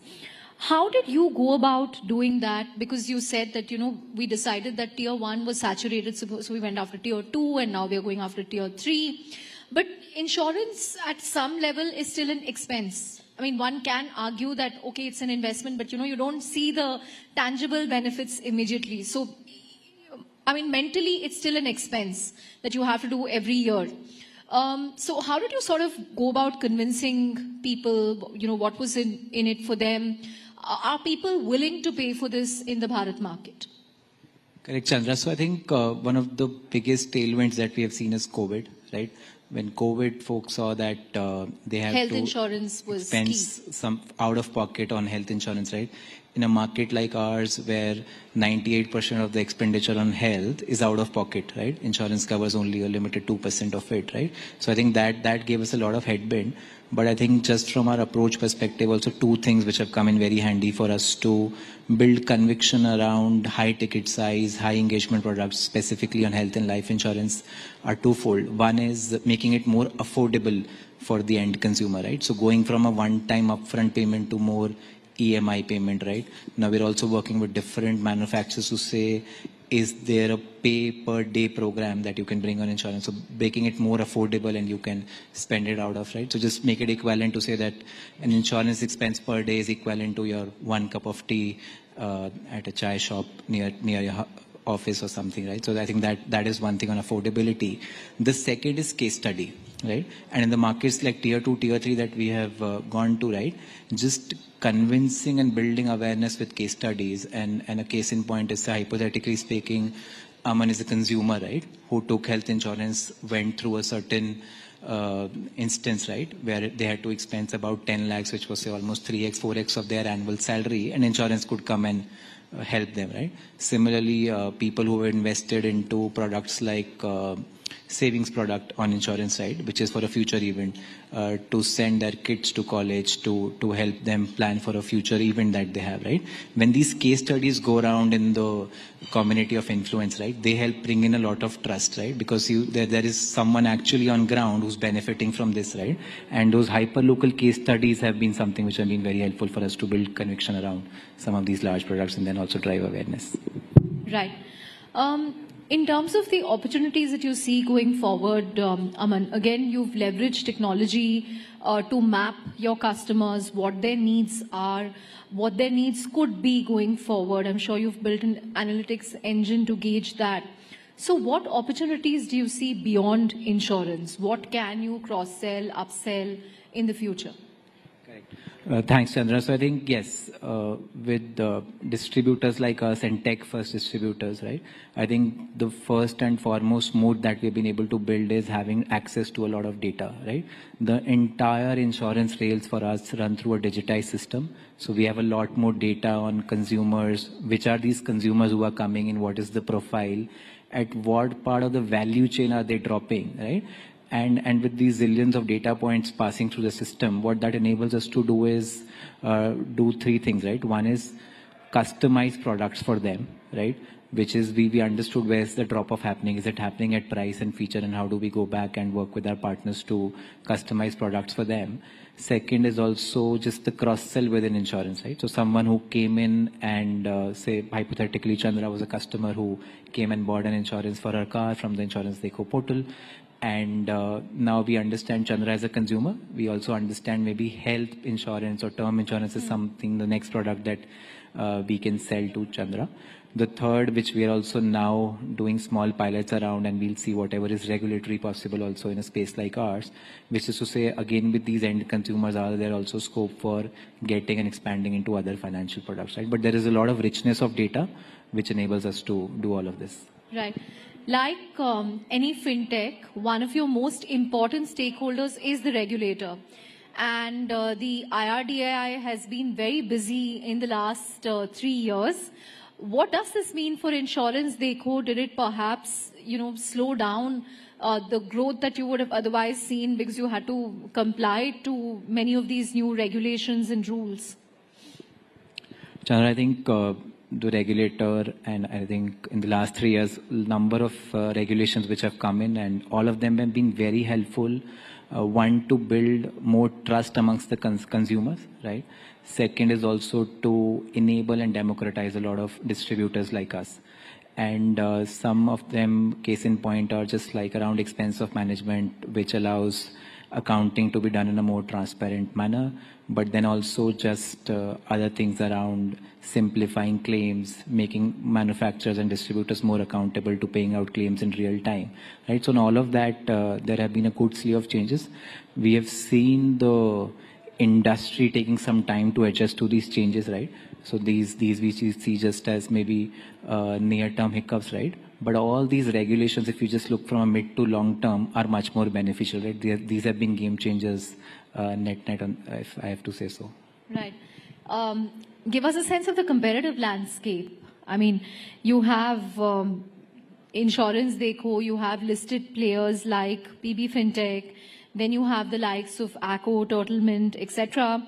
Now there are reports about you and the Renew deal, which will value the combined entity at $1 billion.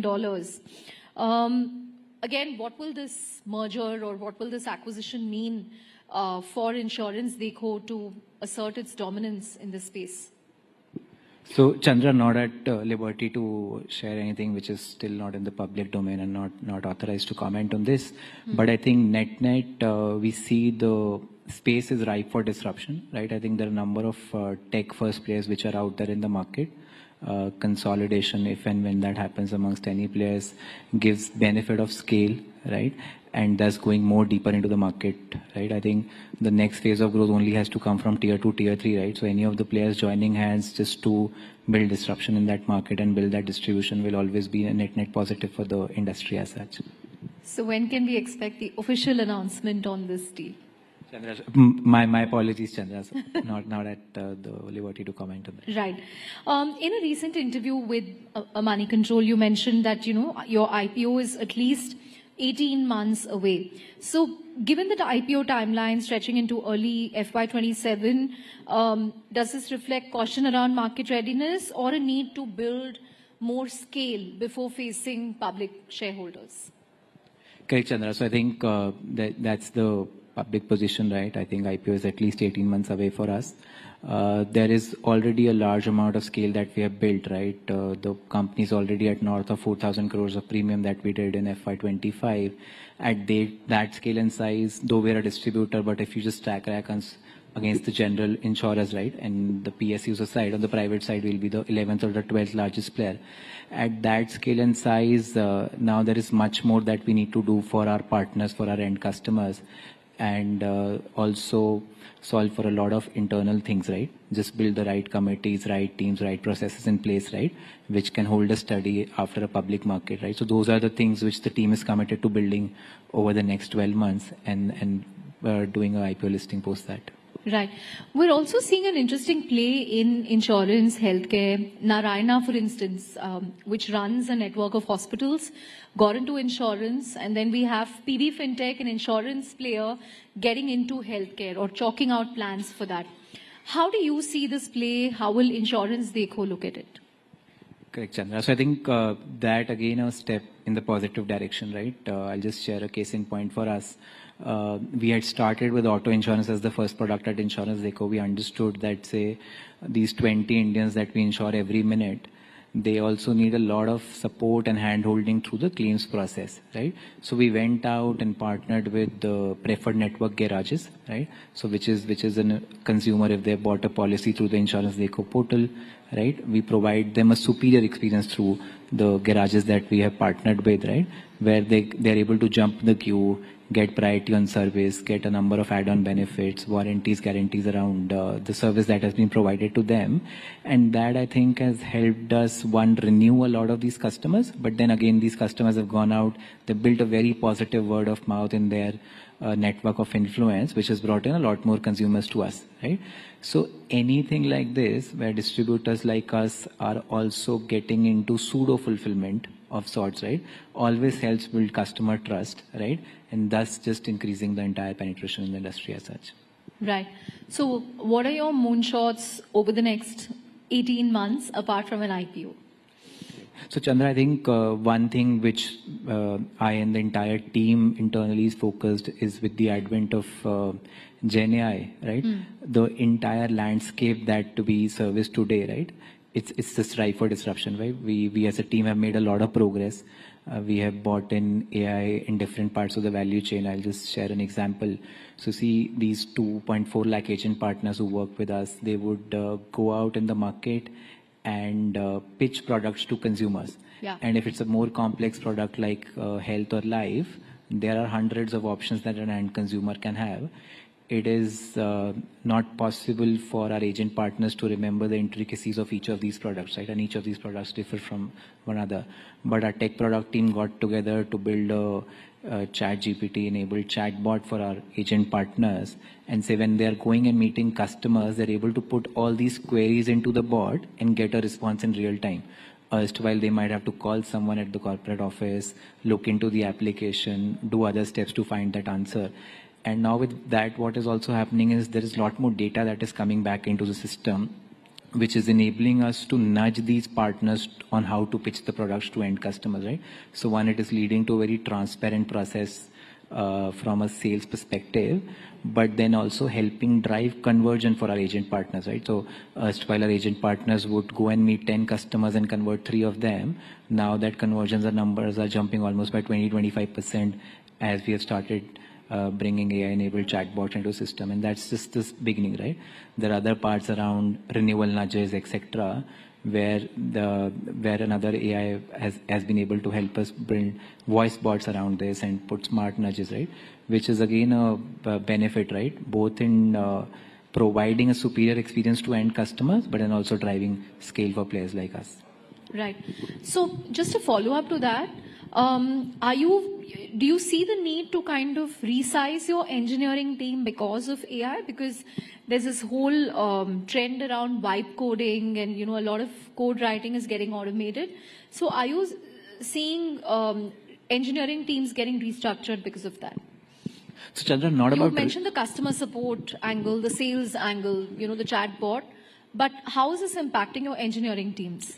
Correct, Chandra. So just on the tech teams, I think, and we closely work with them, which is to say that just with the different tools which are now available with the advent of ChatGPT, it has made all our tech developers more productive, right? So if we were able to churn out hypothetically 100 things in a month, it has led us to achieving about 150, 180, right? So just making more productive and thus again helping us provide a superior experience to end partners, customers that way, right? So it's just coming in and helping us deliver on that vision of insurance for all by 2047. Right. On that note, I think we're out of time. Thank you very much, Aman. Look forward to all your moonshots in terms of expanding the scope of Insurance Deco. And of course, you hitting Dalal Street, giving company to the likes of PB Fintech, Digit, and the others. Luckily, among all the IPOing startups, the insurance category is still, you know, doing well. So we'll hope to see Insurance Deco make that cut. But thank you very much. A huge round of applause for Aman Batra. Thanks, thanks for having me. और बहुत ही inspiring रहा ये सुनना कि आखिर कैसे insurance देखो ने सारे बैरियर्स को तोड़कर इंश्योरेंस को भारत के कोने कोने तक पहुंचाया और ये इतना आसान नहीं था, लेकिन इस टीम ने इसे आसान किया, empowering families and individuals to secure their futures.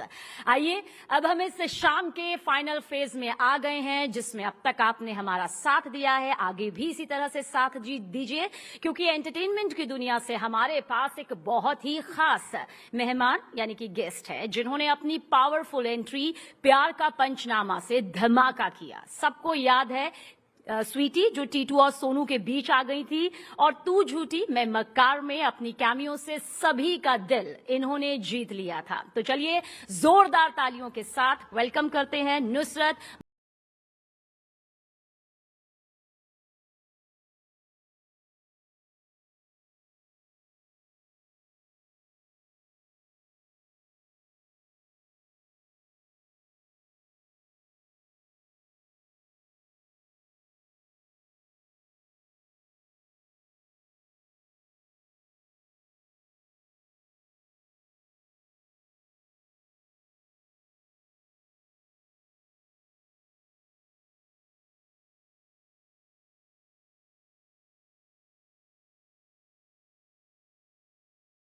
आप सबको प्यार भरा नमस्कार।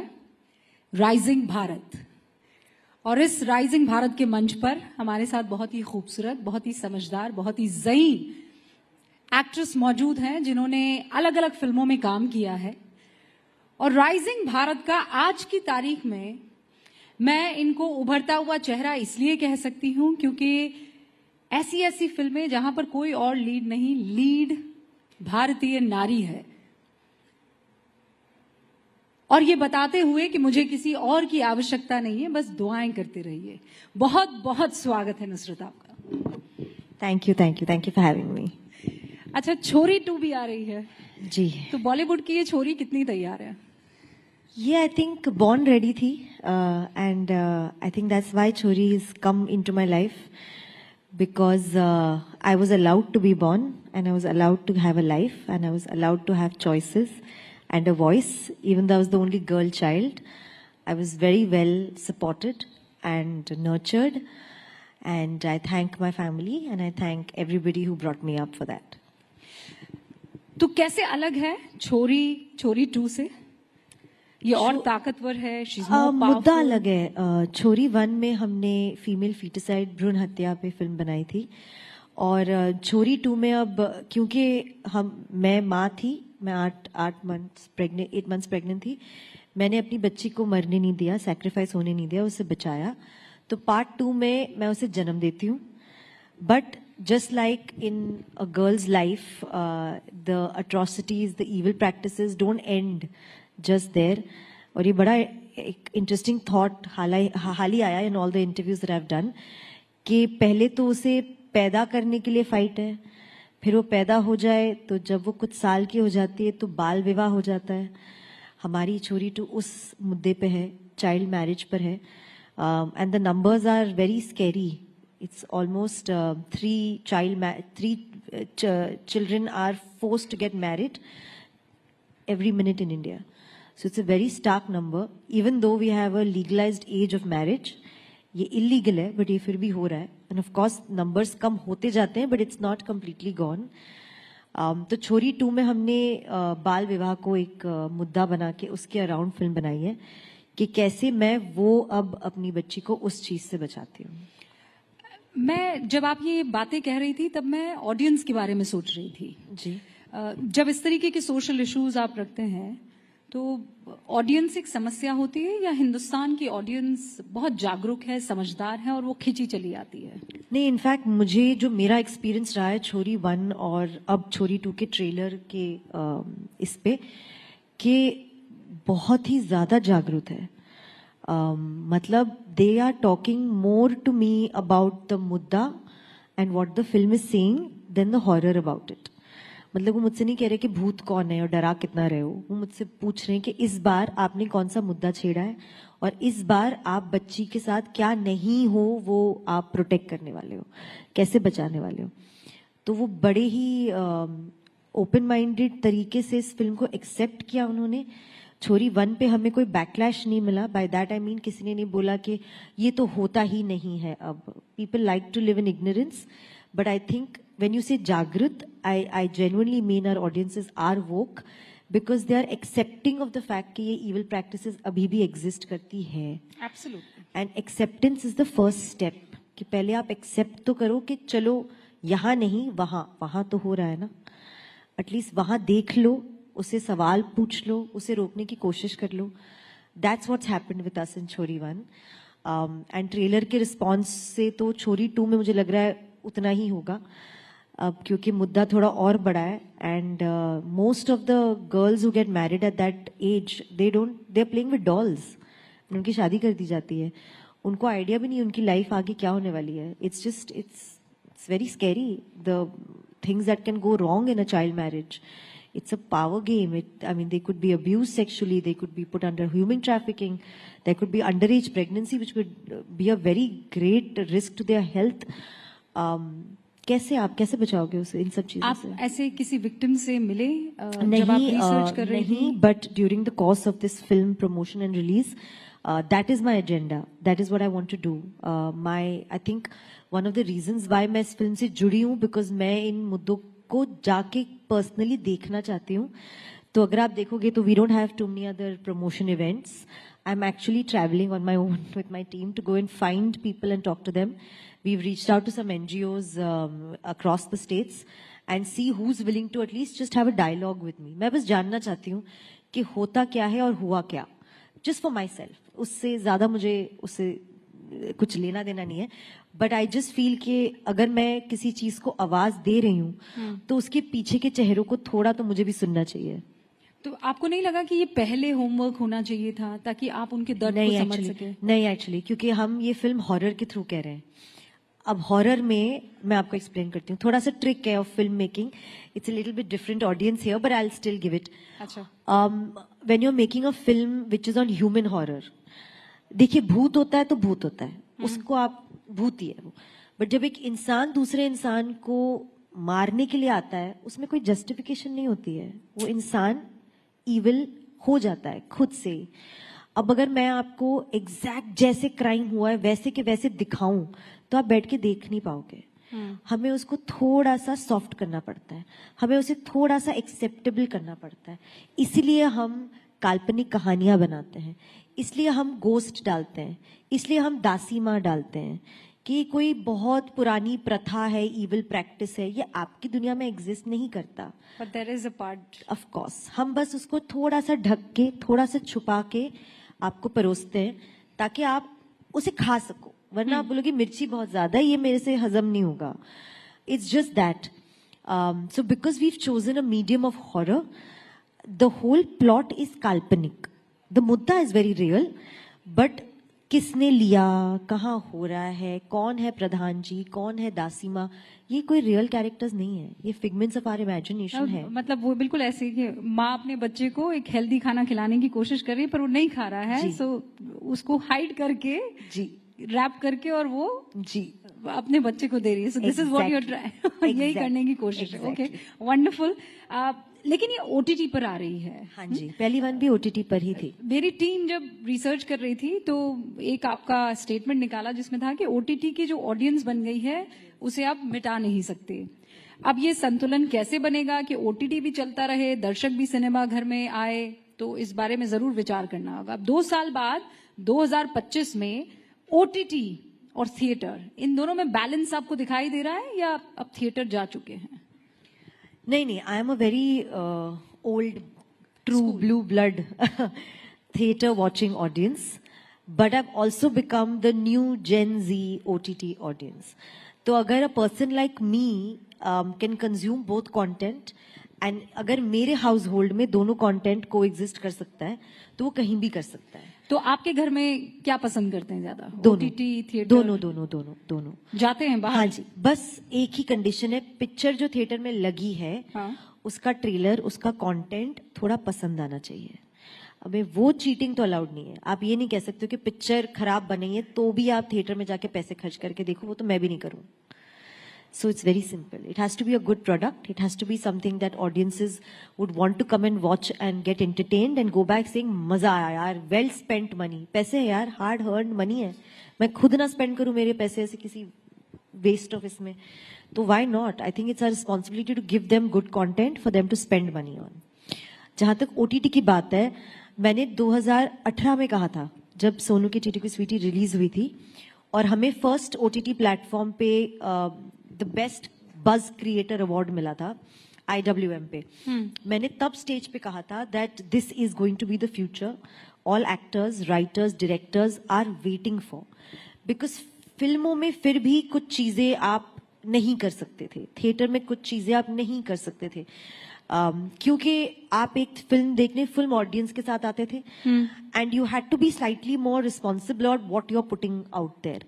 But in OTT, you have an option of switching that off or turning it off or having settings where your kids are not watching it. It's pretty challenging, huh? It is challenging, but now मेहनत तो करनी पड़ेगी ना. मतलब if you want to shield your kids from certain things, you got to put those settings on ना. Can't just say चलो कुछ नहीं होता, ऐसे नहीं होता. अच्छा, ये जो मेहनत वाली आप बात कर रही हैं, इससे मुझे एक बहुत ही फेवरेट है, बॉलीवुड की जब भी चर्चा होती है तो मीडिया में इसका जिक्र होता ही है, नेपोटिज्म का, है ना. तो उसे आप कैसे देखती हैं? नेपो किड्स जो हैं उनको मेहनत नहीं करनी पड़ती, बड़े आराम से उनको सब कुछ थाली में मिल जाता है. और नुसरत भरूचा वो हैं जिनको अचानक नहीं ले आया गया है. शी इज वर्कड हार्ड और उसने अपनी जगह बनाई है, अपना मुकाम हासिल किया है अलग अलग तरीके से. तो आपको क्या लगता है कि ये इम्बैलेंस है? देखिए, मेरा ना इस पे थॉट आप शायद विश्वास नहीं करोगे, बट इस पे मेरा बड़ा बैलेंस्ड और बड़ा रियलिस्टिक थॉट है. अब तक सब पे बैलेंस्ड ही रहा है? नहीं नहीं नहीं नहीं, इस पे एक्चुअली बिगनिंग से रहा. आप इस पे भी मेरे इंटरव्यूज पिकअप करके कोट्स ढूंढ सकते हैं अपनी टीम से चेक करके. I am very sure of it. But I will tell you, I know that there is this whole term of nepo kids going on, but ऐसा नहीं है कि उन पे रिस्पॉन्सिबिलिटीज नहीं है, ऐसा नहीं है कि उन पे प्रेशर्स नहीं है. अगर मेरे पापा या मेरी मम्मी का बड़ा नाम होता तो मैं बहुत स्ट्रेस्ड होती. मैं आधा नहीं, पूरा काम जो मैं कर रही हूँ, जैसे आपने कहा कि मैंने वो रोल्स किए जो पहले किसी ने किए नहीं है, क्योंकि मुझे डर नहीं है. मुझे किसी चीज का खोने का, किसी धब्बे का लगने का या अपने लेगेसी के नाम को फॉरवर्ड ले जाने का डर नहीं है, बैगेज नहीं है. So I feel like they have their own pressures, they have their own expectations and two shoes to fill. But the imbalance is, and I will be honest and tell you even that, of course they have more opportunities than I do, and that's, let's be realistic about that, that's there. But why not? आज एक doctor के बेटे को ज्यादा doctor की ही field में opportunities मिलेगी ना, एक बिजनेसमैन के बेटे को उसी के बाप के बिजनेस में अपॉर्चुनिटीज मिलेगी ना. मतलब वो तो नहीं कहेगा बेटा चलो मैं आपको बेदखल करता हूँ, जाओ ठोकरे खाओ और फिर डॉक्टर में तो उसे MBBS पढ़ाई करके आगे बढ़ना पड़ेगा. अभी वो तो अब has to be a conscious choice. अब आप टैलेंट पे आ गए, मैं अपॉर्चुनिटीज की बात कर रही हूं. पर यहाँ पर तो ये है कि डॉक्टर के लिए आपको पढ़ाई करनी पड़ेगी, MBBS का एग्जाम पास करना होगा, उसके बाद जाकर उसको मौका मिलेगा. करेक्ट. पर जब मैं नेपो किड की बात करती हूँ, वो आप भी समझती है, उसमें भाई साहब डॉक्टर बना दिया है, अब जा तू इलाज कर. Correct. But the failure is still the same darling. उसने एक्टिंग क्लास कर ली, उसने डांसिंग क्लास कर ली, बट अगर आके वो परफॉर्म नहीं कर पाया तो as an audience we should reject it. हम उसे क्यों मौका दें? और ऐसा हो रहा है क्या? ऑडियंस रिजेक्ट कर रही है? ऑफ कोर्स कर रही है. जो उनको पसंद नहीं आ रहा है वो नहीं है. But at the same time आपके पास एक आलिया भट्ट है, आपके पास एक रणबीर कपूर है. You can't deny it. Talent is talent. उसके आगे फिर आप वो कहाँ किस लीनियत से आते हैं वो याद नहीं रहता, उनका टैलेंट याद रहता है. नुसरत को किस तरीके की चैलेंजेस का सामना करना पड़ा है? आई मीन, एक औरत होने के नाते डिफरेंट चैलेंज होते हैं, इंडस्ट्री के बाहर से आती हैं, वो एक अलग चैलेंज होता है, या नहीं आप ये टैलेंट वाला जो है कि भाई टैलेंट है तो चल जाएगा, कोई स्ट्रगल नहीं है? Challenges है. Being an outsider has its cons, it has its pros also. But chalo, I'll not be balanced on this question. I'll give you that. I'll tell you the cons of it. She is being a sport now. No, I'll tell you, I'm a very realistic person. ये दिखता नहीं है मेरे roles से, और मतलब it looks like I'm a fun, happy girl, which I am. But my thoughts are very rounded. They're very wholesome. I don't live in any delusion. I don't live in resentment. I don't live in bitterment. I don't. I'm not bitter that इसको ये picture क्यों मिली और मुझे क्यों नहीं मिली. बहुत आसान है बोलना यार, इसको ये पिक्चर मिली because of blah blah blah. But एक बार खुद पे उंगली डाल के देखो, मुझे ये नहीं मिली क्योंकि वो भी करना जरूरी है. So I live in my reality. I live in the fact कि okay, this is why maybe I didn't get it. Why she got it is not my problem. I do not want to engage my mind and my energy there. It's not worth it. But I am coming back to my question. Yes. The cons of being an outsider is you don't have familiarity, you don't have support, you don't have anybody guiding you. मतलब मैं एक stage पे आऊंगी, मुझे किसी ने नहीं बोला है चलना कैसे है, देखना कैसे, किसको हाय बोलना है, एग्जैक्ट तरीका क्या है. मैं 4 बार गिरूंगी और खुद सीखूंगी. ये जो गिरना सीखना है ये मेरा जर्नी है. And do I wish there was somebody sitting at home watching my interviews and watching what I say and my father or my mother or my aunt telling me, बेटा ये तूने सही नहीं बोला, अगली बार इसका ध्यान रखना. That's teaching, na? Why not? I would like to go home to a film family where they are watching my films from their own experiences and lending some knowledge to me, imparting some sort of like an environment for me to grow in, जो मेरे पास नहीं है, जो मुझे खुद से create करना पड़ता है. That I feel is a con for me. और फिल्मों को लेकर मंजे फिल्में जब मिलती है तो उसमें भी किसी तरह का ऐसा बंटवारा होता है कि नहीं, आउटसाइडर तो इसको ये टाइप की फिल्म तो जल्दी मिल जाएगी, नहीं, पर नहीं, ये बड़े बैनर की फिल्म नहीं. देखो मैंने तो ये भी सुना है कि पोस्टर पे आप सही नहीं दिखते हो. एक पोस्टर वैल्यू बनाने के लिए हम किसी और को कास्ट करेंगे. मैंने तो ये भी सुना है कि इसके फॉलोअर्स ज्यादा है तो इसको कास्ट करेंगे, एंड वो किसी फिल्म बैकग्राउंड से नहीं आती है. अब बताओ, द फैक्ट दैट एक फॉलोअर्स की जो भी हो, जिसका भी उसका प्रोफेशन है, आई विल नॉट से दैट, उसको ज्यादा कास्टिंग के ऑप्शंस मिलते हैं, ये तो रिडिकुलस बात होगी ना. So I am saying I am not just fighting the film and the opportunities of people who have 10 battle है. There is another battle going on altogether. Now followers is a battle. How do I, tell me what do I say there? मैं क्या बोलूं कि sir ठीक है मेरे followers इस लड़की से कम है बट मेरा टैलेंट तो ज्यादा है. अरे ये तो बहुत इंटरेस्टिंग है. कैसे बोलूं मैं? नुसरत, फिल्म नहीं मिलेगी क्यों भाई? फॉलोअर्स कम है. सोचो, टैलेंट बाद में देखा जाएगा. Very interesting. तो भाई एक तो नेपोटिज्म हो गया, फिर अभी सोशल मीडिया का अलग मसला आ गया. एंड सोशल मीडिया में Nusrat, being a woman I can understand. आपको पता होगा वो रश्मिका मंदाना वाला केस, एआई वाला, ये डराता है. कभी ऐसा हुआ है कि आपको लगा हो कि बाप रे ये तो किसी भी हद तक जा सकता है? हाँ जी एकदम. It's very scary and that's what I was saying. I said it's unreal कि women at different ages they keep having something or the other to deal with. वो खत्म ही नहीं होता. But when it comes to deepfake AI, it's a world I don't understand. I wasn't born into it. I have not studied into it. जब मेरी पढ़ाई चल रही थी तो तब तो हम लिटरली किताबों से पढ़ते थे और कंप्यूटर इतना ही मिलता था करने के लिए. इनकी त्वचा से इनकी उम्र का पता ही नहीं चल रहा है. Actually better है. Let's not go there guys. ऐसे थोड़ी हो. जब मैं पढ़ती थी तब किताबें थी, मत कहिए ऐसा भाई. अच्छा फिर भी मान लिया. Okay. No it's very scary. And I if you ask me कि मुझे क्या लगता है, आई हैव नो आइडिया. अगर मेरे साथ ऐसा कुछ हुआ तो I have no set course of steps or action to take to be able to deal with it. I think we are in a time and space where internet has boomed so much, these technologies have boomed so much, and हमें तो सिर पैर भी नहीं पता है कि किस हद तक ये जा सकता है. In a situation like this, I feel, if you personally ask me, I would want to rely on cybercrime, on people to help me to understand it, to stop it, to find the culprit. मतलब I need that support and I hope that we are going to have that in large numbers. इसकी literacy, इसके बारे में information बहुत जरूरी है. Correct. मतलब हमें लगता है जो भी व्हाट्सएप पर आ रहा है वो सही है. नहीं, बिल्कुल भी नहीं. बिल्कुल और सोशल मीडिया के किसी भी प्लेटफॉर्म पर. अब मुझे कहा जा रहा है कि वक्त की कमी, और मेरे पास इतने क्वेश्चंस हैं नुसरत. तो कहा गया बहुत वक्त है, क्या हो गया? हो सकता है टाइम यार. लेकिन इसीलिए मैं I would want to fire एक के बाद एक सवाल. पॉलिटिक्स में आपका इंटरेस्ट है कि आप कहती है this is not my cup of T? I don't think it'll be right for me to say that. So I'll be politically correct. And say, of course है.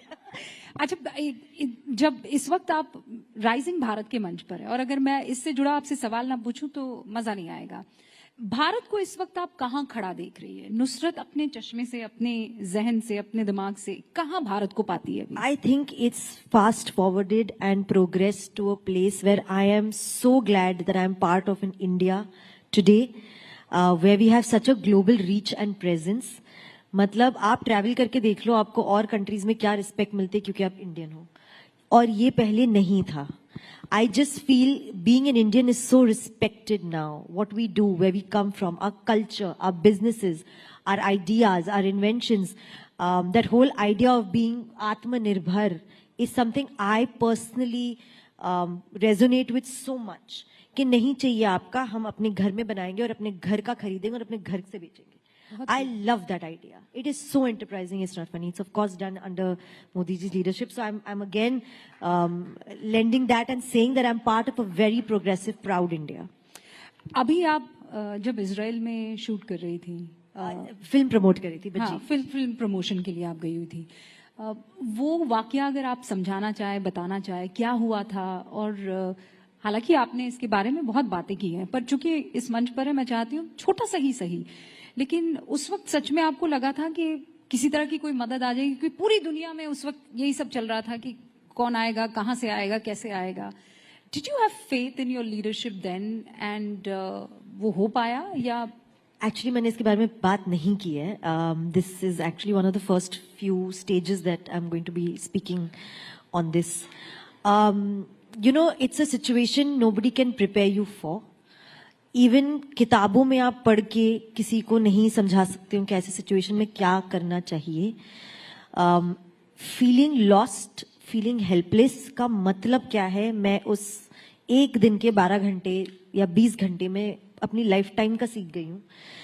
क्योंकि कितना भी कर लो, फोन है, टेक्नोलॉजी है, लोग है, दिमाग है, समझ है, सब आपको लगता है I am a very smart, well read, educated person, and जिंदगी आपको ऐसी जगह पे लाके रखती है जहां आपका एजुकेशन, आपकी समझ कुछ नहीं काम करता. I give you a very ground root example of that day. हम जहाँ I was on the Tel Aviv strip, तो I have woken up from my bed with sirens and bomb वहां तो हर 15 मिनट में. सो उन साउंड से हमें बेसमेंट में भगा के छुपाया गया. That is basic protocol. अब जब बेसमेंट में छुपी हूँ, मुझे आइडिया ही नहीं है करना क्या है, मुझे आइडिया ही नहीं है मैं कितने घंटे यहाँ बैठूं, एंड क्या गारंटी है बेसमेंट में नहीं होगा कुछ, क्या गारंटी. एंड बाय देन तो they were already on streets, they had come down to just taking left right and shooting people on streets. मैं उस बेसमेंट की छोटी सी विंडो या डोर से अपना सिर ऊपर डाल के भी देखने की भी हिम्मत नहीं थी कि यहाँ कोई है या नहीं है. So it was the most unreal situation of my life. I was sitting there and I didn't know how many hours I had to sit here. I didn't know whether I should go left or right. I didn't know anything. It seemed like even if you made a sound, आपने गलत कर दिया और आपको गोली लग जाएगी. So there was pin drop silence in that whole basement. And there were people from different nationalities also over there, जो tourists थे. किसी को कुछ नहीं समझ आ रहा था. Like एज नो बार, कंट्री नो बार, कल्चर नो बार.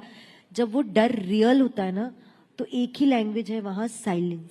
किसी को नहीं पता कहाँ देखे और क्या करे. But having said that, those were the toughest few hours of my life. I really didn't think I would see my family or friends again. I was really going through those flashes कि this is it, ये हो गया, अब यहाँ से निकलना तो कैसे होगा. But anyway, coming to how I came and how we kind of got out of there is a very long story. Cutting it short, at a moment like that, even though people are miles away from you, but when you have a leadership and you have an Indian embassy who says, don't worry, we'll get you home. Don't worry, nothing will happen to you. Don't worry, we are right there, is enough. I can't tell you the sigh of relief I have breathed in that moment there in that basement where I'm like, okay guys, kuch nahi hone wala. I don't know what that faith is. I don't know what that oneness is. But I guess that's what it is when you say India is my home or my home is my home, is when in a country so far away, in a war conflicted place under attack, you're feeling like you are going to be fine because they have told you you're going to be fine. It's a belief and faith that I didn't think in my lifetime I would be able to experience, but I have. No, it's almost like ये तुम जानते नहीं हो मेरा बाप कौन है. हाँ जी, जब तक नहीं होता तब तक नहीं जागता. Okay, moving forward, एक बहुत ही महत्वपूर्ण सवाल इसलिए भी क्योंकि आप कह रही हैं कि हिंदुस्तान में जब आप रहते हैं तो वो एक फख्र की बात अलग होती है, लेकिन देयर आर मेनी पॉलिटिशियंस, आप प्रैक्टिसिंग मुस्लिम हैं जी, आपने गणपति पूजा की थी, आप बहुत बैकलैश झेलना पड़ गया था जी, है ना। कई बार ये कहते हैं, मैं चाहती थी कि इन दोनों सवालों को अलग अलग पूछूं, पर मैं इसे क्लब कर रही हूं कि मुसलमानों के लिए हिंदुस्तान अभी मुफीद नहीं है। करंट गवर्नमेंट मुसलमानों के लिए इस तरीके का माहौल क्रिएट कर रही है, चाहे वो सीए हो, 370 हो, चाहे वो अब वक्फ में जो चेंजेस लाए हो। Nusrat as a Muslim, practising Muslim, क्या फील करती है? यार, you know, for me, I am again whole enough, grounded enough, intelligent enough to keep one out of the other. My faith in my belief in my God is mine. And my understanding of how a country is run and how people are being governed is completely different. मैं उन दोनों को नहीं mix कर सकती. Personally नहीं कर सकती. Which is why I am a devout practicing Muslim also, and I am equally going to wherever I get called दिल से to my mandirs and I do my pujas. आज Tuesday है guys, मैंने already बाहर बोल रखा है, हनुमान जी के मंदिर जाके ही घर जाना है. क्योंकि religion मेरा faith है, जो मेरा faith एक almighty पे, एक force of nature पे है ऊपर, और people who run the government and people who run positions of power are managing a lot of other people and are dealing with a lot of practical issues for which I have only elected them and trusted them and voted for them. For me, those are two separate things. Separate है. Practice them separately. लेकिन because you're very daring, तो मैं ये सवाल आपसे कर सकती हूँ. आपको लगता है कि ये like I said, I'm very wholesome, not daring, guys. आपको ये लगता है कि ये गवर्नमेंट जो है वो biased है towards any religion, और जैसा बार बार आरोप लगाया जाता है. देखिए, मैं समझ गई हूँ कि पक्ष और विपक्ष ये लड़ाइयाँ चलती रहती है. मैंने जैसे मैंने कहा, I am not in the government. I am not the पक्ष एंड विपक्ष. तो उनके जो रीजंस है और उनके जो आरोप है वो बेटर जाने. मुझे अपनी जिंदगी बतानी है, मुझे अपनी जिंदगी जीनी है. I live with clarity. I live with clarity. This is mine and this is not mine. That is where it ends. अपने को उस गली में जाना ही नहीं. गली हमारी है ही नहीं ना. ओके, गली को पार करते हुए घर है, वहां पहुंच गई हूँ बस से. और अभी तो बहुत आगे आपको जाना है. अब मैं दोबारा आपको जो है कुछ ट्रिकी सवाल पूछने वाली हूँ, and this is going to be rapid fire. ठीक है? और I always fail in this guys. ये गलत बात है. So let's start. ठीक है, एक जोरदार ताली बजा दीजिए ताकि जल्दी से हमें रैपिड फायर की शक्ति मिले. ऑलराइट, नुसरत की फेवरेट एक्ट्रेस कौन है? दीपिका पादुकोण या कंगना? ऑप्शन 2 ये चूज करना है. बट एक सेकेंड, ऑप्शन क्यों है? ये क्या बात हुई? अरे, do you know how many actresses there are? And over how many years? It's not fair to give me a choice between two. आधा पॉइंट किसी को ज्यादा मिल जाता है, आधा कम मिल जाता है, ऐसे ही होता है ना. यार, मेरी all time favourite actress Smita Patil ji है, क्योंकि I saw very little of her and I lost her. चुनाव क्यों नहीं लड़ लेती हैं? इतना पॉलिटिकली करेक्ट आंसर कौन देता है? मैं कह रही हूँ दीपिका और कंगना. जिंदगी लड़ लूं, जीत लूं, बस उतना काफी है. चुनाव तक नहीं जा सकती. Smita Patil, okay, understood. लेकिन दीपिका और कंगना दोनों में से किसकी एक्टिंग ज्यादा पसंद है नुसरत को? अगर मुझे दोनों में से चूज ही करना पड़ा तो as an actor I will not choose either but choose both. बहु बदमाश थी. हाँ, चोरी. Favourite politician? नरेंद्र मोदी, राहुल गांधी? ये कैसा सवाल हो गया है आपका? बट चलिए, वो मेरा कल्चर और मतलब मेरा पैशन और एथिक्स था. यहाँ एक्चुअली मेरी चॉइस है. I would definitely want to say our honourable prime minister Narendra Modi ji. Okay, favourite actor? Shahrukh Khan, Akshay Kumar? Again, as an actor I am not going to pick between the two. It's not fair. दोनों. But ठीक है, चलो दे देते हैं आपको.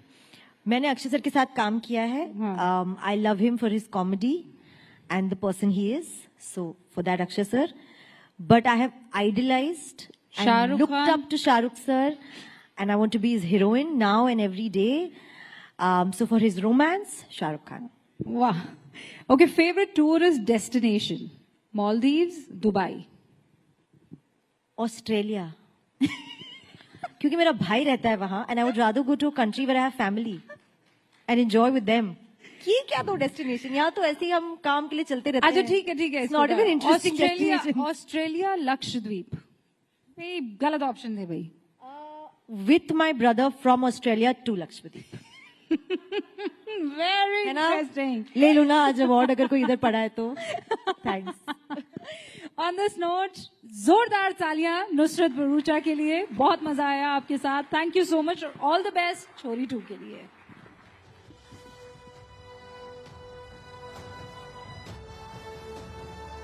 और जैसा कि हमने कहा था काफी इंटरेस्टिंग रहने वाला है ये सेशन, लेकिन क्या जबरदस्त सेशन था with the talented and inspiring Nusrat. चलिए अब हम चलते हैं आज के फाइनल और सबसे ज्यादा एंटिसिपेटेड सेशन की तरफ, जो title beyond the mic unfiltered and unscripted with Raj Shamani.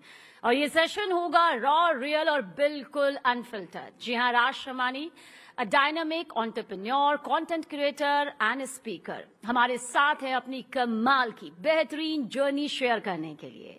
एक सक्सेसफुल बिजनेस बिल्ड करने से लेकर लाइफ के जो हाइज होते हैं, लोज होते हैं, उनको हैंडल करने तक राज की कहानी फ्रेश, बोल्ड और झकझोर देने वाली है रियल मोमेंट्स में. ये सेशन सिर्फ सक्सेस स्टोरीज आपको नहीं बताएगा, बल्कि उन लेसन से भी आपको रूबरू करवाएगा. फेलियर्स और उन सच्चाइयों को एक्सप्लोर करेगा जो वास्तविक सफलता को डिफाइन करते हैं.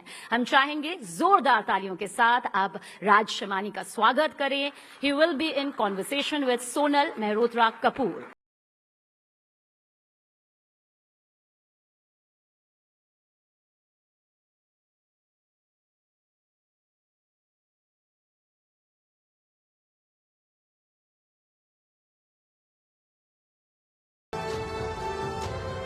Hello, hello.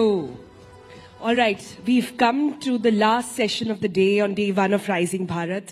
I know everybody is saying, finally, but I can say we've saved the best for the last. For those of you who don't know Raj, ये वो है जिनकी वजह से हम जर्नलिस्ट का टीवी अब कोई नहीं देखता. ये वो है जिनकी वजह से YouTube लोग ज़्यादा देखते हैं, टीवी कम. ये वो है जिनकी रील्स आप रात भर देखते हैं और आपको फिर नींद नहीं आती है. और ये वो है जो हम journalist, and I think I speak that for the fraternity over here आज, जो चप्पलें घिस घिस कर गए, इलेक्शंस कवर करे, फाइनली एडिटर बने और एक बड़े किसी पॉलिटिशियन का या किसी सेलिब्रिटी का इंटरव्यू लिया. और इनको देखिए, अपनी उम्र बताइए पहले राजा. 28. I just at 28. No, but I'm just kidding. This is just to sort of give you a glimpse of the audacity that Gen Z today has. So huge round of applause, please. Thank you. Actually, 2 corrections करने हैं मुझे इसमें. First is we have not saved best for the last. I think after that nobody can beat that. I loved it.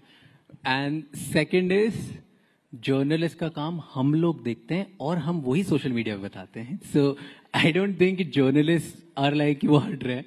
हम देख रहे हैं उनका content. Reel it right now. Tag me now. But Raj, how does it feel to be on the other side now? I love it. I was waiting for it. I worked because I could be interviewed by you one day. Okay. So we have lots of interesting bits to talk about, very little time, but let me start by this. You have built a very massive digital presence. You have captured the minds of young India. If today, looking back at Gen Z across different spectrum of India, not just the ones who stay in metros like ours, if there is one quality that you want to talk about today, what would that be? So first is, I don't talk to people who are in metro. I talk to people who come from cities like mine. I come from Indore, and मेरे जो चप्पल घिसे थे वो इंदौर के आसपास के गांव में घिसी थी. तो मैं वहाँ पे जाके माल बेचता था, डिटर्जेंट बेचता था 10,000 रुपए के लिए, 15,000 रुपए के लिए. So I know that India. For 8-10 years I've done that. From there to now today in Delhi, Bombay, Bangalore, whatever you want to say, I think one thing is, one quality in Gen Z is stagnant, is people think that we are lazy, but I think we are way more, like, we work way harder than anyone else. It's just we only work for people we believe in. We don't work for everybody. Is that what Gen Z thinks, or is that the truth? I think that's the truth. You talk to all the Gen Zs, you talk to young people, they are way more ambitious. Their ambition starts when I was talking to my elders, like वो तो शायद अभी भी वैसा dream नहीं करते हैं. And like a 12-year-old I talk to, Alpha if I talk to, they talk about that ambition. So I think everybody is ambitious, but they only want to work for things and people they believe in. That's a very key point. Yeah, but Gen Z also, because you've talked about something positive, let me sort of get in a balancing voice here, taking inspiration from Nusrat. It's been all about balancing it out, right, guys? So, the downside then is what is often talked about Gen Z is that they want things instant. Yeah. They want things now. They are impatient. And that they will not remain consistent to see something true. I have a mixed feeling of this. I've met people who want everything very fast, and I think that's a very good thing. I mean, come on. We are living in a world which changes every 4 years. अगर अभी हम लोग speed नहीं पकड़ेंगे तो कब पकड़ेंगे? I don't want to sit through and be like, what will happen 50 years from now? Or 20-year vision or 30-year vision. The way AI and technology is coming, 2 साल में तो जो हम पढ़ते हैं वही खत्म हो जाता है. So I think it's time to speed up. In fact, I would rather go on and say that people are not fast enough. People need to be faster. Like that's what I believe in. But on the second point, just because speed is celebrated and incentivized a lot of people are not able to stick through even one thing. Because they feel कि सब change हो जाएगा and they have this skill paranoia or like a career paranoia and they change like 1 month after. तो वो change नहीं करेंगे तो speed is good. Like speed in one direction is good, not in multiple directions. I get that.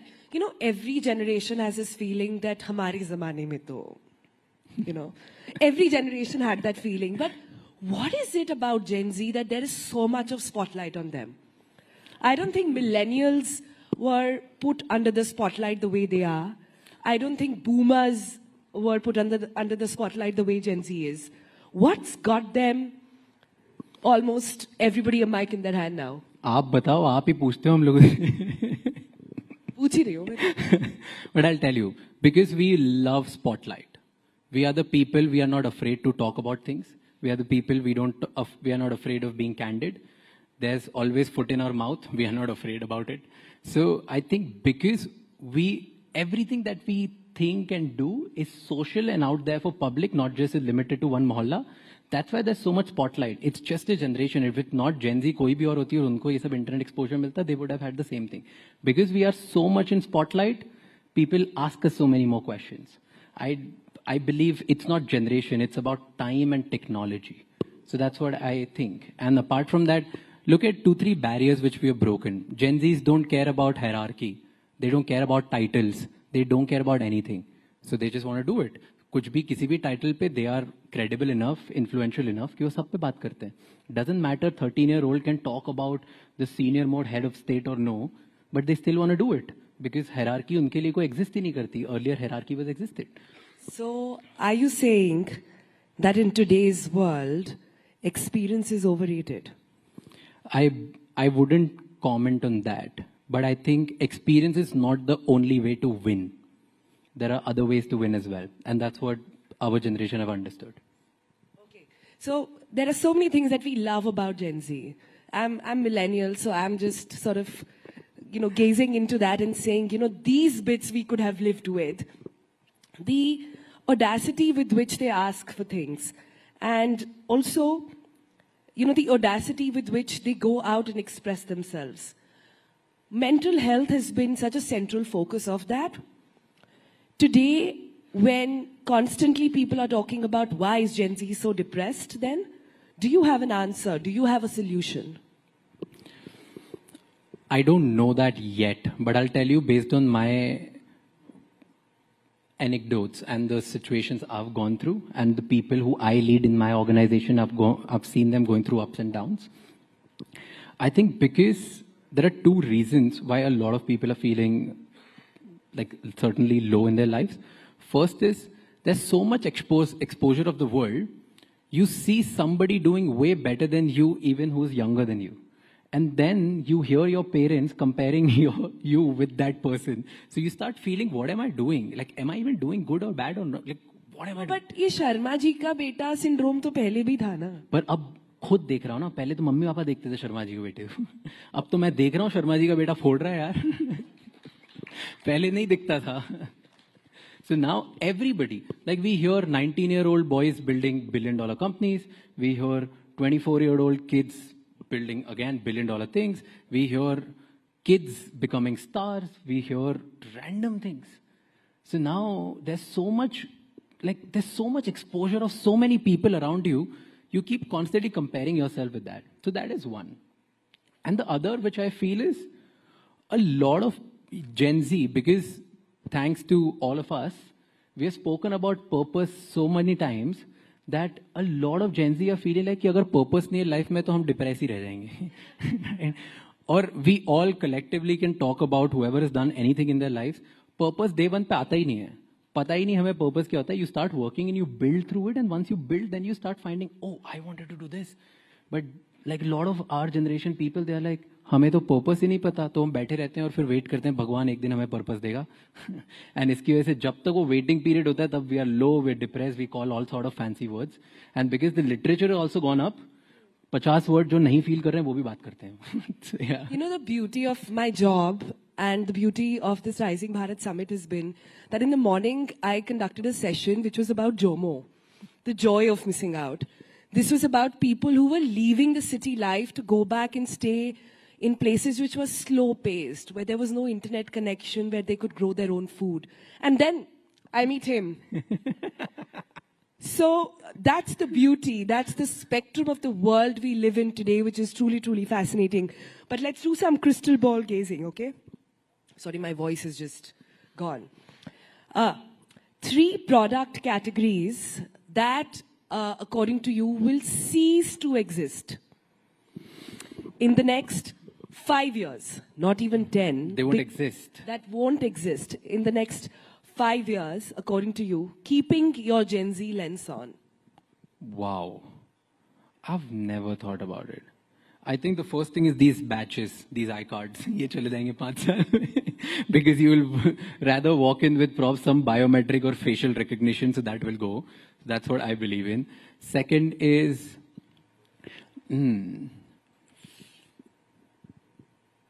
I actually don't know.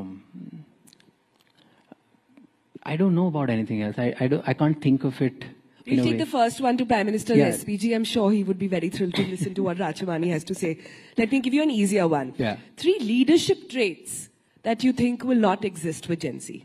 3 leadership Traits that will not exist. Titles, they won't exist in few years. No title at No all. titles at all. In my company, right, there are a bunch of people. Everybody's position is building at the rate figuring out. There's no other position. From a senior most C-suite person to an intern, everybody's building at figuring out. There's no other title. And I've seen this getting practice in multiple organizations in all of my friends' companies, even in the companies where there are like 600 people. So titles won't exist. That is what I believe in.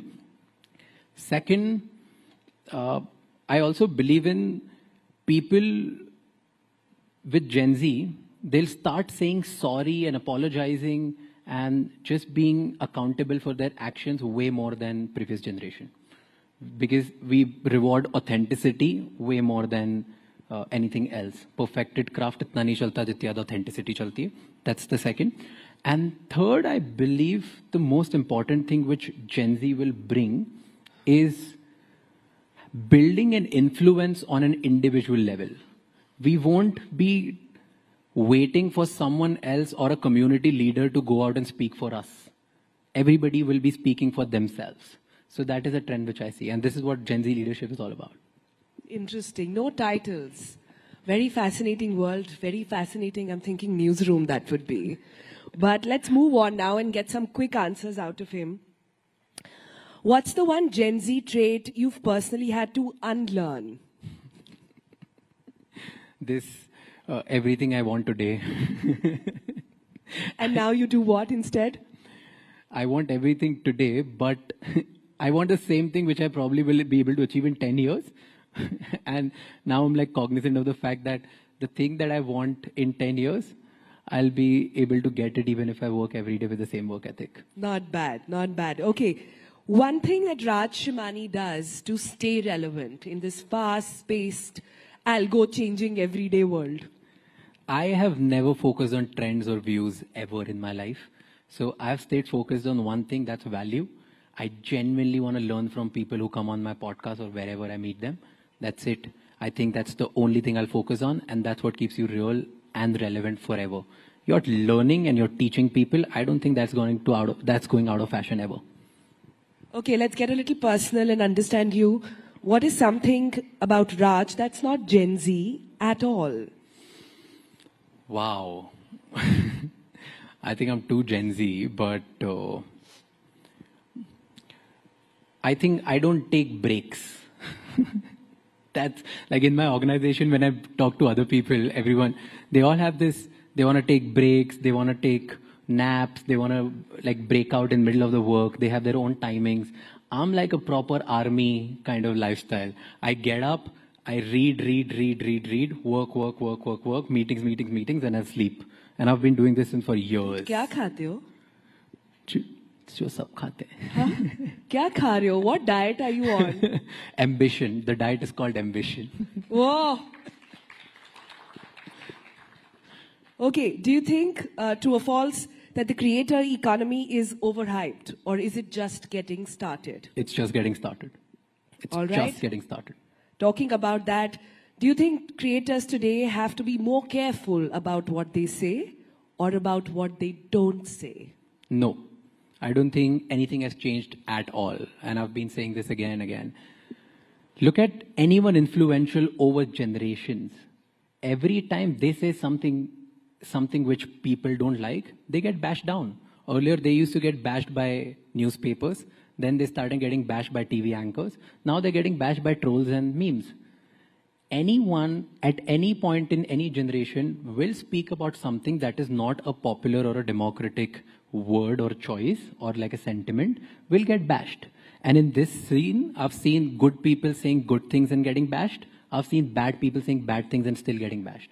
So I don't think anybody needs to be careful. The more influential you become, you definitely get more scrutinized. That's the price you pay for becoming influential. And this has been over the generation. I don't think anything's changed today. Raj, but I have to address the elephant in the room then. Yeah. That means, are you saying, despite everything that's happened in the recent past, with creators in India, there is still no thought within to be more careful, to choose more carefully?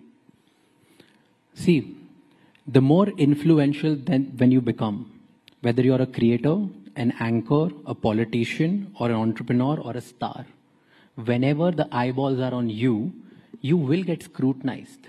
Now at every generation, every 5 years, the sentiment of the generation and the people who are the masses, that sentiment changes. Sometimes it favors a certain religion, sometimes it favors a certain personality, sometimes it favors a certain country, sometimes it favors some certain kind of political party. But I don't think it has changed. It was always there. If it was not creator, it would have been someone else years ago. Okay, that's powerful. That's interesting. Let's move on and make you wear your entrepreneur hat for a minute, okay? Okay. Is the future of branding going to be built by influencers or CMOs? I think CMOs will become influencers. A lot of them are sitting in the audience, are listening to you, so be careful. सारे brand deals वहीं से आते हैं, Raj. हाँ, तो बोल रहा हूँ CMOs बनेंगे influencers. I believe in this. जो मुझे पैसे देगा या नहीं देगा, मैं दोनों को यही बोलता हूँ. Okay. So quickly then, coming to your podcast journey, your favorite person that you have had on your show so far? ऐसे नहीं बोल सकते हो, ये तो ढूंढ ही नहीं सकता. But because we are at Rising Bharat, let me go on and say Jai Shankar sir. Dr. Jai Shankar. I think, I'll tell you an anecdote. I've never shared this with someone. Okay? So there's a protocol that you have to share questions and things with him before you actually go out and do anything. I went there and he entered. He was being nice and we started speaking about Indore because he was there. And I said, sir, ये questions लिख के दिए हैं, ये नहीं पूछूंगा चलेगा, कुछ भी पूछ लूं? He took the paper and was like, अरे कुछ भी पूछ ले यार. And to me, that was very bold by someone at that authority one word here and there would have costed him so many things or me so many things, but he was so candid. And later I thought कि वो cut कराएंगे अब. मैंने कुछ भी cut नहीं करा. Never bothered, never saw anything. They were like, go ahead and do it. So I think I love those kind of leaders who are bold and candid and ready for everything. Actually, that's true. A lot of people who've interviewed Dr. Jaishankar will agree to it, that he's one of the most honest, the most transparent people you can come across and doesn't mince his words. So you're absolutely bang on about that. But one person you've perhaps regretted doing a podcast with. No comments. There you No go. comments. There No you go. Nusrat's absolutely I don't right. For those of you who couldn't hear, Nusrat said, don't come have- on, you're Gen Z, daro mat. Muh khol ke bolo. I don't have anyone I regret because everybody I've chased a lot to be on my podcast, and it puts so much effort for me to get it. Just because I don't like somebody or somebody who's not come out as good as I thought to be, I don't want to embarrass my team who has put in so much effort to get them. So I don't regret anyone. I enjoy everybody. Very good answer. I'm learning from you. Very good answer. But tell me, if one podcast you could redo, where you feel like ये फिर से कर सकते थे. You could ऐसे have तो done better. बहुत सारी लिस्ट है ऐसे तो. आप बताओ कौन सी एरिया में जाना है? पॉलिटिशियन, एंटरप्रेन्योर, कितने हर जगह रीडू. एक सबका बता दो. Entrepreneur, I think I want to redo. I want to redo Sanjeev Goenka. I think there was so much more to talk to, but I didn't end up talking to him because he had to leave, had to go somewhere, some emergency. So I think I would redo him again. Politician, I think Nitin Gadkari sir, I would redo. And the only reason is I wanted to go way deeper than what came out in the podcast. And I think he was open and I didn't go. So that's my inability to do that. So now I think I'm more learned. He's in the other hall speaking right now, so maybe we can try that out. Yeah? It'll happen. It'll happen one. I know. That's second. And artist, I think Honey Singh I would redo again. Ooh, we would absolutely love that. Okay, this one is interesting. One person you still want to do a podcast with, or Prime Minister mat bolna, it doesn't go down well, as you have seen.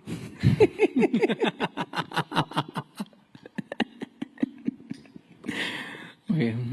I'll tell you top three people. One politician, one... So, politician, of course, Prime Minister, because you just said Gen Zs aren't afraid to go out and take a shot. So yes, I would do that. Business owner, I would love to do MDA, Mukesh Ambani. I would really want to go inside his head and talk about what he's planning with his kids now. And number three, with celebrities, Shah Rukh Khan. Like, he's on my list. I study him like a subject. And I've studied more books on him than I've studied on any other person. So probably I'll do him. You know what's striking me right now in all your answers? You've not mentioned Sanjeev Goenka's son, who's now very active. You've not mentioned a lot of politicians or even actors' kids. So you're somewhere still aspiring. So I'm taking one for the team and saying that the whole generation still got it, guys. I'll tell you a better answer for this. All of these young people, most of them, they're friends and they're going to come on my podcast anyway. So I don't have an avenue to it. Okay. I know Shaswat here, he's a good friend. So I'll get him whenever he's ready and I'm ready, we'll do it. Okay, talking about business then, what's the wildest business idea that you perhaps had but could not pursue?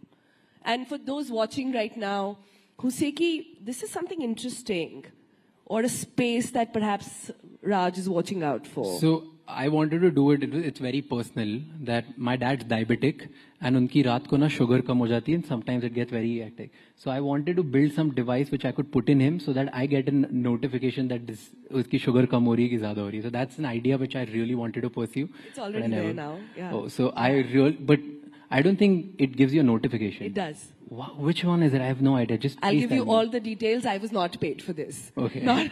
Later you tell me. After this you just tell me because I will really give you want all that. the details after the show off camera because nobody paid us to sort of take the name of the app. Okay, coming towards the end. When Raj Shimani gets down and out, has had a rough day, not feeling up to it, what do you do to I pump work yourself harder. up? I work harder. What do you tell yourself? What does your vision board say? What's your mantra to pick yourself up? I just work. I'll tell you one thing about me and my team can vouch for it. When I've had a great day, something that I've been aspiring for years and I've achieved that. Maybe it's money, maybe it's guest, maybe it's status, whatever, I've gotten something. I go back home and I work. On a day where I'm really low and something pathetic has happened, I go back home and work. I don't get swayed away by celebration or downfalls. I'm very, very, very focused. I believe in this, that there's a saying which I love a lot. Ambition is so high that I've forgotten that I'm living the dream life. Ooh, on that note, Rajamani, for everybody over here, thank you so much for ensuring people don't watch TV. Thank you so much for also entertaining us along the way. And thank you so much for making conversation so fascinating. Yeah? Thank you so much for having me. Thank you. और राजशमानी ने अपने सारे राज जो है rising Bharat के मंच पर खोल दिए हैं। एक बार जोरदार तालियां इस जबरदस्त और पावरफुल सेशन के लिए। जैसे जैसे हम राइजिंग भारत समिट के पहले दिन के समापन की ओर बढ़ रहे हैं, आप सभी का दिल से आभार हम जाहिर करना चाहते हैं। आज के इस कमाल के संवाद में आप सभी ने हिस्सा लिया, उसके लिए बहुत बहुत शुक्रिया।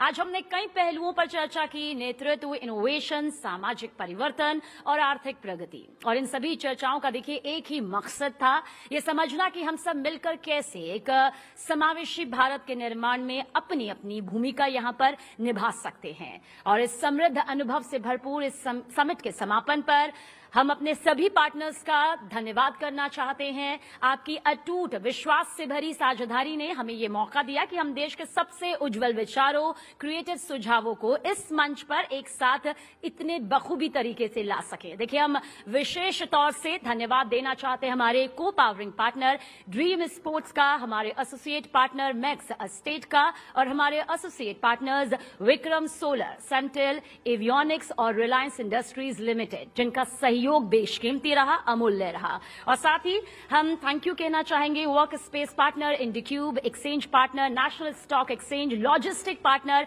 DT DC, energy partner Crown, LNG, बीमा पार्टनर इंश्योरेंस देखो और हमारे स्टेट पार्टनर उत्तर प्रदेश और मध्य प्रदेश का, जो न्यूज 18 नेटवर्क के राइजिंग भारत समिट का अभिन्न हिस्सा बने। थैंक यू सो मच और उम्मीद है कि कल फिर आपसे इसी जोश के साथ मुलाकात होगी।